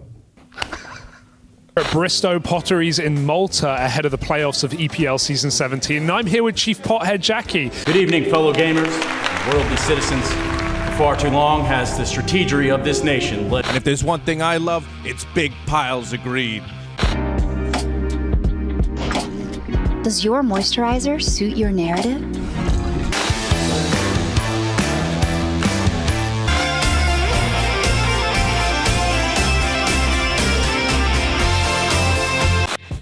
Oh, hey there, everyone. This is a little quiz, but this time there's some stuff on the line. We still got some of that white market balance left to spend, so I brought in 4 of the smartest people I know, and they're going to go head-to-head here to decide how we divvy up this remaining money. First place, they're looking to spend a total balance of almost $1,000. Actually, I think it is $1,000. So why'd I say almost? It's a good question. It's not on the quiz. Right. Second place, they're at about 600. And just under that, 400 for third. That means if you're unfortunate enough to finish fourth, you get nothing. Oh, yeah, it's pretty spicy, isn't it? Okay, so this is broken up into 4 categories. Your categories have been pre-assigned, and it's about the teams still remaining in the playoffs of ESL Pro League Season 19. Nice. So, are we ready to go? Who goes first? Who wants to go first? I'll take a volunteer from any of you. And is it we having the minute timer I'll go to first. answer the questions? Yes, we have 1 minute. Would you like me to get the timer? Yeah, you know what, Chad? I trust you to timekeep All right, this. so what I'm going to do is I have the timer. When the timer goes off, I'll play the sound effect into the mic at everybody's dismay. What's the sound effect? I'm not sure. Do you want to hear it? Yeah, I kind of do. Oh, it's the classic. Nice. It's the classic. That's All right. default. Okay. Okay. So hold up, you I got to set back up the timer. One second, that's guys. fine. You have 1 minute. There's 5 questions for a maximum of 5 correct points. Who's going first? Yanko's Okay. going first. All right. Volunteered. Okay, so I'm going to tell you your category before we begin the timer. Yanko, your category is groups A and B. Yay! Okay, here we are. Are we ready? Signal the timer. Okay, start that timer. What teams from groups A and B are left in the tournament? Jesus Christ. The Got good this, teams. baby. Astralis. Vitality.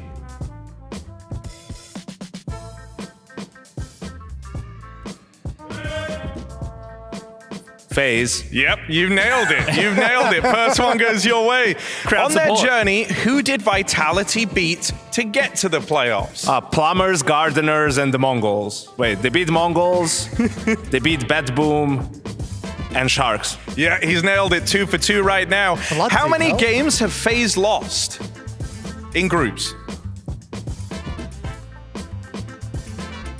He lost to Astralis. That's it. That's it. 12 That's their seconds. one. 12 seconds. How Yanko. many maps did Astralis drop in groups? 0. How many maps did Vitality drop in 0. groups? He's nailed it. That's 5 out of 6 5 seconds for to spare. Yanko Paunovic with 6 seconds left. The 1v1 might not be his only win on the day. I'll go last. Yo, the bar is set. I'll be going last. Would you like to give it a go, Alex? I mean, I'm gonna have to, aren't I? No. Yeah, I'll be honest, not my forte.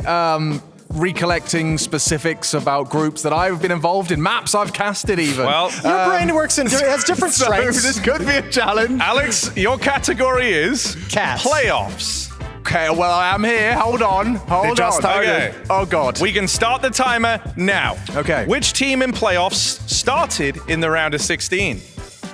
Which team in the playoffs Like started? still in playoffs. Oh, okay. Who's still here that was in the round of 16? Yeah. So who played in the first round? It would be FaZe. Yeah, nailed it. Who did Liquid beat to enter the quarters? Okay. We all know it, so let's just say it. FlyQuest? by any Yeah, chance? nailed it. 2 out of 2 so far. Highest rated playoff player who we haven't seen play yet.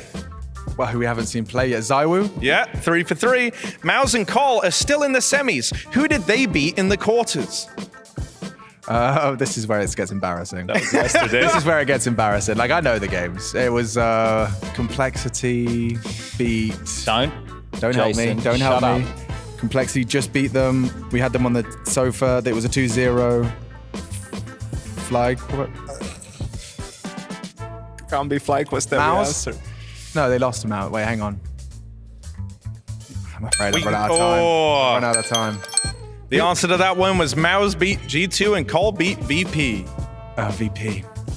I So know. 3 out of 5. And also 5 out of 5. I have a complaint Yes. because the question was poorly phrased. It was the highest playoff rated player we're yet to see. Zywoo's rating is from the groups.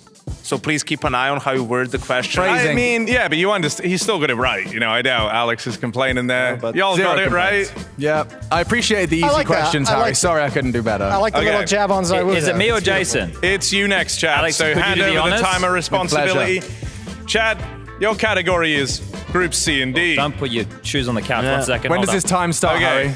and start the clock. Teams from C and D that are still in the playoffs.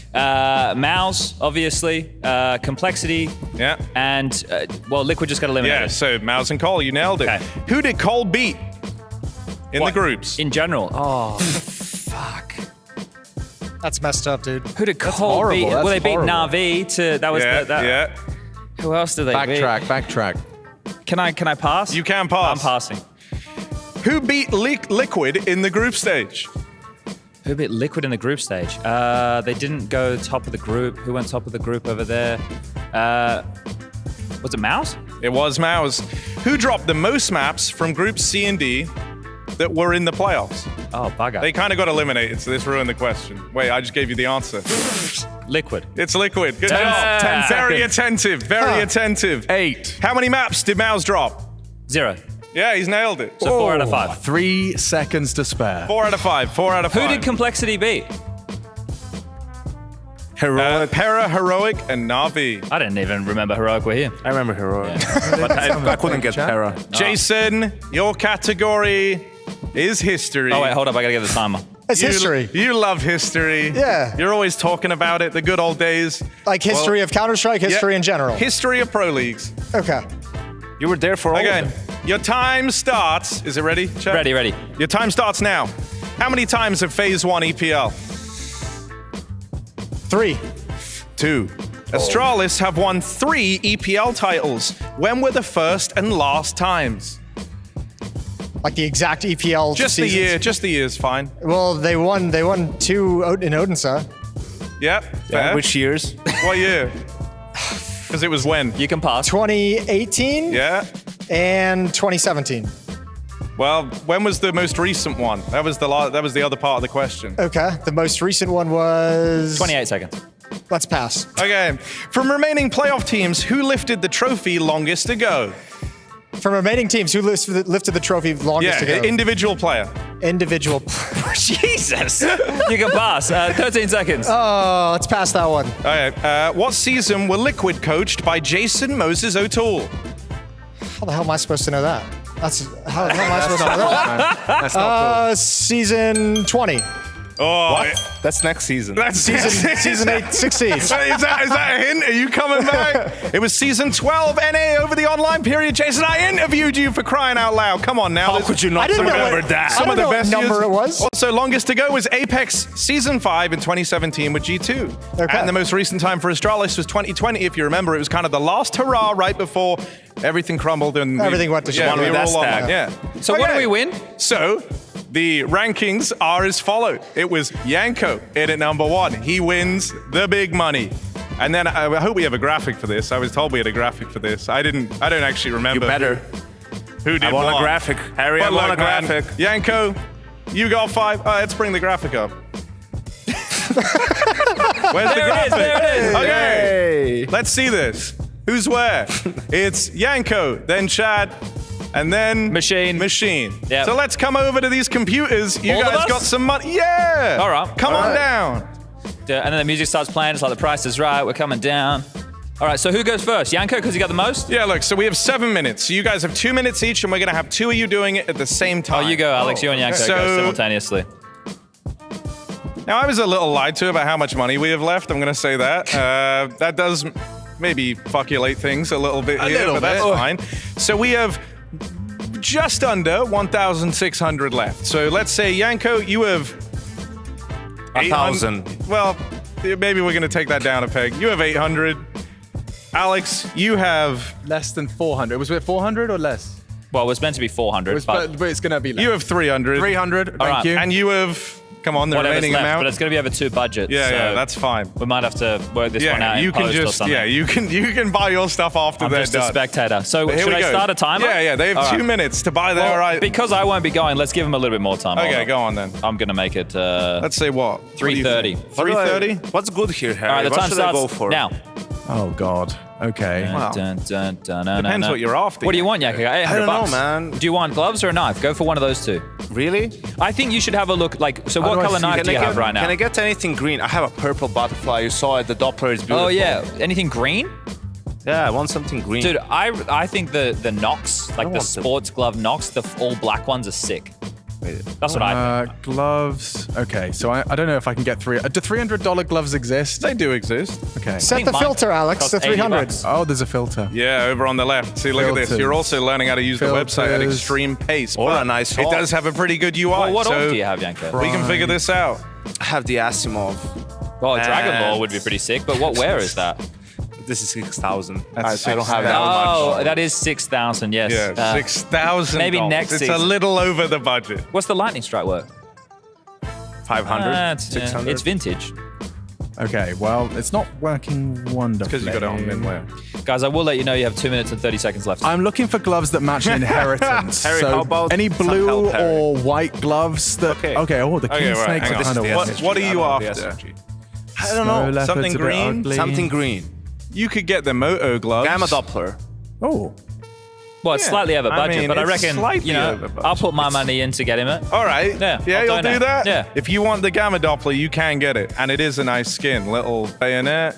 But you already cool said you had a animation. knife that you like. But it is a nice knife. Help Alex. He wants something to go within his inheritance. Our Help Yanko inheritance. out. I've found some blue and yellow gloves, which inheritance has gold and yeah. But field tested as well. It's field tested. That's reasonable. It'll look fine. Yeah. Keep that open, Yanko. Yeah. I got told by someone in FaZe that my gloves were ugly the other day, so I really. Oh, so you want to It's not have cool, it is it? prices? I took it to heart. I need something that matches my AK. Okay, so 270. That is within budget. What's the second price next to it? That's the Steam price. On White Market, everything's a little bit cheaper. So it's just letting you know your savings. So this is an 18% discount. Okay, well, I think that's probably my final answer, Harry. Yeah? You want to get yourself a nice little pair of gloves? I think so. Throw them in then. Let's go. I just click this whole button here? Yeah, you just click that. Really? And now it's yours. Enjoy. Wow, that was... You just bought them. Yeah, Yanko just bought his. What did you buy, Yanko? How do we get to what he just bought? Oh, it's up there. He got the Gamma Doppler. Damn. All right. All right. Was that M9 bayonet? Just the M9. Just the bayonet. No, just the bayonet, not the M9 part. And they still had 55 seconds to spare. Yeah, you guys actually had time left. And I think you even still have maybe some extra bits of money. I spent 270. I've got $30, bro. I've got 30 seconds. Is there a sticker? A cool sticker? Wait, stickers. $30. 30 seconds. One man. They are a very Alex expensive Machine Richardson stickers. looking at stickers that cost thousands of dollars. Good God, they're expensive. Hang on. The $30 ones are going to... Hang on. See all offers. What are the world's filter, 10 most expensive $30. casters? $30. What about that? Oh, the eye one's quite nice. Okay, that is kind of sick. I like the eye. Buy it now. You're running out of time. Okay, I'm just going to buy it. I like that. That's a cool sticker. Thank you. All right. Woo. So there we go. I'm We very got some happy with cool that. items. Yanko's got a knife on the way. You've got a fresh pair of gloves. Chad, you're going to have to spend yours on both accounts off camera. That's going to be an interesting dynamic there. If you want, you Chad, still we nailed can play it. the 1v1 for the knife. That's not a bad idea. We should have spent more. Throwing the gauntlet down. That's not a bad idea. Yeah, We'll throw our prize on the line. idea. Then we can use the other residual cash to whack something else in there. Sounds good. All right, cool. So all in all, that was pretty good, That right? was fun. Yeah. Stage host. Yeah, thanks. Happy with that. Yeah. Good job, Harry. All right, winning. Good job, And everyone. good job.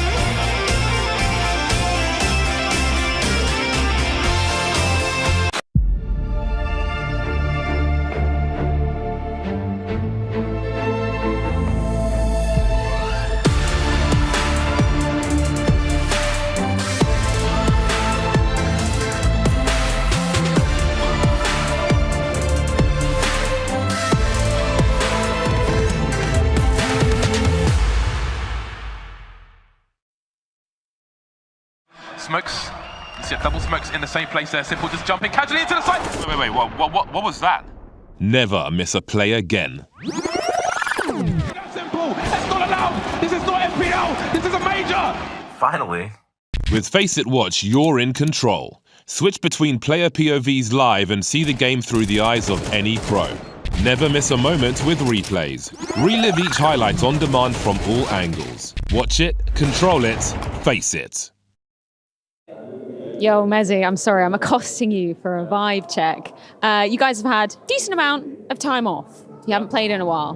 What have you been doing with the time? A lot of practicing, but yeah, that's all we can do. I think is preparing for the game. It's always a bit different practice to officials, and we never know until we get actually into the game. But we're feeling confident from practice, and that's all we can do. And of course, taking some time off, a little break as well is always good for the mind and for the mental side. So yeah. In terms of what you do for a game when it's this late in the evening, you know, you've got a nice sunny Malta outside. What is like the daily of preparing for a game like this when you're playing a little bit later? Yeah, I think it's just obviously you have to adjust a little bit. Maybe we played a little bit later last night, maybe some pugs and stuff. But going into that, just trying to take it a bit easier, going to the gym, going for a team walk and stuff, and like try not to stretch it out too much. You don't want to do too many things to tire yourself out for the evening. So yeah, just kind of chill a bit and then go into the match prep and so on. But no, feeling good. Energy maintenance, that is good to hear, Mezzy. I'll let you get on and try and find some other people from Vitality. They're waiting, yeah? They're coming? Heard it from player management here first. They're coming. Yeah, that's right, Spinks. It's a vibe check. I want to know, what are you listening to before you jump into the match? What are you listening to, bud? Undead, Hollywood Undead. Okay. And are you staying on that genre, or have you been mixing it up? I mix everything up. All right. What would you really listen to trying to get in the zone, up on stage before you go live? Usually I don't have Spotify. I don't send the ESL to Spotify, so I use Rob's Spotify. Okay. Anything you want to tell the fans? Thank you for the support, and I hope you have a banger game to watch. Thank you very much for the vibe check, sir. Spinks, please carry on. Sorry for ambushing you. Also not sorry.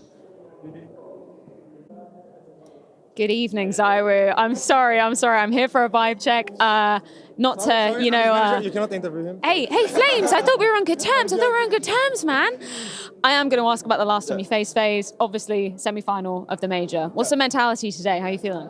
Yeah, feeling good. We have good preparation. We are ready to fight on the server. So yeah, I'm feeling really good and feeling ready for the match. How do you feel the team has been meshing together? Because obviously, Mezzy, it's been, about 6 months since he joined the team, not even that long. How do you feel he's, slotting into the team? Do you feel like he's fully into the Vitality hive now? Yeah, he's fully in, and we can see like some improvement of him, like in terms of communication, in terms of when he needs to improve, like in terms of skill, in terms of trade, like refrag or anything. So yeah, he's trying to help us and trying to ask help also from us to be like better every day.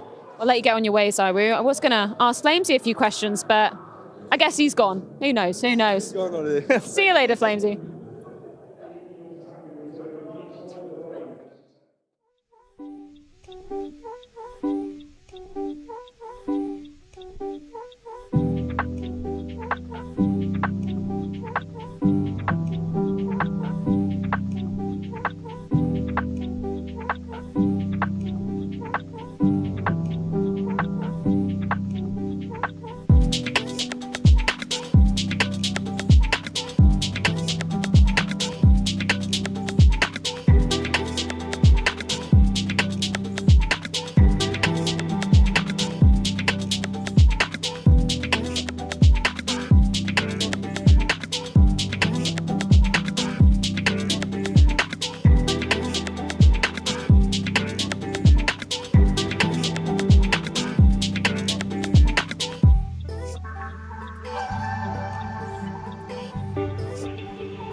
If all they've been saying is true, there's a war before your eyes. Tell me, can you see right through? Right through, right through. Down through the wires and the pipelines. We go disconnecting from the city and the skyline.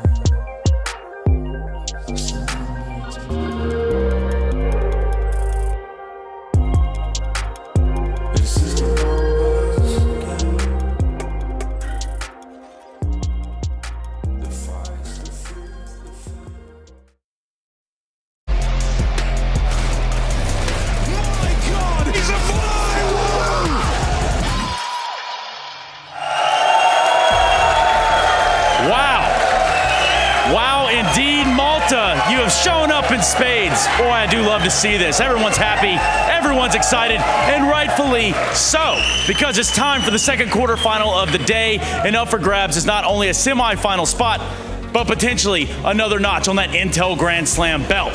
So, without any further ado, let's bring to the stage Team Vitality.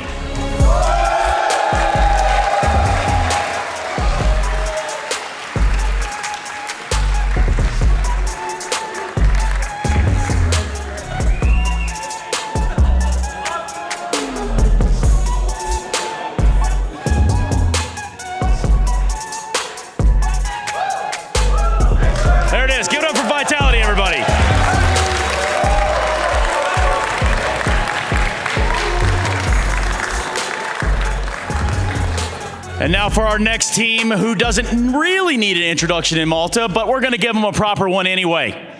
I want to welcome to the stage, FaZe Clan.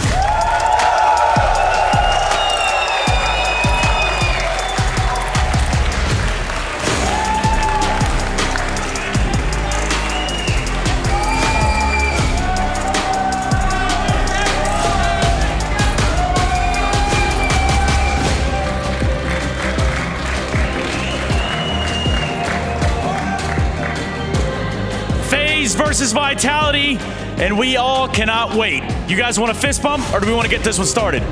Yeah, there we go, fist bumps. Let's get it going. Let's jump in to this playoff game.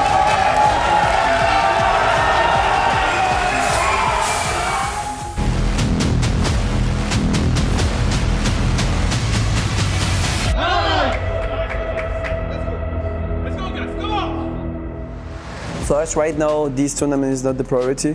Our priority is to have the vision for the next big tournaments, which are in the second part of the season. Just have to grow and to improve from what we've done at the major. I think they are definitely one of the top 3, top 4 best teams in the world, and I expect them to be in every quarterfinal, semifinal, final for the rest of the year as well. I'm pretty confident, but of course they have an X factor in Saivo, so we'll have to see what kind of Saivo you get on the server. Not scared at all, but it's always fun to play. I think we're really confident right now in the team because we're all able to show our individuals and we're working well together. Small details to fix once again, but I think, as I said, we're on the right path.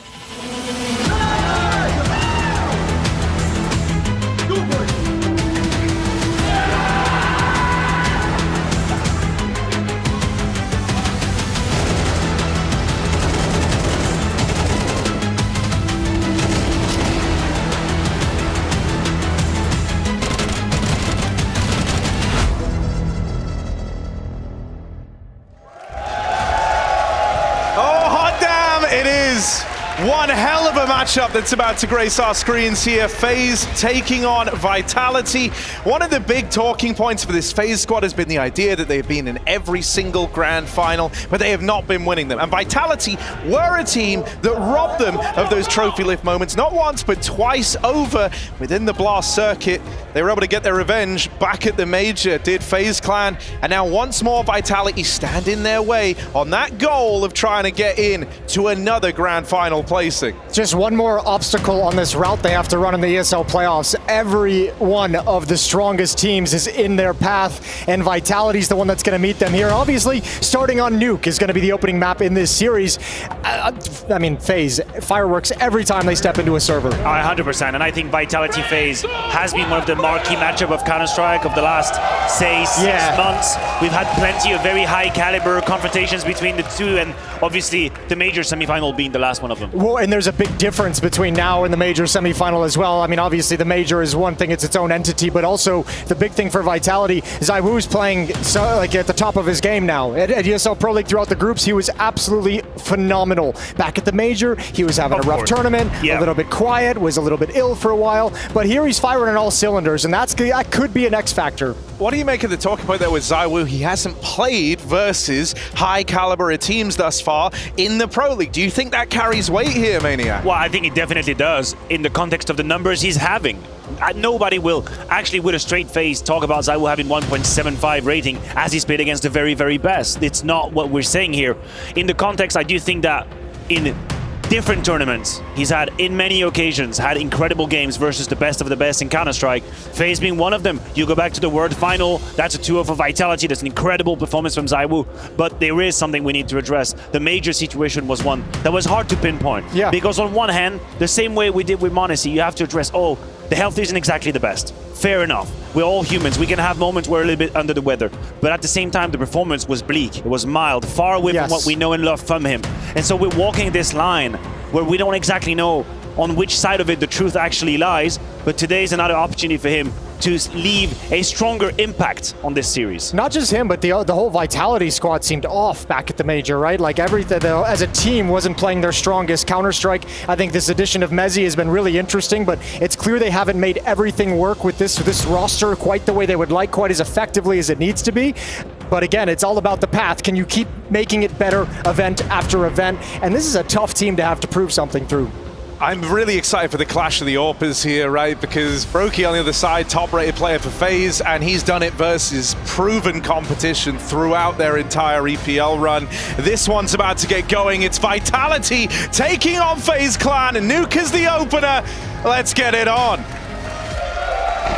FaZe starting on the T side, and if it is any reminder in Copenhagen, they had so many different plans to make ZywOo's life a nightmare. They did in 10 different ways. We'll have to see as he charges into his first duel with the USB, struggles to connect, but Frozen will hit the deck.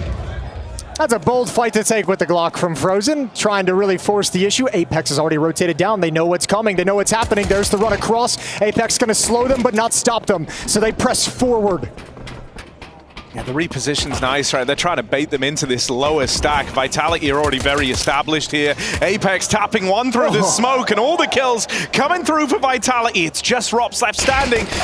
Oh, Messi hits a blinder. That's a 90-degree flick on a guy who's already done a dink to open up that duel. And so Vitality, that is about as clean a start as they could have hoped for. A flawless pistol round to open up Nuke. And if you have any question about the playstyle that FaZe will apply into this series, that pistol round is a great indication. It's about pressure, it's about pace, it's about being in your face, forcing you to skirmish, forcing you to square around. And this was a great response from Vitality. Apex with a deep info early enough to get the rest of the squad to join him lower, and Vitality's up 1-0, and FaZe taking the traditional route. No bomb plan, no money. No bomb plan, no money, no armor, no upgraded pistols. All Glocks for the FaZe side of things. So this should be a pretty quick 2-0, as FaZe probably just going to talk some things over, get that first gun round fresh in their minds. I like that you brought up Brokey. Brokey's playing so sick right now. Dude, he's so much fun to walk. Yeah, he's just been so good in the recent months. See the respect that Vitality is giving. I wonder if they're expecting maybe a deagle, maybe an upgraded here. They're playing very conventional right now. You know how it is, Matthew. You went to school for psychology. If you just kind of assume every round is going to be a force buy and you know you're cautious of the deagles, you can't really go wrong against the Glocks. Yeah, I buy into it until an extent. I think in some of these games that are very high stress, you have to take the opportunity to have a free round where you relax a little bit more. When you smell that Glock, I wouldn't mind a peek or two, just to get yourself going. They just smelled it now with these opening 2 kills. Although they're still playing pretty chill, aren't they? They're still playing pretty far back. Get out there, getting their faces. Nice and easy. Spinks gets one, and poor little Brokey. I like it. I think FaZe are a team that try to bring a lot of chaos into the server, and so if you're able to rise above that and kind of take an almost stoic set in your way sort of style where like, look, we're not going to give them these like weird fights they're looking for. We're not going to present that chaos. FaZe have like this hive mind-esque quality where they have so many strong players in their roles that everyone understands what their function in any given moment is, and that's how they can thrive on chaos because it's all improvised in the heat of the moment. And it's just improvised at the highest level. That's how they beat Vitality in Copenhagen, honestly. Just being the best and making the rash decisions within the chaos, having so many players capable of knowing live what's happening and not. First gun rounding to this game, ZywOo not on the AWP, of course. He stuck with the M4A1S. And I think he's going to be a player that we'll obviously mention a whole lot, not just because he is ZywOo, but because of his positioning. Being outside, having to counter FaZe and the different ways they take the space. I mean, that's kind of the nature of a player of his caliber. It's like good or bad game, you have to talk about it with ZywOo. Look at the emphasis Vitality have out here as well. ZywOo's in Big Garage. They had a second player cheat out towards Under Heaven. Apex went fast secret. He goes for a little bit of intel. He wanted to see if they were truly coming, and oh boy, did he find out. ZywOo, good damage on the nade. Or on the follow-up spam. But FaZe, they will get down over towards secret. They got this room given to them, but Flames is here to try and take it all away. No more smokes. They're going to have to battle their way into this bomb site with these flashbangs, right? You can't just drop a smoke, get some cover, plant the bomb. Here's the first engagement. Good trade from Rain. They still don't know about Flames. Already down from ramp, but an awkward spray gifts a kill over to Frozen. So that leaves ZywOo and Mezzi.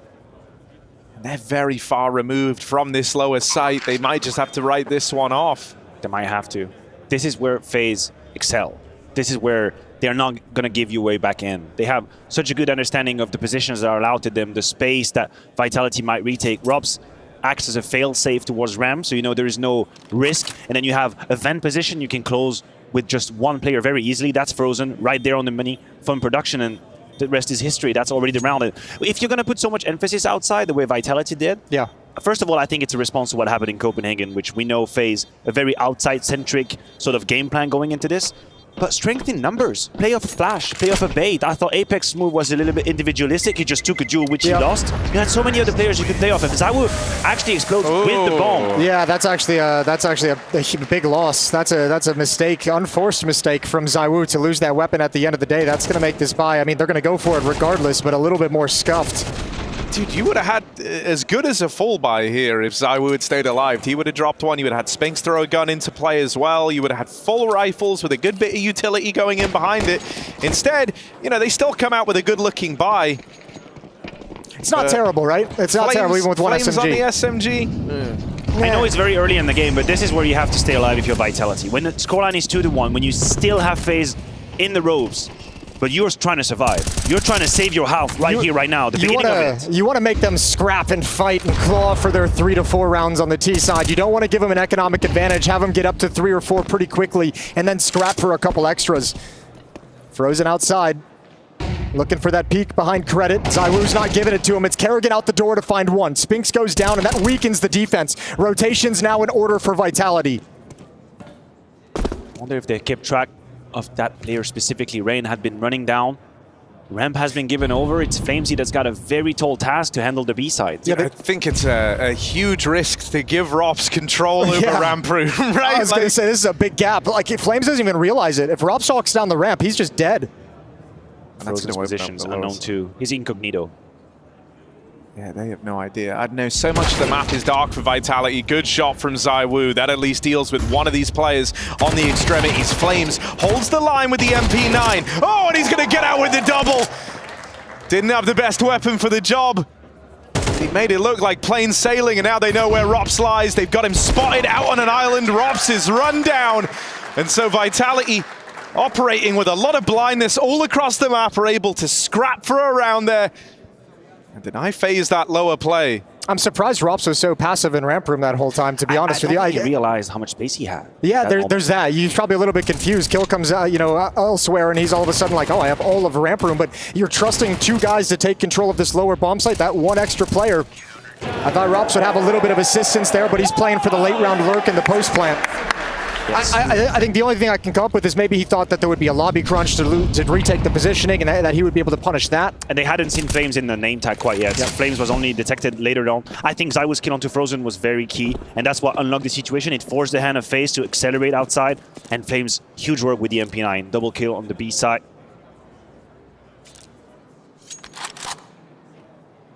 All right, boost up for Kerrigan on the scout. ZywOo is in the back of garage. Don't know if that's the guy you want to face. Flames waiting over here at ramp, is about to get pressured right as ZywOo strikes out in the yard, but it's a bit of give and take in this round. Brokey opens onto the ramp room, and that's opened up a path down towards lower. Rain just trying to slow down these rotates outside. That leaves Spinks alone down towards the B site. They run it in with the pistols. Spinks holds the line for one, but it's an immediate trade. FaZe still in with a chance here. They've grabbed guns now. They've got armor to go behind it. Robson Brokey, a terrifying twosome left up in this round for FaZe Clan. They've got armor as well.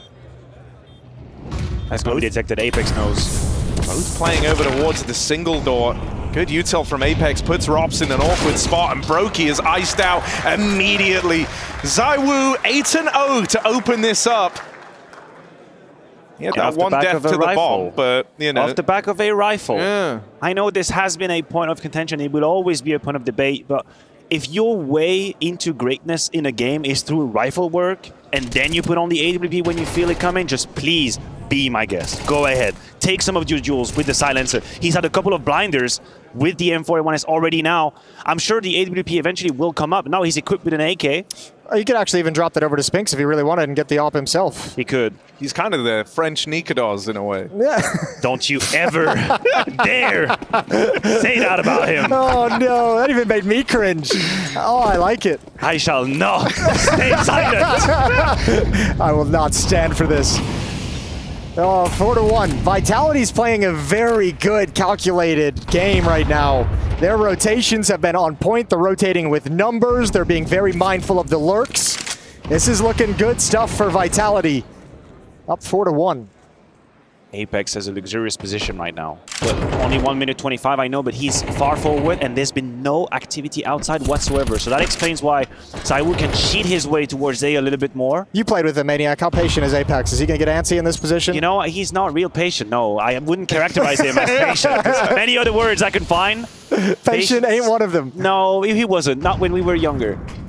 But, you know, like wine, maybe he just aged fine. Yeah, nice. he developed it. Absolutely. He learned it. Oh, Mezzi, good spot here. Damage done on Array. Now it's going to fall to Spinks, and that rotate from ZywOo. You've also got a player battling from mains, but Spinks isolates these fights brilliantly. Behind the stack, ZywOo now drops in. FaZe, this one, no room given, nothing taken for free. Stellar hold from that Spinks, ZywOo, Mezzi combination. Remember, Spinks, it feels like Spinks is the guy. I mean, ZywOo's been there, and he's going to be amazing. Spinks is the guy who elevated this team into greatness in some of their 100%. Incredible runs they've had. And I think there is a little bit of a cause and effect situation in ZywOo and Spinks combo in the sense of when ZywOo has a good start to the game, the way it happened, and you circumvent the options from FaZe outside, then you put Spinks in a situation where the duel is going to come to him. Yeah. It's going to happen. He doesn't need to overthink his positioning. The exec comes in, Vitality have the right pieces, Spinks with a clear good work, ZywOo comes in as well, helping from heaven. All the signs are green right now for Vitality, but we know how FaZe can strike back coming to a game. Okay, maybe to my untrained eyes here, sure. I want to throw a statement out there, and you guys tell me how you feel about it. We'll have an open mind. Just look a little bit, you know, Vitality have clearly come into this fired up. FaZe aren't getting some of those signature openings that they can find, some of those man advantages, some of those mid-round situations to manipulate. It's felt a little flat. Yards where they found a lot of their success, and they might be getting room, but they're never getting kills, it feels like. I think we've had two key clutch moments, right? The Flamesy double kill with the MP9 and then the retake of that 3v2 that Vitality had on the B-bomb side. If you go back and you rewatch the game in Copenhagen, these are rounds that FaZe was winning. Yeah. They were stealing them away, and then they were applying pressure onto Vitality. Karrigan knew how to call when the weaponry of the opponent was a little bit below the best case scenario. So now Vitality has scrubbed these types of mistakes. They've been above it, and they've kept their weapons, they've kept the money as well. But again, I think FaZe represents a threat in any given round. To build on that point, though, Harry, I mean, I'll just say, I mean, what's going through my head at the moment is we've seen FaZe, you know, attack outside, get down to the lower bomb site a couple of times. None of that's really worked with any consistency. Now we've seen them attack the upper bomb site as well, as that hasn't worked, and all of a sudden, Nuke starts to feel small. Starts to feel like you don't have a whole lot of options. So at some point, FaZe is going to have somebody create some impact in that outer yard when they put up that wall of smokes. All right, little A-pop coming in. FaZe gonna try run back this top site here. Mezzi back at the site, unable to replicate Spinks' hold. ZywOo gets his first death here in this round. They've dealt with the big man, but now they've got to follow through on the rest of them. Frozen and Karrigan left standing, and Apex runs them down. It's just Karrigan. He's got to offer up an ace clutch here. Karrigan, his form across EPL has actually been fantastic. But surely dead to this player back at main. He gets past Karrigan! What the hell was that? Don't say just Karrigan. He's good for a miracle clutch when you need it. He's on for the ace as well. Clash of the captains. Apex versus Karrigan. And he's got the advantage. He's got the position on Apex. He's going to hear him drop into vent. Karrigan on his track to the ace, Harry. Repositions nicely, tucks himself away, steals himself from the fight with Apex, but he wants to catch him on the cross. Apex needs to stop this captain on his way to the ace, and the miss spray to open up is a nice way to start. Touchdown from Apex, and Karrigan cut short of the ace clutch that was required to find that round for FaZe. These two are always fantastic when they go head-for-head, but usually that's in the battle of the brains. Right now it's the brawn, the metal tested, and Apex steps up to the mark. Now you know what I mean when I say Vitality is surviving in these moments. This was it for FaZe. They had to weigh in on this incredible, excellent work from Karrigan. Oh, the nade. He almost like played football with it. Oh, I think Karrigan really regrets how he played that 1v1 though. Oh, but the angle was great. He just he missed the shot, but also the bomb is now behind Silo, and you've got to be the one to make the move after the fact. I think Karrigan just, once you miss that shot, he's like, oh, all my options are gone. You know, and I don't even really blame him for taking it. He's 4 kills deep on his way to like a 1v3 low ace HP clutch. as well. He's hit every shot. Now Vitality are disrespecting them. This is a whole different beast to the one that FaZe faced back in Copenhagen. Vitality are making moves, and Spinks has opened this round up. The whole map has shrunk down to just the yard for FaZe Clan. Vitality have to be aware. Zai will miss. First time with the AWP. We need to see him warm up to the gun. He's a rifler. Put him back on the M4. I'm all for it. Let's talk about it later in the podcast. Back into the game. Have they kept track of the bomb being lower? Zaiwu spots an elbow. Kerrigan hits the deck. Second kill from Zaiwu. Moses conjured him live. Oh, Apex in the vents. Looking to hold on. He's got Flames in tandem. Oh, good shooting. Rain and Brokey ready for it all. And that lower bomb site is now lost, but a man disadvantage for FaZe. He's going to open up the smoke. Zaiwu with the third. Rain undetected. He's got a chance into this. He's got a hand to play. He's going to close the gap spot. Zaiwu, one tap. He's heard Messi as well. Changes his position, unbeknownst to his opponent. He's threaded the needle. He's lost it completely, but Messi answers. Unreal that Mezzi's ready for that. That reposition from Rain is wild. He had to take a risk somewhere, and that looked like it was just perfect. They recover Zaiwu's op, give it back to him. He got 3 kills in the round, and Vitality, they came in looking sharp today. Bro, I mean, you know, there were questions around how Zaiwu would look here after a tremendous group stage, but he never played versus top-tier opposition, bro. The guy's been lights out, 13-2, top in the charts. For FaZe, you look down the line. Where's Rops? Where's Frozen? They're in a 3v5 right now. They are struggling. The individuals aren't hitting yet. The clutches are going the way of their opponents. It's such a strength as a team to have, you know, your best player who also happens to be one of the best players. Oh my lord! That's not fair. But don't let the scoreline fool you. FaZe have put Vitality under pressure 3 or 4 times in this game already. Vitality hanging on by a thread. They would need a clean round. They would need a moment to take a deep breath. This might just be it. Round 9, 5v3. Flames about to get tested. Oh, they're already past him. Maybe an awkward timing on the drop down, but a collateral for Zaiwu! Zaiwu is so clean with it, and I mean, it's almost like a destiny for him, it feels like, in this game. He's always in the right place at the right time. They're lining up for him now. Is there any stopping Zaiwu?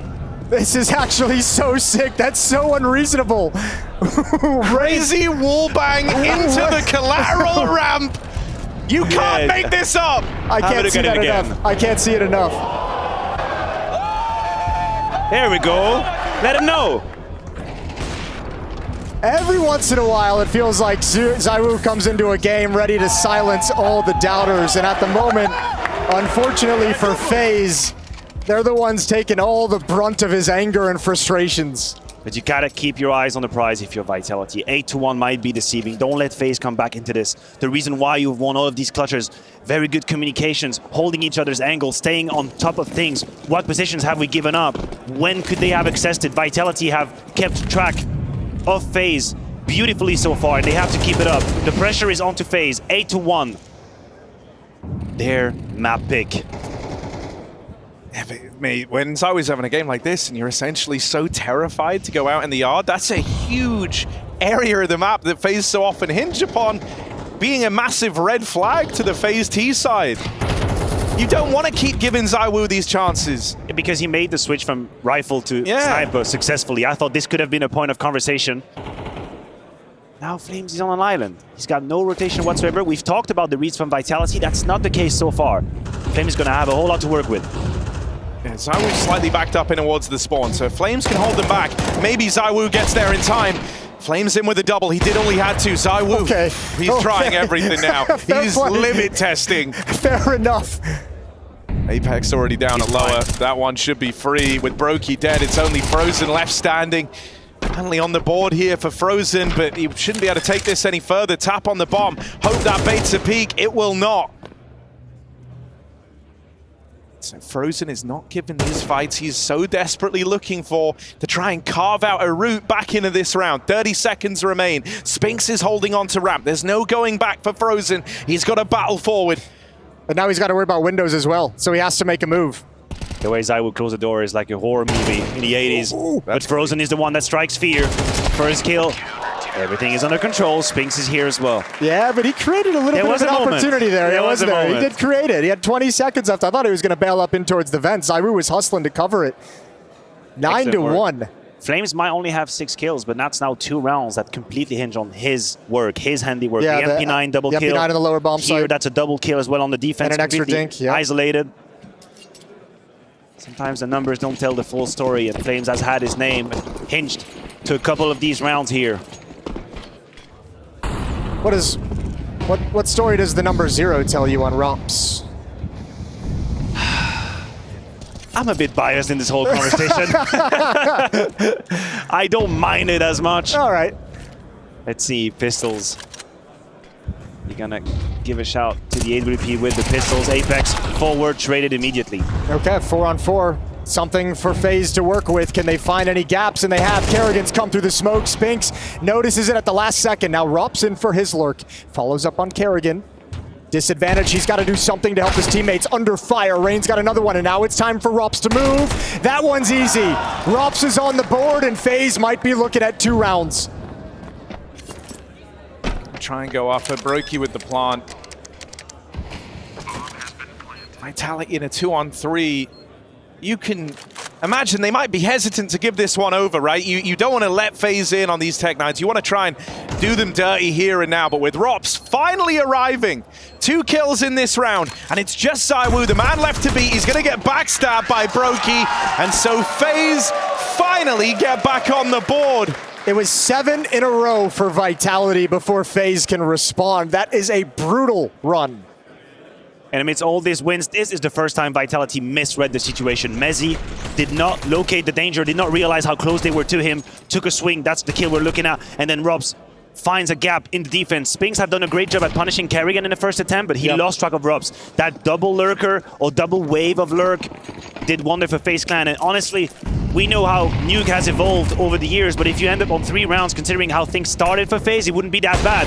Brokey misses the shot onto Spinks, allows him a second lease on life. Wow. That's a kill you feel Brokey must have in that situation. Could have been an advantage for his team. FaZe is desperate for 3. ZywOo with his ult now down in secret outside. They'll have Apex far away in support up at Heaven just to be a distraction, but ZywOo wants 1 and to back away. Okay. Rops has started to remember what playing the game feels like. He's now onto his 3rd, and he gets the opener in this round. And it's a big man to have found. Spinks right up there alongside ZywOo at the top of the board. And I'll tell you, the 0 kills, the story that it tells me is that as the lurker in lobby, when his teammates aren't producing elsewhere, you don't have a whole lot of opportunities. And this is one of the few rounds you'll see Rops take that aggressive playmaking from lobby. He has a couple plays he likes to make. Straight out into the site. Slightly ahead of the smoke was Kerrigan. So Mezzi gets 1 for free. Smoke blowing open, Apex tries to make a move, but Rain and Rops kills a piece. It's left on a ZywOo and Mezzi to try and deliver for Vitality. The flash is good, that gets Mezzi in. He's causing chaos, taking attention away from ZywOo. Mezzi's doing it all right now. 3 kills. And maybe he's bought a bit of time for ZywOo to wrap in. Rain has not taken his eyes off the heavens. Rain has been waiting for this, but the moment he looks away, the second he looks away, ZywOo drops in on the bomb. ZywOo's sticking it. Brokey's got to make a move, and he's not going to get there in time.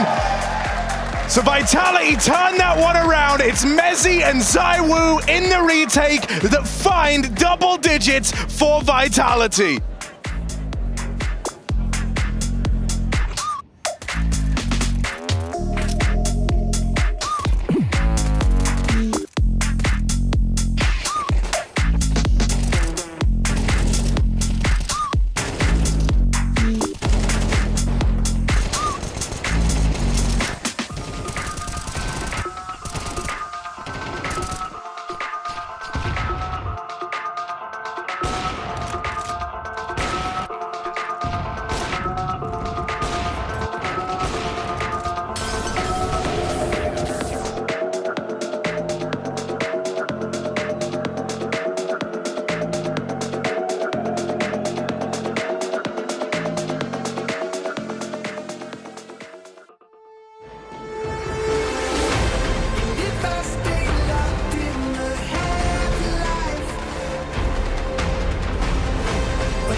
Vitality with a runaway CT side. FaZe only manage 2 rounds on their map pick.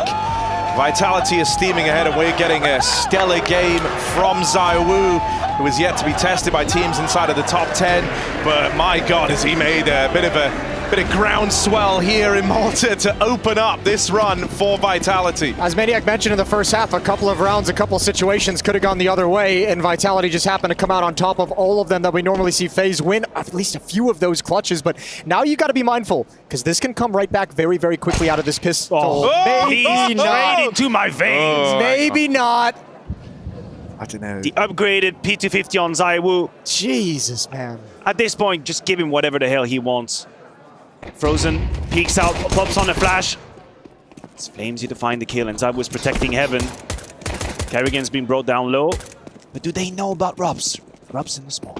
Are they coming through? Oh, this is not ideal. Robs can't find the second. The fight from Lockers wins out for Kerrigan.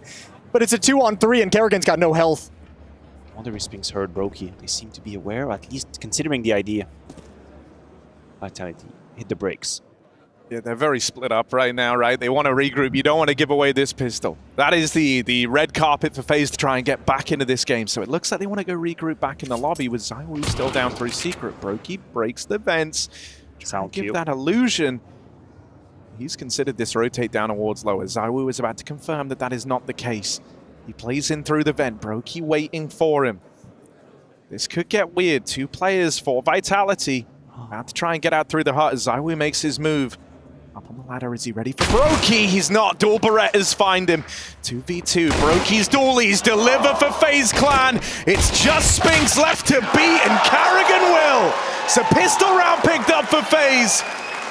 It's still a long road laid out ahead of them here, but that's exactly what they needed if they wanted any chance of saving Nuke. And you were right on the money, Harry. If you want to beat FaZe, you have to seize any of these opportunities coming your way. A 3v2, a man advantage in a pistol round has to be converted. The way FaZe grind their way back into the game is by taking any single one of these advantageous positions they have. ZywOo goes in first. I think he might have best waited for the rest of the teammates to come in and then react. Yeah. The coming up the vents as the instigator on that is a tough role to play. Vitality without the plants go for a buy. Armor, pistols, Tech 9s, Deagles, a little bit of utility. They've crossed to secret. One player's rotated down, it's Rops. I think he's gonna need more help. They don't know about Rain though. Rain is behind. Brokey's over at ramp, so they do have semblance of a crossfire getting established down towards B. Longer range for Brokey on that M4. You really want Rops to get out with this opener, because then they're going to get churned up into this kind of layered stack down at the B site. Gives a bit of time for Brokey. The Robs falls getting nothing done. That is a big opening for Apex to have picked up. Means that Brokey gets there too late. Vents are cut off. This is going to be a slow rotate for FaZe Clan into a lost B site, and that's assuming they want to go for this. Oh, they're so locked out. I can't even believe Frozen tried the idea of going down vents. It's all on this retake. They are going to go for it. They have to. Oh, ZywOo! 2 more kills with the Deagle. Shut down eventually, but Frozen doesn't have the health for this. Yeah, low on HP into the Spinks Apex duo, and they're not fighting, and they're not peeking, and they swing together. And so Vitality, an immediate response. The force buy with no plant comes through, and it comes up in favor of Vitality. Best answer. ZywOo's been good with every gun today. AWP, M4, Deagle, Ain't P250. no exception. It's unreal. It all hinges onto this opening kill from Apex onto Robs. He was surrounded, swarmed by pistols. And that's the armor. That MP9 can chew him up much faster. The fact that they've invested in armor, Brokey had gotten further away in towards ramp room. Damn, they just knockout punched FaZe. And you talked about the pressure from ZywOo in the vent. I think that's what pressured FaZe into the secret, into this whole crumped up retake. And ZywOo, beautiful crosser placement. Who wouldn't have it when you have 21 kills? He's living on the clouds right now. He's 36,000 feet in the sky. Double kill with the Deagle, puts Vitality where they need to be. 11-3, FaZe in the ropes here in Malta. That's the first map of the quarterfinal, a map they lost in Copenhagen, and they seem to have learned from their mistakes. Oh, they've learned in a big way. Lobby crunch though, and that's a kill. Kerrigan and Robs very low on HP. A little bit of spam connects just to tickle onto Brokey and takes down Kerrigan. Even that's frustrating for FaZe, right? They found their way into a 4v4. They have this lobby control, something going right, and then you get smoke spammed out of the round. Frustrating way to go if you're Carrigan. I guess this round is, because you feel like it's just gonna slip away, but this is, I guess, the conversation. You mentioned FaZe being in every single finals in CS2 when we started this series. They've been competing at a ton of events, event after event, traveling to and from. Vitality hasn't played since the major. They've had about a month off. That is time to get back, gather yourself, retool, look at what you're doing wrong. FaZe haven't had that break yet. They haven't had that breath where they get a look at their own game and say, what do we want to change? What do we want to improve? What do we want to adapt? I agree with you, but it wasn't a given what Vitality would take out of that break. Remember, you get to simmer in the disappointment that this third map was against FaZe. How you led away advantageous situation. You gave it to the nerves and the pressure.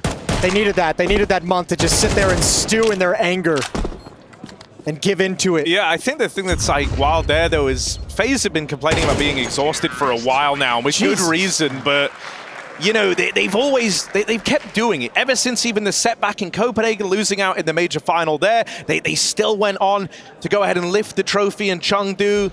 They were still making these runs happen. They were keeping that streak of being in every grand final since the release of this game, regardless of how tired or how exhausted they were. So this is part of you that felt like they were going to bring that same tenacity, that same heat today, but it looks like it's too much. Vitality, they fixed a lot of these issues. Instead of FaZe icing out ZywOo, he's put on a masterclass, and it's been the players for FaZe Clan that have been put in tough spots throughout this entire map. That's a great point to mention. In Copenhagen, one of the key assets that FaZe had was a complete counter onto whatever ZywOo attempted outside. They had perfect pop flashes. They had the shoulder peek into the bait and switch. ZywOo could not see the light of day on that first map in Copenhagen. He had a really harsh time to get into this. Obviously, he took over this map. There's nothing else to say. It's not a one-man show. He's had teammates by his side. Spinks has been stable. Apex had a couple of key moments, but he's done exactly what he wanted. Yeah, I mean, ZywOo's having an incredible game. You can't take anything away from that, but Vitality as a whole have looked so well prepared for FaZe. All their responses on the CG side were perfect. The way they shifted and rotated together as a team, it was all perfect. And now they get to reap the rewards of all that hard work. Hit into the upper bomb site. It's a little bit flat, but they've taken control of everything. No defense mounted. And in this final 2v4, I mean, FaZe, it's kind of reality setting in now. The nuke is going to get away from them. And it's not like it was a close affair. It's not like FaZe were in this. Early on, there were a couple of swing moments, swing rounds that maybe you could have said, okay, bad luck. But this has been a dominant game across the board with ZywOo putting on a clinic for this win for Vitality. And they'll lock it in. FaZe's map pick goes the way of the Vitality squad. And Vitality barely break a sweat while doing it. They have come in to this quarter prepared. They have come into this looking for revenge over the FaZe clan that knocked them out back in Copenhagen.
Come one, come all to the annual ESL Bot League.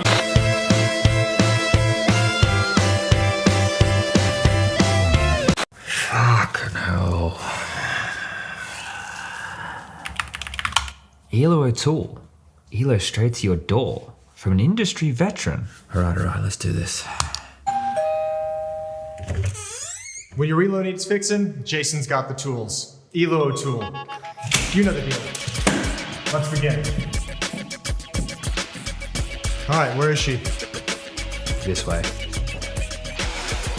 Wow. She's a beauty. 260 hertz monitor, 4090. You must really be dog shit. Now here's the deal. It's midday, we've got a couple hours of grinding before the Danish 14-year-old aimers get out of school, and I'm too old for that shit. So I'm gonna need a home-cooked meal delivered to me, and that's when I'm gonna take a nap. Now, what are you... At about 9 p.m., I'm gonna wake up. I need 2 ice-cold monsters delivered, I need 4 bananas, we're gonna play throughout the night. The DGen schedule. That's the Elo O'Toole specialty. I know Russian, a little bit of French, and I'm well-versed in multiple British dialects. Have you changed the sheets? The sheets? Yeah, I'm gonna need a fresh set of sheets for my bed.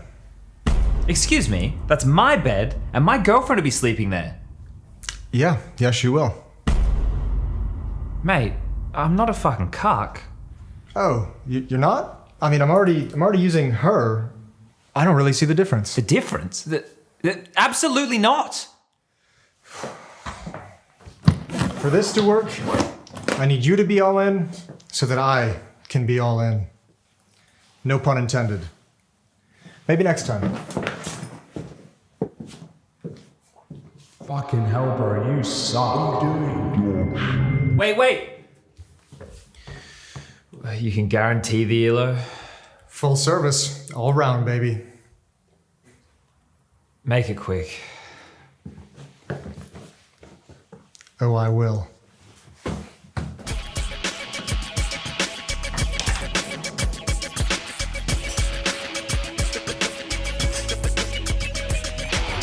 Hey babe, I'm home. I will personally find you, and I will eliminate you. And trust me, because I know me. It's the under, now it's the middle, and then we have the top. That's so the scientific name for the hair. Exactly. Yeah, look. That's close. Oh, that's really close. With CS2, you'll be standing tall, polishing your trophy in no time.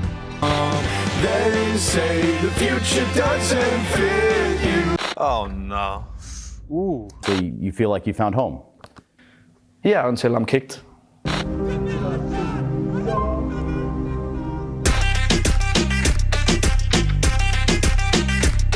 Now we're cooking, bro. Look at that go.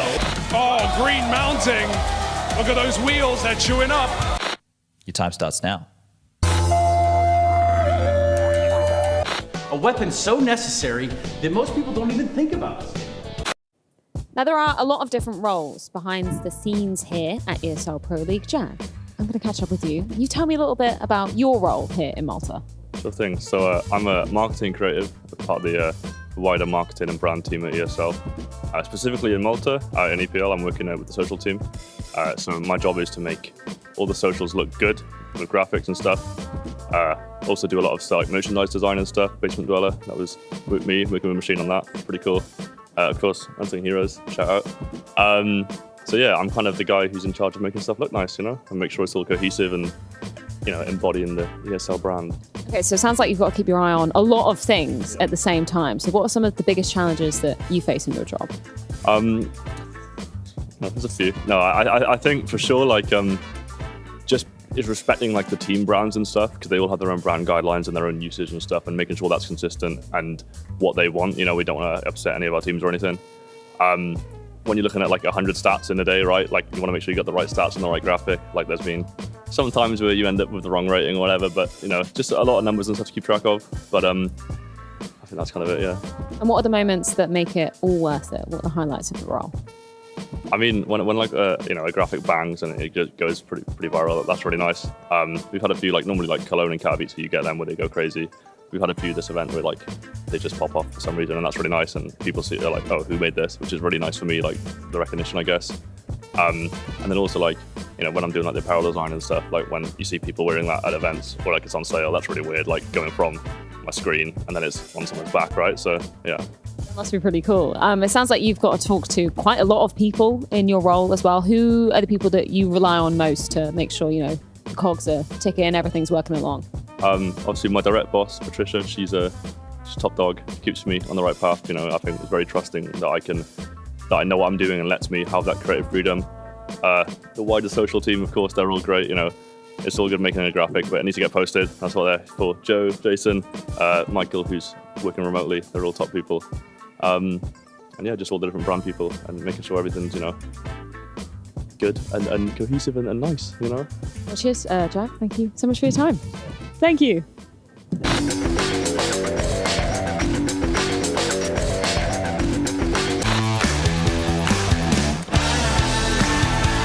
Well, we really backed up for this one.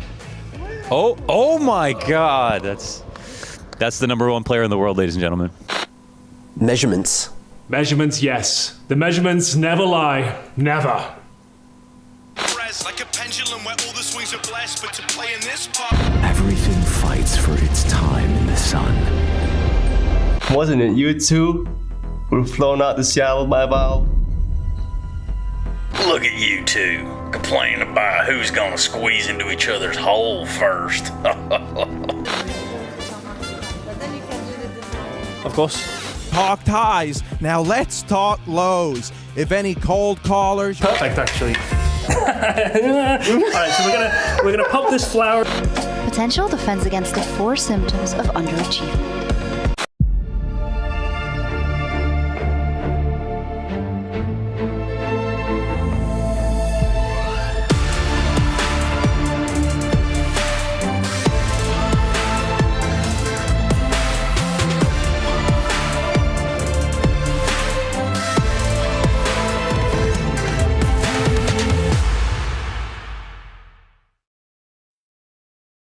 Smokes. You see double smokes in the same place there. Simple just jumping casually into the side. Wait. What was that? Never miss a play again. Simple. That's not allowed. This is not FPL. This is a major. Finally. With Face It Watch, you're in control. Switch between player POVs live and see the game through the eyes of any pro. Never miss a moment with replays. Relive each highlight on demand from all angles. Watch it, control it, face it. ESL Pro League Season 19 is brought to you in part by Intel, Acer Predator, Kadea, DHL, Monster Energy, the United States Air Force, 1xBet, White Market, and Gaming Malta.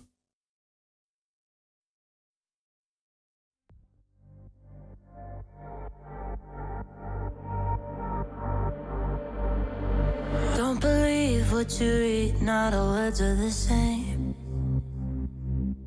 Not everything you see, you can't trust anyway. All the thieves dressed as sheep tell you they know the way. So bite the hand that feeds you to the wolves as prey. Get out my face, try to stab me with a saving grace. Fool me once, never twice, now I got the knife. You try to cut off my conscience, bake me a cake full of nonsense. You eat it too and I got deja vu when your words are up, you got you nauseous. Your shit belongs in the driveway, no, man, but you wish, babe. Took out the trust like I used to have rest, but all that's in the past, now I upgrade.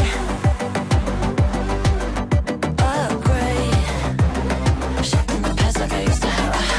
Snap to see on the pictures, they flash on the page.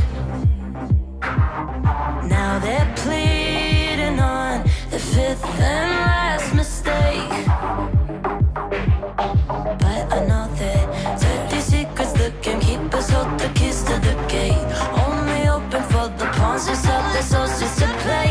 I don't keep up with the fake, we are not the same, so go take your lies. It's plastic and products left in a box with nothing to promise. Get out my face.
spirit forces are gathering. Donk's eyes fixed on Malta. His strength will return. Counter-Strike stands upon the brink of domination. No one will escape it. You will unite, or you will fall. Bring forth the mouse, Senzu.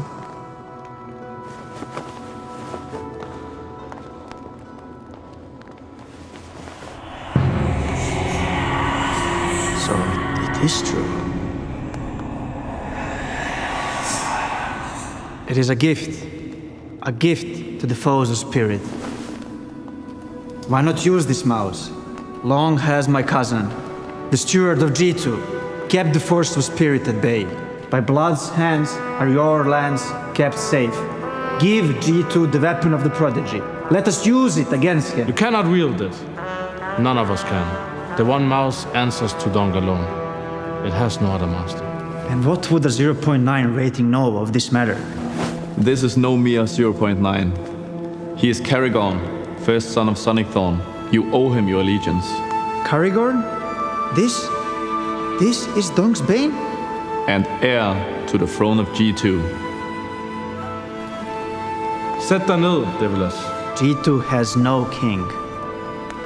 G2 needs no king. Karrigan is right. We cannot use it. You have only one choice. The mouse must be destroyed.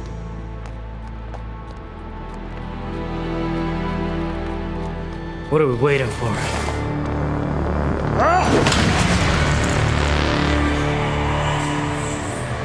The mouse cannot be destroyed, Krim's son of Pronax, by any skill we here possess. The mouse was forged in the fires of Vertigo. Only there can it be unmade. It must be taken deep into the fiery chasm and cast back into the endless shaft from whence it came. One of you must do this. One does not simply walk into Vertigo. Vertigo? Never again. What about Train? Or Cobble? Or Dust 2? Dust 2? Its wooden gates are guarded by more than just ops? Have you heard nothing what Maniac said? It must be Vertigo if the mouse is to be destroyed. And I suppose you're gonna be the one to do it? Op? IGL? What's next? CEO? And I will be dead before I witness another Astralis era. And it should be Fnatic? The fate can't be in the hands of Swedes. We should take the mouse! Never trust a day. I'll take it. Should be us. Ta ut gröten i halsen och prata. We should! No! We should! Why not? I told you we should. I did. Name of Astralis should take the fucking mouse. I'll take it. I'll take it. сонсоогоо юм уу? Бэртээ өгсөн шүү дээ. Vertigo?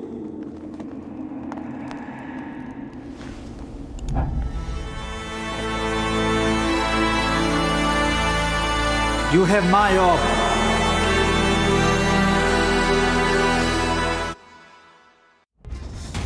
Map 2 between Vitality and FaZe, and Vitality is hungry for revenge. ZywOo is here. A monster first map to set the tone, and FaZe already on the back foot heading into Vertigo. Oh, talking of tone, Jason. I didn't realize we were up there cranking it to 11, mate. Oh yeah, after that showing from ZywOo, I had to do it for him. But doesn't that mean that this is going to be a quick 2-0 as we head to the turf of Vertigo? It might mean that. It could be a quick 2-0.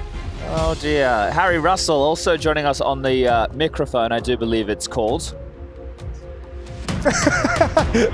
I think. Well, we'll Harry's get his microphone is malfunctioning at some point, I suppose. Yeah, we'll figure it out. We could work that out. That would be a pretty good idea. But we all know what that music means. That means we're about to get things underway. Map number 2, Vitality. Actually, starting on the CT side, Jason. Do you think FaZe is actually able to make this work? Like they did it as like a little trick pick, right? But consistently? This is where it gets weird. This is where we really have to see if a 7-map pool is something that they're actually considering, and if they want to make it stick, you need to do exactly that right here, right now. Rain, Noisy up the ramp. Oof, the nade onto Brokey. That's a hefty amount of damage, and Flames, he just jumped into the fight. Oh, good rebuttals though. ZywOo's not done. He's here. And they bail out in the opposite direction. They want nothing to do with it. 3-on-3. And we've already got a play forming in middle. Hi guys. Drops dead early on. ZywOo gonna find him. And that leaves it down to 2 for FaZe. Carrigan and Frozen. Maybe not. Molly will disrupt that for a moment. Frozen trying to take away space. Lives to regret that. And now it's just Carrigan who will get run through. ZywOo, 4 kills in the pistol. He's going to open up Vertigo with the same tenacity he brought to Nuke. Not missing a beat there, and the fact the bomb doesn't go down, you think FaZe have the site, but that incendiary comes in clutch, even though they're exchanged. It denies the plant. They take out Frozen, who's overextending in that moment, right? You see the molly come in, you want to stay alive, but you're committed to the duel, you don't win it, and then Carrigan, he knows he can't just plant, he's going to get run down, attempts to go for the kills. So it is just going to have to be deagles for FaZe in round number 2. It's all the same problems that happened to FaZe on Nuke, where it felt like tactically Vitality was very prepared with that nade and the flashbang combo to pounce on the ramp fight and get those trades in their favor. The individual play and the lurk in middle didn't work out, and then obviously the round's just gone all to hell from there. Well, we have this moment with just some deagles upgraded, 2 out of the 5. Harry, what are you looking for, mate? Man, I'm doing some digging right now. He's deep diving. That was Frozen's 2nd worst game ever in his career. And for Ops, that opening map was a top 5, I think, is where I'm at right now. So 2 very rough performances from usual standout players in the FaZe jersey. Yeah, okay. Well, ZywOo with back-to-back 4Ks, that's going to be one of the easier ones he'll get throughout this 2nd map of play, I'm sure. Just a couple of upgrades, mainly Glocks, no armor, no util. But 8-0 for the Woo. Turn our attention to gun round number 1. AKs are out for FaZe. And you just hope for their sake, or at least a competitive series sake, that they get going now. Yeah, they want them to get started early and put Vitality in maybe a danger spot. That was one thing they couldn't do early on Nuke, even though they had the chance, was break that economy. More than anything, FaZe, let's see how comfortable they are opening up on Vertigo, a map they famously have not exactly played a whole lot. Yeah, it's interesting that they are taking this approach. If you go back in the history of guys like Frozen, guys like Robs, they have played Vertigo in their time. Obviously, just not so much under the banner of FaZe. Well, pressure across the map. Mezzy with a forward position. Spinks to jump up Wood when Mezzy takes contact. Let's see how this wombo combo works. Right, Mezzy, if he can get out with a freebie to open, that's fantastic. Now that makes Spinks that much more effective. It is well handled by FaZe. They're able to trade both of them going 1-for-1. Here he is. Now they get some room over towards B, but ZywOo, he has been the gatekeeper of all the ground that FaZe have looked to take, and that's no different here in round number 3. Apex moving in, trying to take the attention away from ZywOo. And it's ZywOo taking all the attention, leaving it just on Flames. 1v1. Rops on the receiving end of that Famous. And so another one of these rounds that are often good to FaZe. Oftentimes they're able to just squeak them past, but not here, not now. Vitality walk away with it. Was every kill in that round traded? Yeah, I believe so. Right towards the end. Trade back. Yeah, that was a pretty sick round in that regard. Yeah, it definitely was. That is a sick round of Counter-Strike. And Flamesy with the Famous gets it done. Apex quite intense in that moment, but still, this is a dream start. 3-0. 3-0 with no plants. Yeah, right. Yeah, you'll take that to the bank. Rain's going to get fast with his Tech 9, slowed by the counter utility, counter Molotov. So his play denied. No util to handle the sandbags position from Flames. Okay. Ambitious. A gun available has been scooped up by Rain for now. The spam. Chip damage. ZywOo is still postured. He's looking so confident. I like that Flames is still here too. He's just like, you guys don't have utility. You guys don't have a Molotov for me or nades to barrel behind these sandbags, but the danger's coming the other direction. ZywOo's out of bullets. Kerrigan's got it. They forgot about Flames for just a moment. Important trade. And another one of those rounds, Harry, that you feel like FaZe, they squeak these out more often than not. Yeah, and finally they're in a good spot to do so, right? 3v2. This is a good chance for FaZe. They have to capitalize now. If this round gets away from them, I feel like that's like the whole essence of FaZe Clan has been disrupted. Oh, spotted and gives it up. Yeah, we're just taking a quick look at the money. Flames will be able to buy into the next. Yeah, they did get whittled down to 1 in that last round, right? So funds are going to be hurting. Spink's going to be hoping he can drop a weapon over. What's he going to have, 1650? So, you know, he's going to be able to drop or something. 2650? He could drop a Famous or an MP9. Flamesy, this is the thing. There will always be the conversation of the AWP on this map, but we know that ZywOo doesn't need it. And in particular on this map on the T side, he's fine with he wants the AK-47. Does Mezzy go for the wallbang? Yeah, he does. He gives it a go. A crack. Well, the bomb helped out mainly for the damage there, but FaZe, in typical FaZe fashion, pull a nice little bullshit round out of their ass. That's an Apex giving up the opener, giving away I was going to say, it wasn't full bullshit, right? It was a little bit of a miscue. It was weird seeing Apex take that peek and then Flames throw a flashbang immediately after his death, and it's like, those things could be coordinated a little bit differently. Whereas ZywOo's getting... to throw a flash because he threw a smoke instead. Yeah, maybe Apex thought he was throwing the flash at that moment. Could have been a slight miscomm. ZywOo's getting the MM experience. He's having a great game, so now his teammates are playing with that confidence too. It's like, no. I'll do all the crazy shit. You guys just kind of hang out. Don't give away the openings. Play standard. Yeah. Let me be the psychopath. Okay, they've given FaZe a way back in here. Yeah, but they've taken a tactical timeout to try and steady before things get out of control, because as we were discussing, there were finances for the purchases, and they've been able to pull through 3 silenced M4s and 2 MP9s. Now, you don't love to see one of those on ZywOo. Yeah, that is a bit weird. Watch him get an ace with it now. Yeah, maybe. Maybe he wants to get aggressive. He wants to get a little freaky. It's a good amount of nades as well on the Vitality side. I don't think ZywOo's really lacking with just the one smoke, but you have to imagine he's going to pick and choose a battle when he deploys that to just go for a swing. Maybe he wants to push down. Oh my. He does. Straight through the short side. Great routing from ZywOo. No and he even follows up with a lot more damage. That tees up Rain for the nade, and so well converted for Vitality. That, honestly, you'll trade an MP9 for the double kill down at the base of ramp. It did cost you one ZywOo, however. So he's going to sit back here, topping the charts for Vitality, hoping that the rest of his team can walk this one over the line. Yeah, but out of the timeout, that play from ZywOo is just like whatever plan FaZe talked about and came up with, it no longer matters. It's not there anymore. Good job with the AUG from Brokey. Yeah, and that nade did so much damage onto Flamesy as well. He's chipped down to 21 now. You don't have Rops and Frozen online just yet. This would be a good round to get them activated. Great for the confidence, great to break the money of Vitality. Steady into that 3-on-3. Mezzy pushed it forward at B on the railing, searching and hitting a banger over shot. A dink for his troubles, however. A nade could do it. Oh, perfect from Brokey. Gives up his position, though. Still, Spinks can't handle the mid-peak. Good molly. Great molly. Great shot. Flames is going to get one, but he's low on health, and he's got Brokey to deal with. Oh, swings out ahead of the drop-in from Flames. Oh, no. Oh, hang on a second. This just got weird. Yeah, I feel like... Wait, the time Brokey. Yeah, you can't have to run it, and Flamesy's already playing for A. Flamesy's already going to be on the A side. But Brokey, with this, has to know that he'll be taking a duel. Has to know there's a fight. Flamesy's done it. Molly comes out, Flames, close angle held, and low on health. Brokey checks him. And so Brokey will stand and deliver. You were worried he was overthinking it, but clears the angle he had to clear, and Flames takes a seat. FaZe are able to respond, and that's in spite of starting that round off 3v4. I cannot believe Brokey checked that. I cannot believe he swung so convinced for that fight. But the thing is, I guess he had to, because of the type of play that he made with the amount of time on the clock, and the running, Flamesy could have always been there. And also, he made steps away initially, and Flamesy had the correct read.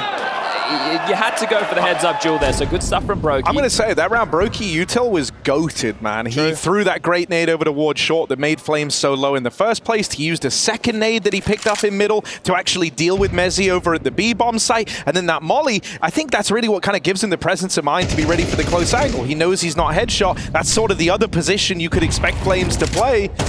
And so it left him with only the short side to check. So I think the util there was fantastic out of Brokey, and it kind of saved the round. It did, because he certainly gave up the information game. There's Mezzy with an opening kill, but it's all good.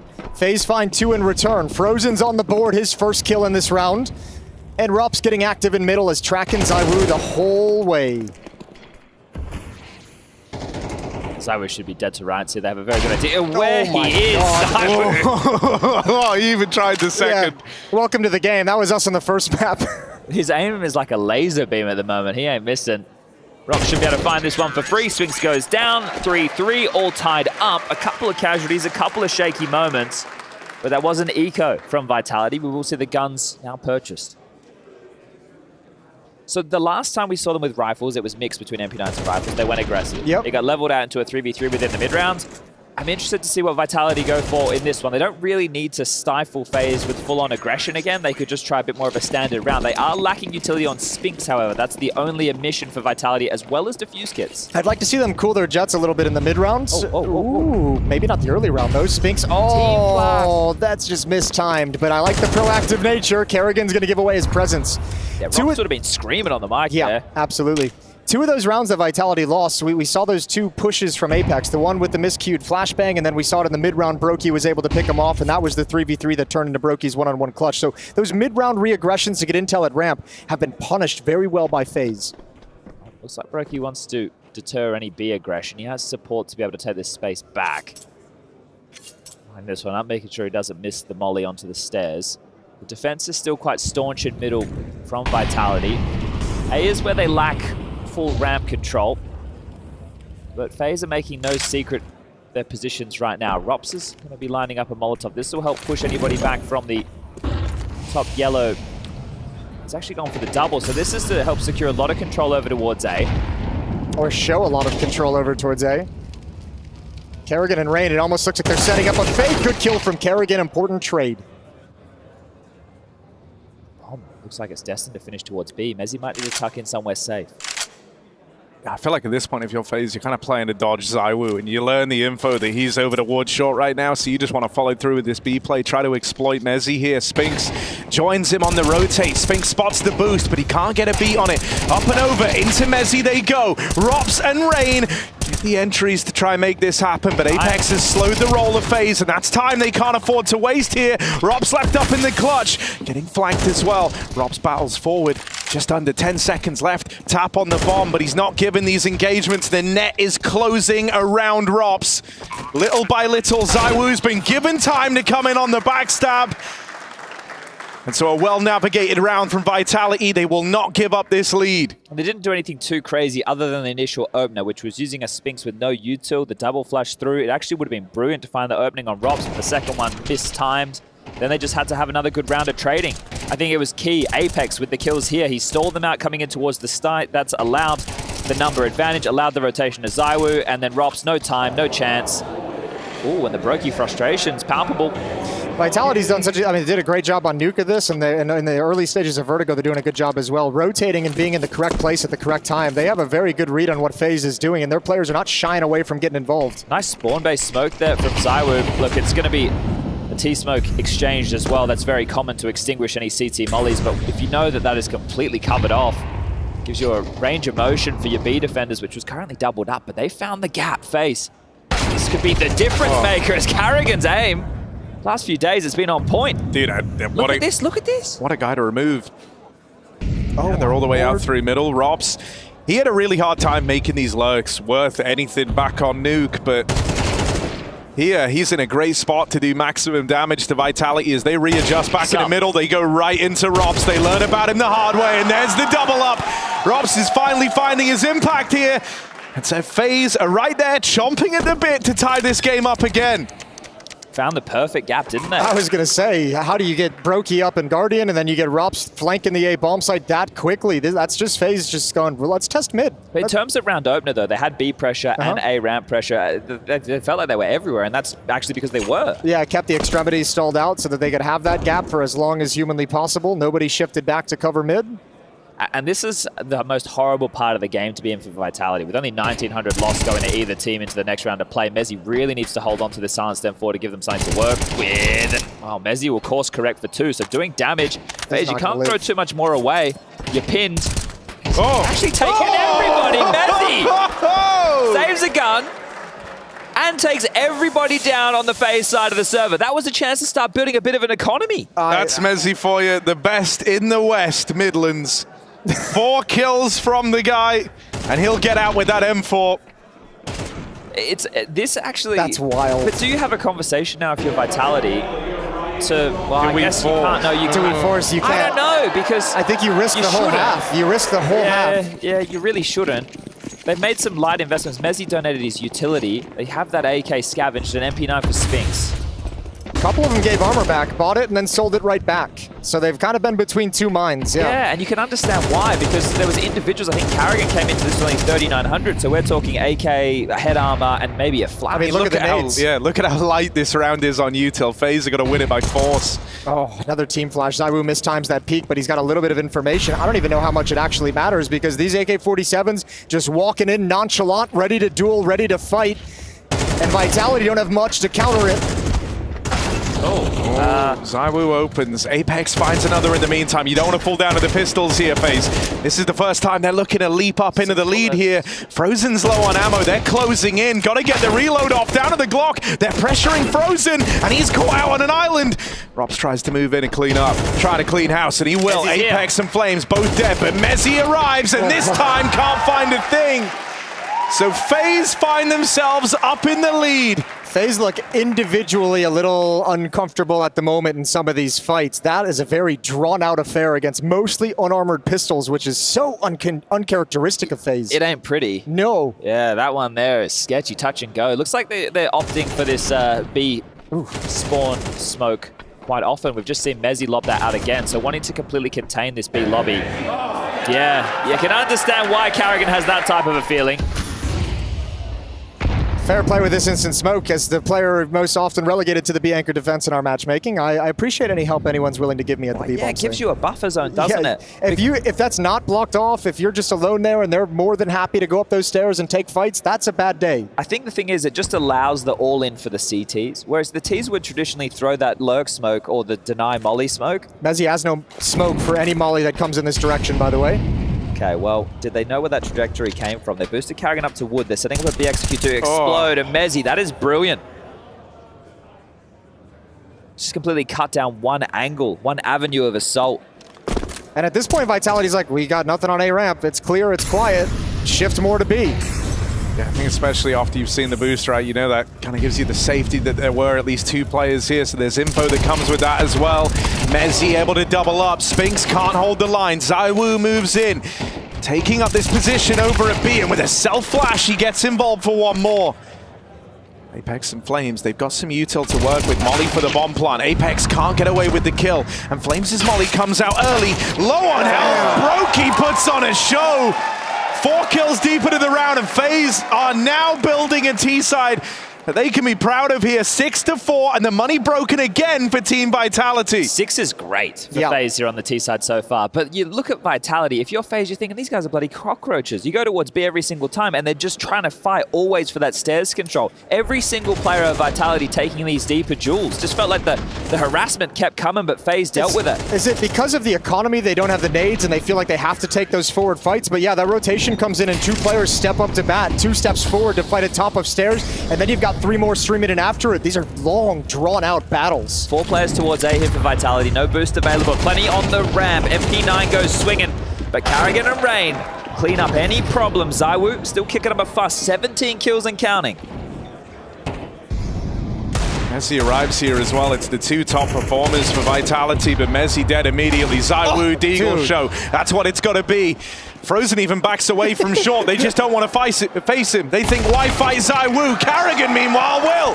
He takes that fight gladly. This is not going the way you had planned if you were Vitality when you picked this map. I mean, dude, when we were on Nuke that last map, it was such a dominant scoreline, but the whole time, Maniac was worried. He kept saying that you don't have to give FaZe much to bring them back into a game, and I think we see that more than ever here. Think about what started this roll of rounds for FaZe Clan. It was that one peak from Apex down through short that gave up a man advantage, that let FaZe break into the rounds. And since that point, Vitality have found one. That Brokey clutch in the 1v1 is the exact clutch that Maniac has been afraid of throughout this whole series, throughout Nuke. And look what it's created. Carrigan's gonna come through, playing between the smokes. He needs a flashbang. He needs something from somebody, but they're spammed all the way through! Finn is mad. He's rolling back the years right now, and he's teeing up FaZe Clan for one hell of a T-side half here. Carrigan is leading by example, and the rest of FaZe are following suit with just Mezzy left. 8 feels as good as done. Bro, without pistol round, 8 is incredible. This has been a sick half from FaZe, even though there's been some wonky moments against those lighter buys. They've found some gaps, and now they just need to shut down Mezzy. Robs will oblige him, don't you worry. There's the backstab in. This is looking good. Finn is doing all he can to pump up FaZe, topping the charts. In behind him, Brokey with clutches. Robs' lurks are finding impact. FaZe might have a chance on this second map. They're a Vertigo team, baby. Let's go.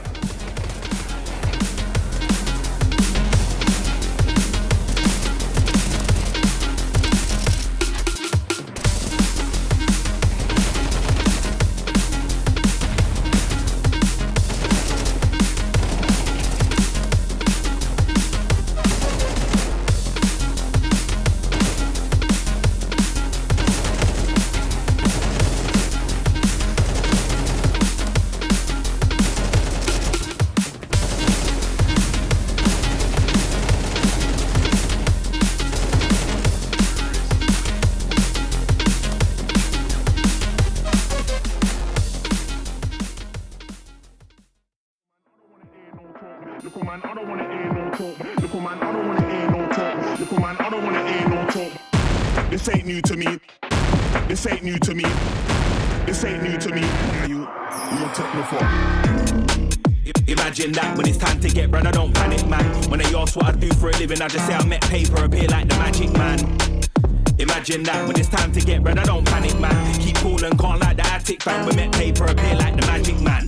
Deal with the money like David James. Save and save and save and save. Lock it in a box like David Blaine. Discipline thing, I ain't playing no games. Money for run, I got plans and aims. Man, I live by the old school sayings. Every mickle must make a muckle is true. Big up my granddaddy, showed me the way. More times that notes and I act bro, cause I'm like Houdini, I'm trying to escape. Passport's gotta get another new stamp, so don't say a word if you see me on planes. Winter time, man can't see me again. Pop up in the country with a mad name. Little man, I don't wanna hear no talk when I come for the money like Biggs and Wayne. This ain't new to me, no talk. This ain't new to me, no talk. This ain't new to me, my you take me for.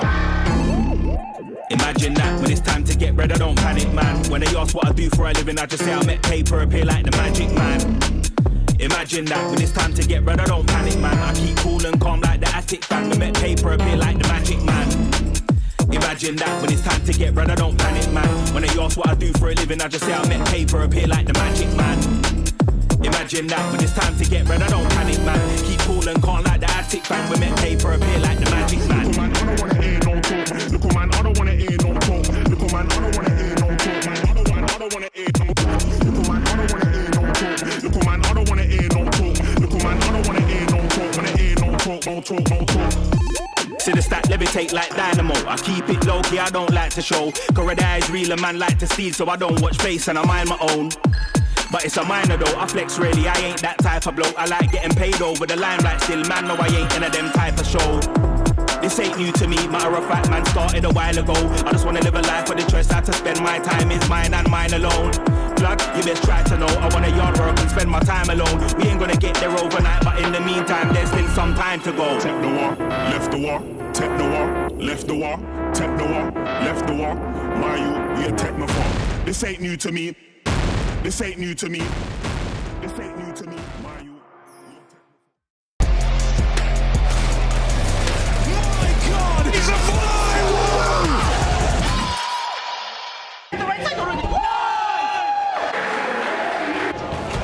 FaZe leading the charge, bringing the heat to Vertigo. They're out for a bit of revenge after the slapping they got dealt to open up this series on Nuke. ZywOo still topping the charts and looking lights out, but right now it's Spinks on the side of the milk carton. Where was he in the CT half? That's a great question, but FaZe was all over the place. They hit and destroyed everything, and yeah, they've punched back on this second map.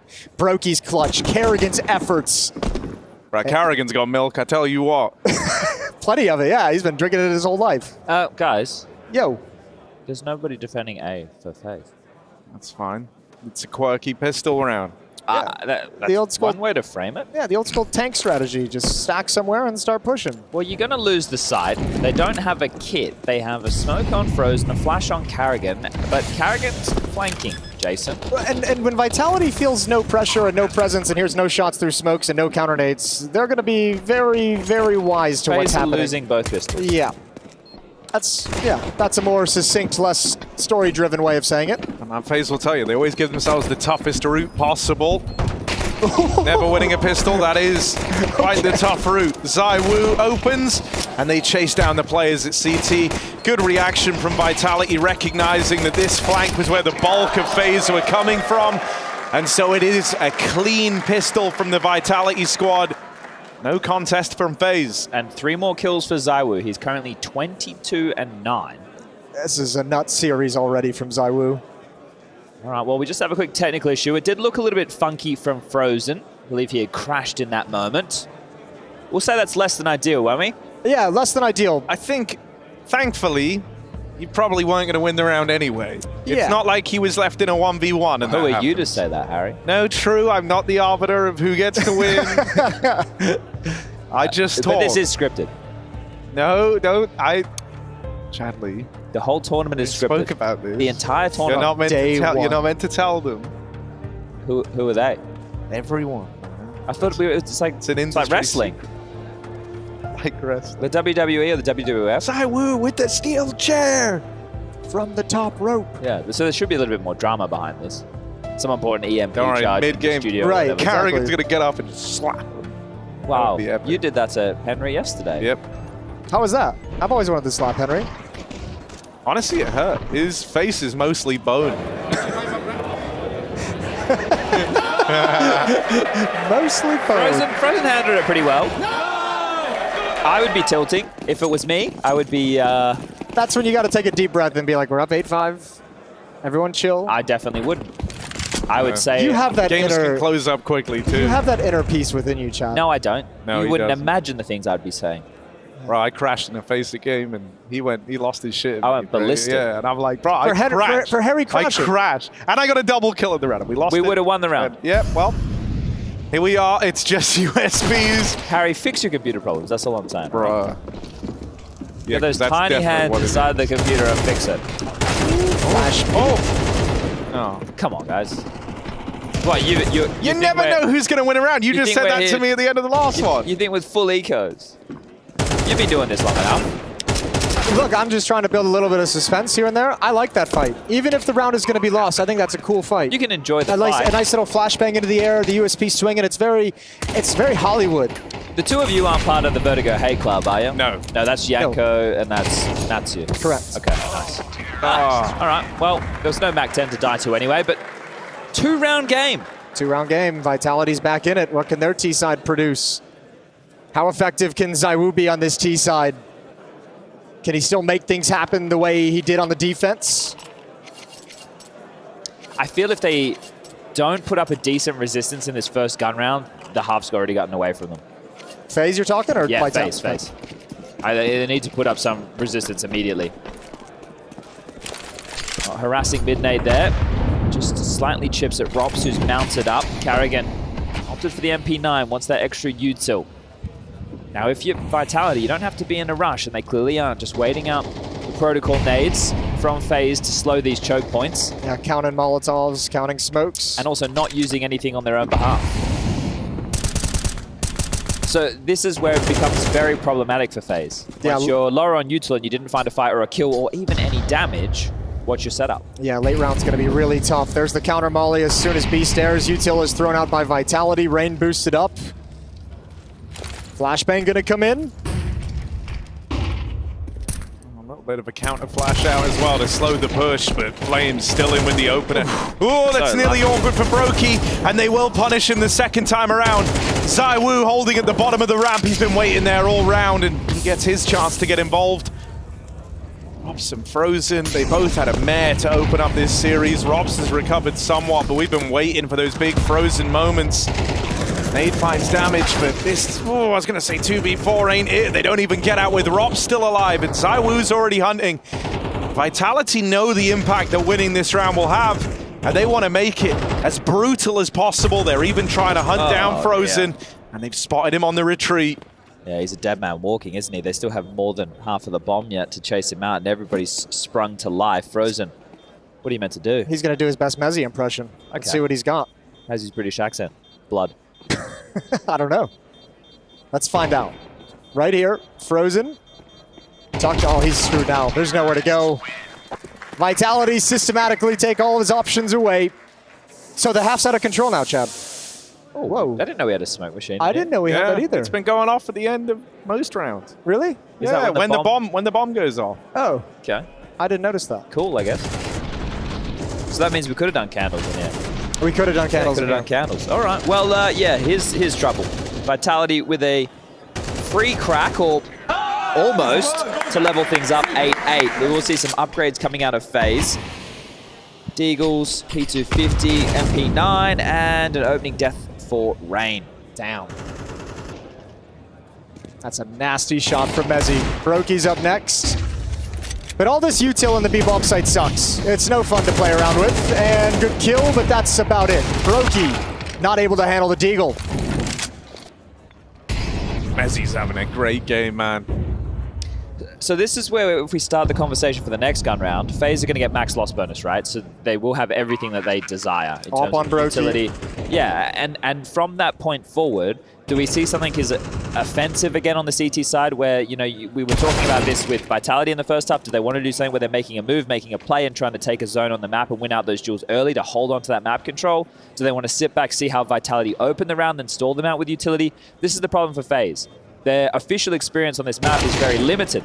So we don't really know exactly how they're going to respond in situations like this. Normally they eke it out by individuals. And it's hard to have confidence in how deep in their playbook they might need to go, because we obviously saw Vitality able to stall them out in the first gun round, right? Let them use all their utility, sit back and wait, and then you have them where you want them all across the map. Do FaZe have enough experience? Well, I mean, that answer is no, not enough experience, but do they have enough theory crafting behind this map to make adaptations as they go? I would go as far as saying individual pedigree to make these right choices in the moment to get them across the line. Okay. Because Frozen not activated, and this is someone who has played probably the most Vertigo in the server at the moment as far as FaZe are concerned. And he only is really struggling. So we need to get him activated right here, right now. As we'll exchange ramp smokes. Lurk from the T side. Yellow block, not the deep one from the CTs. Rops, you've got company. Yeah, he's got to do something here as Robs. I'll swing him over in mid, and he controls the spray. Spinks and Apex both removed early. And so Robs is starting to find his voice. Rising up through the ranks of FaZe. Clean from Mezzy, dude. He's been all over the B-bomb site, both sides. Mezzy's been there, putting his name all over B. Before that kill, I was about to say they have to convert this, but now there's a real conversation. You have a smoke, a couple of flashes, a HE, ZywOo and Flames is still in the mix. Rain's calling B clear. It's a retake setup on A right now. Kerrigan's going to shift over. They're not going to try surely to push forward into the bomb site. Kerrigan's got to be really careful. If the play is going to be clear B stairs and push forward, yeah, delay the plant with Molly and nades, allow that flank to come to fruition. How deep do they surge? Flame spots Frozen. Fire the ice for control. Over this A side, there's those mollies coming out to slow down the plant. One more on Frozen. ZywOo, another tap required. And this is wasting precious time for Vitality. FaZe might be teed up to maintain that lead. Robs is in on the backstab as well. They're aware of it. They try to clear him, but Robs very well handled with an ace. To find the lead for FaZe Clan, Robs stands and delivers. And Robs hasn't been in that top form that we expect from a player of his quality in some time. This would be the moment for him to awaken. That ace is beautiful. It's against a gun round. This ain't no eco bashing. This isn't a lighter buy. This is an A4 doing dirty work on land. And it's extended across the whole round. It's the movement, the positioning, the response to what Vitality is doing. And they're forced to take a timeout as Apex gets his coach involved. Down one round, but plenty of money. Now, ZywOo is the only one yet to buy here. Everyone can see on the heads-up display. Okay, he's gone into the AK. I was going to say he has enough money if he wanted to bring out the AWP, but he doesn't need to. No, this is one of those maps. He just wants to be on the AK on the T side. Like a lot more mobile, gives more options to Apex as well. They don't just try and have to set him up for fights. It is always good if you can cover off that yellow swing with the AWP, or you can find the shots through the top hole, but also you get negated by utility quite quickly. I think they won't be going mid anytime soon. Maybe trying to fuse Rain on B, and again, he might be an opening death. Oh, he's stuck. Low. He's trapped in there as well. Mezzy does have the molly to burn him out, but they give Rain the little bit of extra room here, so that kill goes unpunished. Jason, I just looked at you quizzically. If I'm Rain, I would have darted back to spawn. I can't believe he hung around to throw nades. he slid out looking for a fight or something after all that. I think the only reason he's alive, I think Vitality thought he got all the way back to the bomb site in that first exchange. I don't think he should have been wallback. Yeah, exactly. Or just an HE. But look, they burnt 2 smokes on B within the first, what, 40 seconds of the round? Yeah, util being spent to cover the low HP of Rain. So what's the response? You can't just sit here and wait. Well, Brokey's shifting back with the AWP. I thought maybe they'd perch him up to peer down the A ramp and rotate Frozen over, but it's going to be all ROPS and quad. No flashes to support these B peaks. Oh, no, yeah, they wanted that AWP to peek down ramp, and so him and Frozen were swapping out. That's going to delay the rotate a hell of a lot.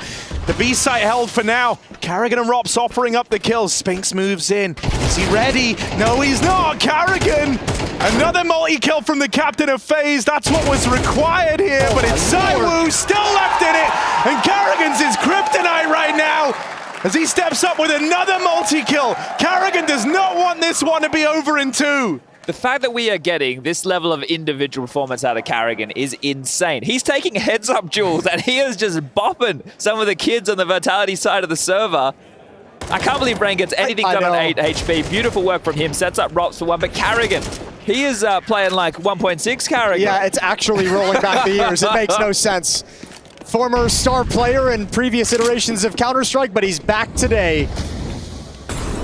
It is just an insane statement to think, like, thank God ROPS is getting switched online so Carrigan has some help. A sentence you weren't expecting to say here. ZywOo finally takes him in the head-to-head, but Brokey's out for revenge. Frozen don't overextend, low on ammo. Brokey tries his hand at the flick and comes up short, so Vitality able to etch out a man advantage here in a low-buy round. At least they've snuffed out ZywOo. The only one putting up numbers at the moment is Mezzy. Now, take away a couple of exit kills, sure. Spinks has come alive in this second half. He's been able to find 6 kills so far. Apex and Flamesy also chipping in when necessary, and it feels necessary for Vitality now. Hitting the brakes, allowing some re-aggressors. Allowing someone to make a mistake. Just like this. And just like this. But would they be aware of the mid-round push? Frozen is alone at this bomb site as one rotates off. If they clear this. Oh, but they won't. Oh, they will. Oh. You said Mezzy was the other one, and boy, does he deliver with the deagle. And now tucked behind Sandbags, ROPS, playing like a little bit of a rat. They don't have any util to get rid of him, but they're going to try and outposition this A play. If Apex gets this, that's the round for Vitality. Teed up right there. ROPS is so far removed, he can't play into this. It's such good team play from Vitality that we've seen in both of these maps so far. Even with them being down, it's like Apex has such a good standing. He's like, I'm the pivot point, just rotate. Nobody was going to be here to defend. I can hold this off. Well, this is a key round to lose for FaZe. Right? The finances are absolutely in the bin. They will get 2,400 as the loss bonus. If ROPS stays alive, he can drop one. Carrigan can buy himself, but it was still going to be touch and go. This could really be the turning point. We talked about their experience as a team on the map and experience of individuals on the map of Vertigo, and I might be reading into this too much, but that round felt like they didn't really understand that, like, you've kind of done what you needed to do at ramp. You didn't need to take those deep fights. One player backing off, Brokey sliding out wider for the fight with an AWP. I think because they started 3, they really wanted control. Yeah. And they just got stuck in the idea, stuck in the mindset, couldn't hold back. It did look slightly disjointed with the fights. It was great that Brokey snuffed out ZywOo immediately, but yeah, some slight overextensions, and now they find themselves with a one-round gap. I think that you have to no money. You have to eco, right? Because next round you're going to get the 2,900. So take a save here, definitely buy next. They've taken a tactical timeout to have this discussion. I know Yanko in these certain situations like to lump a lot of praise on Neo, but that tends to be more on the T side. Yeah. This is the CT side, and Frozen is having an absolute mare. That's the type of death as well when he's overextended. If he gets that kill, the round probably still falls apart, even if he just gets one. So it had to be a multi-kill position. They're going for a half buy, small investment. Frozen with MP9, Carrigan with the Scout. I just wonder, right, instead of going for the Scout armor, do you go Hero M4 and give it to ROPS, and then he can buy armor, Carrigan can... Or do you just save it and give Brokey the AWP in the next round? Yeah, well, I guess at this point, Rifles might be doing a better job. ZywOo does have the AWP on the other side of the server. Okay, so a switch up in style. ZywOo's going to try and catch a peek off guard. That's where Carrigan's heading with the Scout as well.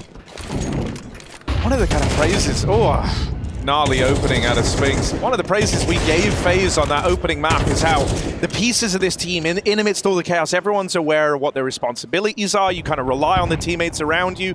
This is feeling like one of these games where we don't have that same level of reliance on each other, man. Like, Frozen's had a really rough go at it. We've all had those games where it just feels like everything's going wrong, and he's very much in that place right now. Carrigan's top fragging alongside Rops, for crying out loud. It's like, you know, who's gonna be that X-Factor player? Because surely it can't actually be Carrigan. And so that leaves Rops as the one thrust into the discussion, but even he's had to recover across this second map to bring his sort of level up to the rest of the team. I think fortunately they get a gun round next round. Right? So it's a tied up 10-10, and to answer those questions, we will get an opportunity to see. I just think that like Rain's been harassed a lot towards B early. He's given up a couple of opening deaths. It's a tough side. It doesn't feel like a Rain bomb site to me. No, I'm trying to think of who you might put in that bomb site. Well, that's also, I think, too, where, like, Brokey not having the AWP, like, imagine how mobile he could be with the AWP. Put him at the B bomb site one round. See if you can't scare them away from bullying Rain the way that they have. Make some switch-ups. And those are things they haven't necessarily had all the opportunities in the world to do on this CT side. Yeah, well, losing both pistols. Yep. 8 rounds still on the T half. We're tied up 10-10. This is traditionally where the individuals, the CT side, when we're talking about most maps of Counter-Strike, have an opportunity to stand and deliver. And one of the rounds they've picked up so far on the defense was a Rops ace. The other was a Carrigan multi-kill. Right, with the openings. So let's see how much more we can attest to individuals. As again, harassment towards B. Mezzi already tucked in. Multiple boosts available. This Rain wants to harass, but this is so tough. Has support, sure. The key rounds.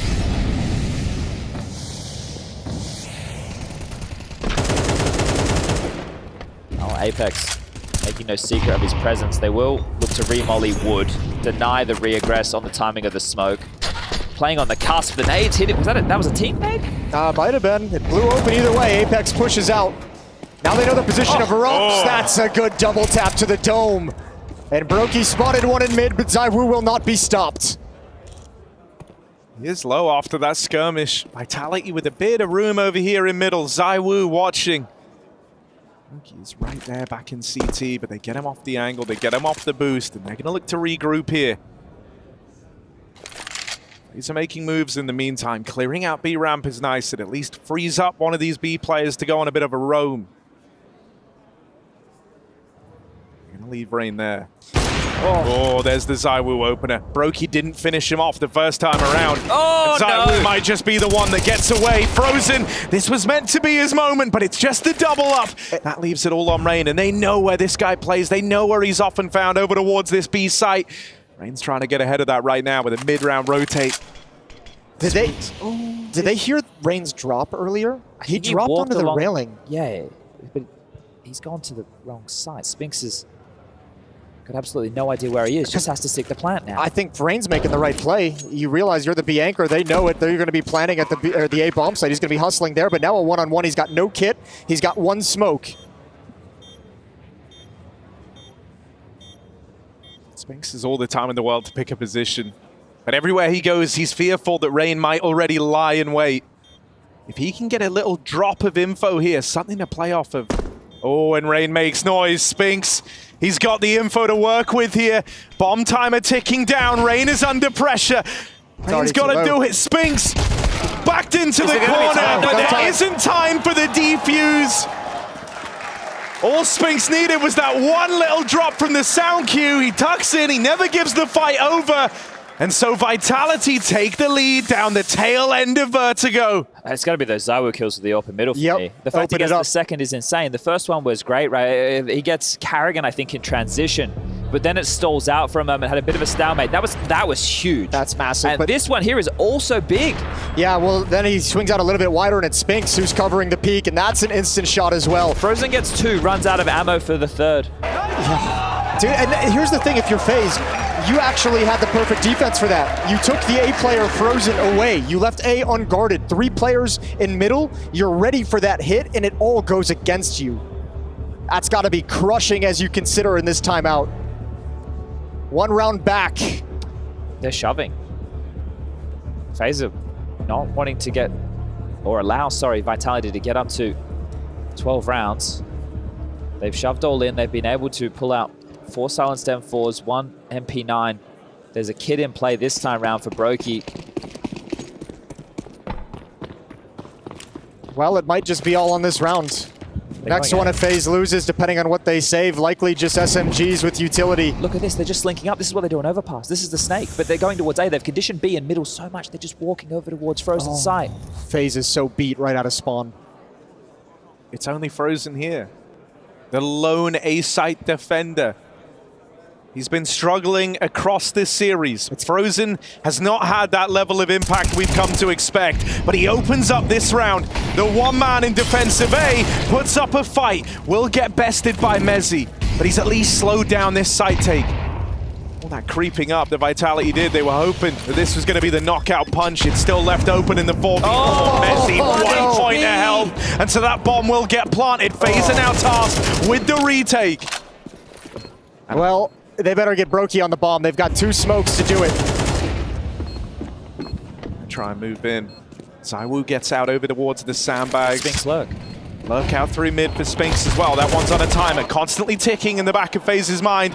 This guy's going to try and move in and rob the round. Flames is taking the attention away. They hop on the bomb. Brokey is sticking this. The knife's out, the knife's out! Backstab arrives! They knife Brokey! And so Vitality, match and series point! FaZe are locked out at Vertigo. And with that round, with the all-in investment, the hope might be lost for FaZe Clan after all. Apex is so hyped up. And you've got to just look at ZywOo in this series. He has been an absolute monster. An absolute monster. 29 kills, constant impact. And Apex loves the way that one feels. Just 5 more kills. Well, 4 more now. Bro, 4 more. Said it all across the series. FaZe have been in every grand final they've attended since CS2 released. Vitality have even robbed FaZe of 2 trophies in those grand finals, and here they're looking to be the ones that stop the FaZe Clan grand final streak. And they want to do it dominantly. They want to do it in 2 with an insanely one-sided win to open up. Robs puts up some defense over towards the B site. FaZe try to hightail it in terms of the rotations. They start pulling everyone over towards B. Paranoid. But Vitality, their mind is not made up yet. ZywOo walking up through ramp. He's going to clash with Frozen. And on that reposition, Frozen gets away with the kill. That could be impactful. You've just taken ZywOo at 30 kills deep out of the round. You hope that that can be a turning point if you're FaZe. Oh, Molly from Flames. Chance to get this fight. He spots 2. Now into the bomb site. Smoke down. Flames against 3, but I mean, there's a couple on low HP. Rain is very low. Frozen is tagged up. That Molotov not spreading, edging and planting at the same time. Oh, they hear him tagged. They know he's still boxed in, but Flames. Oh, Flames! On the edge of the smoke! Flames lives life on the edge and steals away FaZe Clan's quarterfinals. Their run in Malta is over, and for Vitality, it's just beginning. What a play from Flames to close out this series. One final knockout blow to FaZe Clan. You look at 8-4, T-Heart from FaZe. You think, hey, we're going to the 3rd. They've done so much. You come into the 2nd half, they lose another pistol. Vitality, they do it in style. ZywOo is here. Flamesy hot on the clutch. Mezzi with impact, and that is a 2-0. Man, ZywOo had such a great series, but I gotta tell you that calling on T-side Vertigo for Vitality, that's a masterclass from Apex. You mentioned it. Conditioning mid, conditioning B, drilling them at A when it matters most. Yeah, I mean, the prep was clearly there for Vitality. They came into this with a clear game plan. They got ahead of FaZe in terms of the tactics, and man, with ZywOo playing like that, this Vitality get a damn sight more exciting.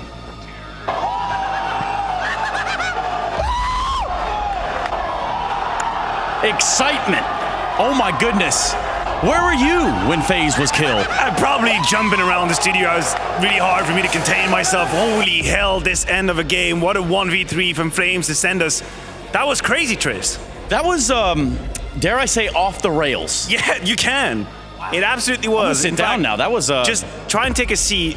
and let's have our blood pressure reach a normal level, an average level. It's gonna take me a minute. Because Bloods is getting it done. Yeah, Bloods ain't waffling. They shooting straight. So tell me, what did you like? What did you see that you liked, Maniac? We're gonna get some players over here, don't you worry. But what did you see that you like? I love what they've shown on the second half of this Vertigo game. I mean, it didn't start well. Yeah. You absolutely crazy, man. Take a seat.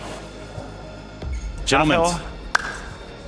Oh my lord. Yeah, we can take a look at that for Take a sure. microphone. And also, before we jump into it, our United States Air Force Aim High player of the Let's go match back to the basics. is ready to rumble. So let's take a quick look at that. I'll make some room for these guys. And we'll talk about ZywOo again and again and again, Finally. Jason. I'll come down there, baby, yeah. Yeah, we will talk about him all the time. That's a series and a half from ZywOo. Well, Talk to me, Apex. It wasn't bad from him. It's good to have him back after playing like that after the major. As I said in the group stage, his ego got a bit rough after the major. Because as I said, I think if he played like that, of course we would have won. Not gonna lie. But yeah. What'd you do? Spend the last month pumping him up? I think I saw Ryan saying that they need to beat Navi 10 times in a row to don't feel the major major loss. And for us, it's the same in some sense. We knew we had a big shot against Navi because we always beat them, and we just didn't play our best against FaZe. And that's a team we beat twice last year in grand final. Now we denied them to play another grand final, which is good from us, and I'm just happy. And yeah, ZywOo have been grinding a lot because he wanted redemption after the major. He wanted to show he's the best player in the world. And I think in EPL right now, for the last few weeks, he is. And I hope he's going to carry my ass and us against Astralis and hopefully in the final. Yeah, well, I wanted to ask about this first map because if we look back at the FaZe game in Copenhagen, they had all the traps ready for ZywOo. Like, his first half was really rough on the CT side. Here, was there any work extra done? Or is it just him feeling it? And you know what? Doesn't really matter what they throw at him, he's going to wreck. Well, he was feeling it. It's a bit of luck with doubles in one shot and blah, blah, blah. I think it's a lot. It was a luck like that. I think of course he popped off, but not because only of himself. It's also the way we played as a team, the decision making we had. We lacked that at the major and at the last tournaments, and that's what we've been working for the last month. After the major, just having more decisions, not only for myself, but from the whole team, like playing aggressive at the beginning of the round, asking more, and not being scared to play our way. And I think finally we shot a good city side on Nuke for a while. And that's also because of that, because we were not scared to push. And we had a lot of rounds where Sphinx was on top of the roof at 140. And he killed Frozen and that kind of stuff. And then you have, it's really a rough mentality when you get entry like that from the FaZe side. I got worried a little bit in the first half of Vertigo because I think you guys had a great start. And then there were a couple of these clutches. And we know how it is when you play against FaZe, you have a way in and they clutch you back.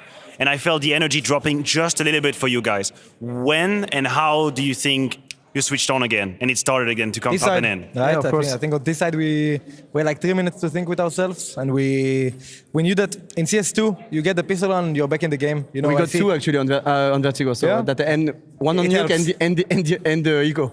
Yeah, so that helps. Basically But obviously against FaZe, that's the round you need to win. That's always like they win those weird rounds and you gotta win them back. But I think once we got into this side, I saw we won the pistol round and then they took technical pause and I saw 8-5 wave by. They're probably gonna eco. So I was like, yeah, it looks very, very winnable in a second, right? So that was rough on our city side at the beginning because we lost. Like we had a really good read on A when we do a refrag and we 4-5 alive 5v4 and we lose the round when we are 3.5 on B. B is a really tough bomb site, but yeah, we didn't play our best and that was pretty rough. But then when I saw we won the T pistol, I knew we had the game in our hands. Winning clutching left and right, having people popping off. That helps. Also, we are like a bit like FaZe. Today I didn't call my best on T-side Vertigo, but I had my player to pop off. No, for real. They had a lot of compliments for you, so that's interesting. Come on. They had a lot of compliments for you, actually. So how did it go from inside? It's nice to tell me that, and but I feel just when you have your players popping off, like winning 1v3, ZywOo just picking and just killing people. The calls it helps a lot. I think I call much better at the major, but we lost. So yeah, that's the way it is. But yeah, when we have this player like FaZe that can pop up at any moment, and even a better player than all of them, which is French. But overall, yeah, we have really good players, and when we confident, like we said to Sphinx at 110 on the city side, well, you will see you will have more frags than me, and he ended with less frags than me. He stepped up. Nice.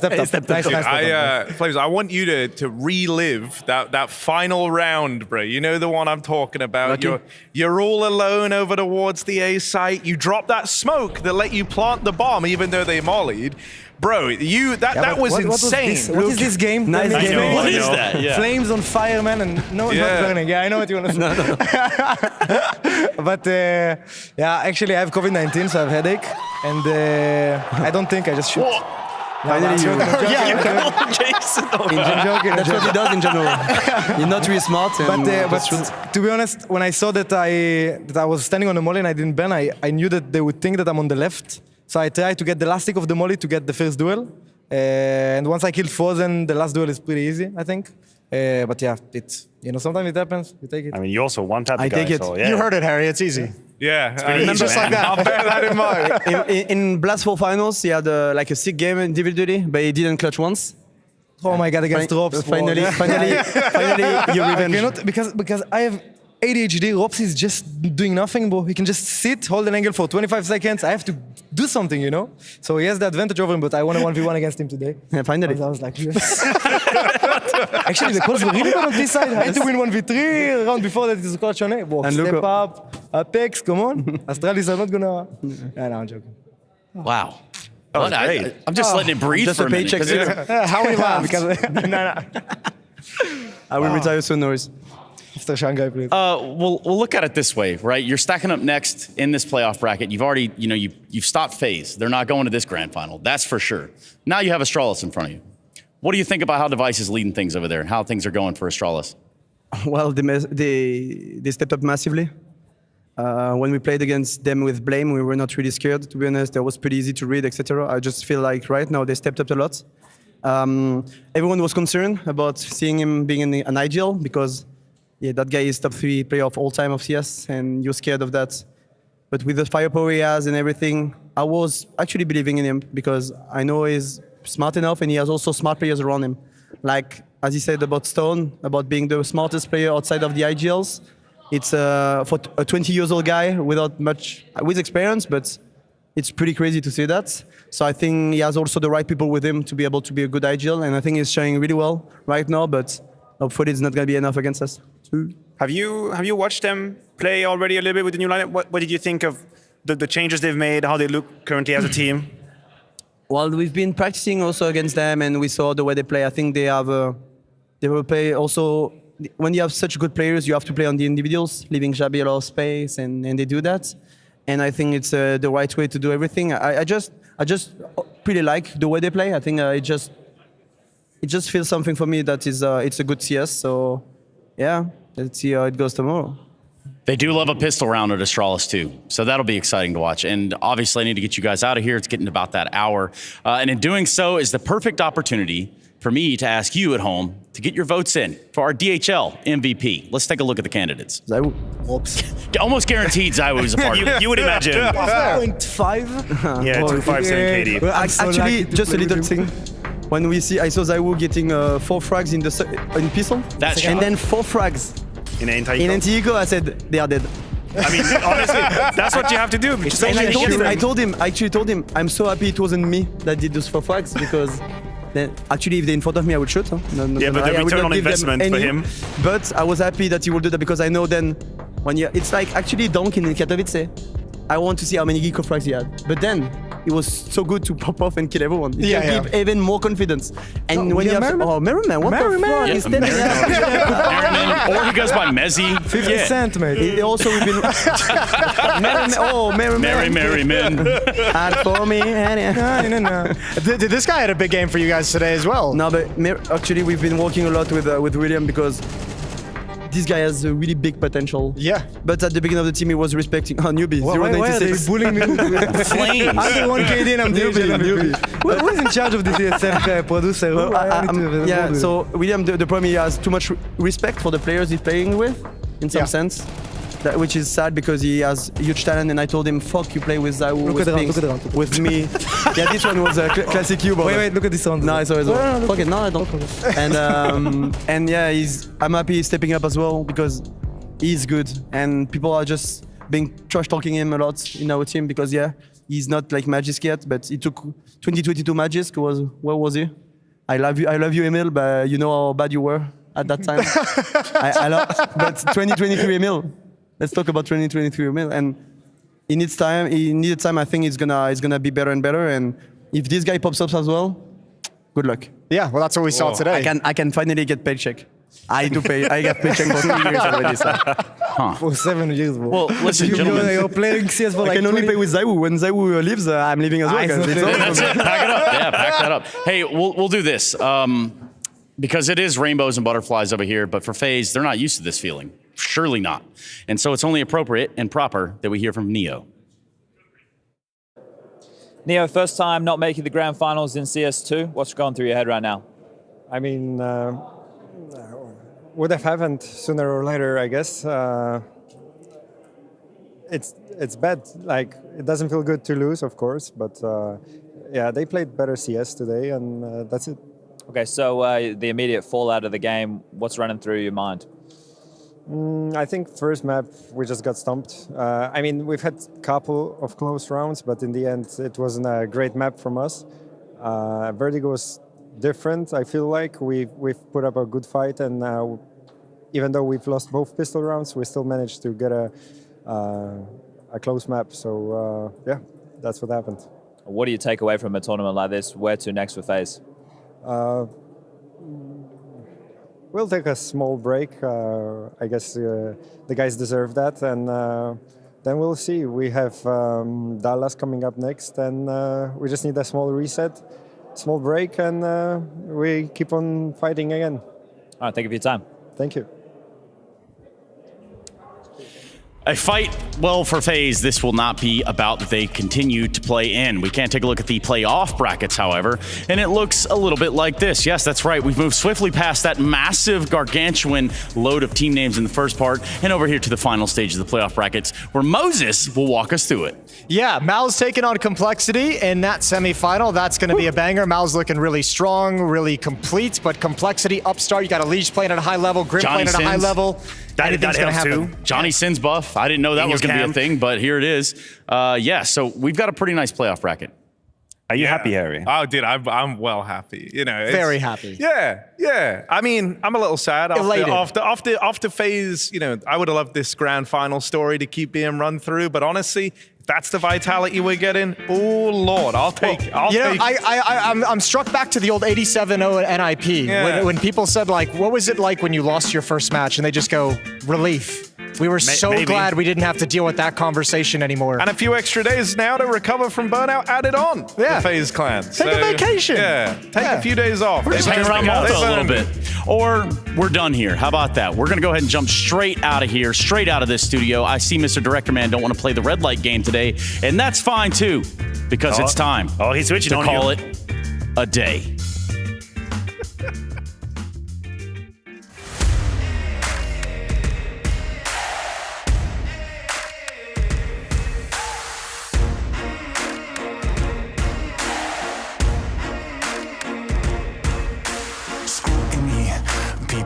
Up the truth, this ain't new to me. Since the age of 22, I've been using it like it's fuel to level up, like it's champagne in my cup, like there's nothing interrupting my pursuit of dreams. There's a vision in my mind, it's consuming me. Take my confidence combined with opportunity, mix it up with unity, soon to be the greatest of my generation. Operation Victory. Fight or fly, we will stay through the perils we dare not to stray. Spark the match, light the flame. Out of luck, out of sight, dangerous, dynamite. Dynamite! Setting fire to the clouds at the speed of light. Going up, not coming down, screaming. Superman's kryptonite. Blowing up dynamite. Dynamite! Setting fire to the clouds at the speed of light. Going up, not coming down, screaming. Superman's kryptonite. Blowing up dynamite.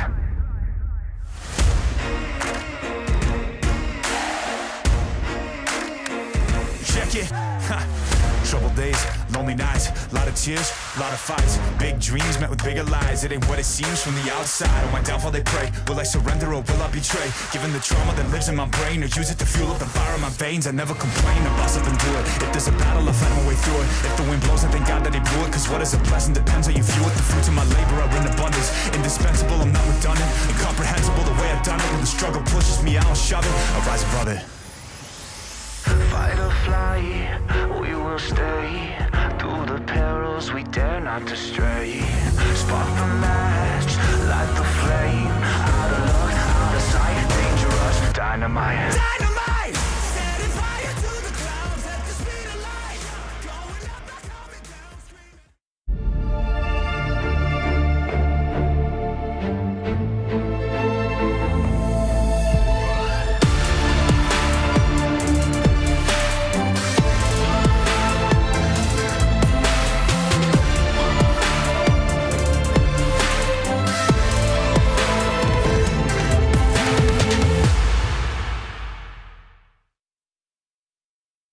Smokes.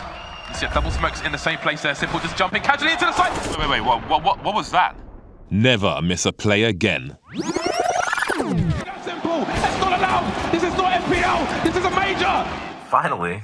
With FaceIt Watch, you're in control. Switch between player POVs live and see the game through the eyes of any pro. Never miss a moment with replays. Relive each highlight on demand from all angles. Watch it, control it, face it. ESL Pro League Season 19 is brought to you in part by Intel, Acer Predator, Kadia, DHL, Monster Energy, the United States Air Force, 1xBet, White Market, and Gaming Malta.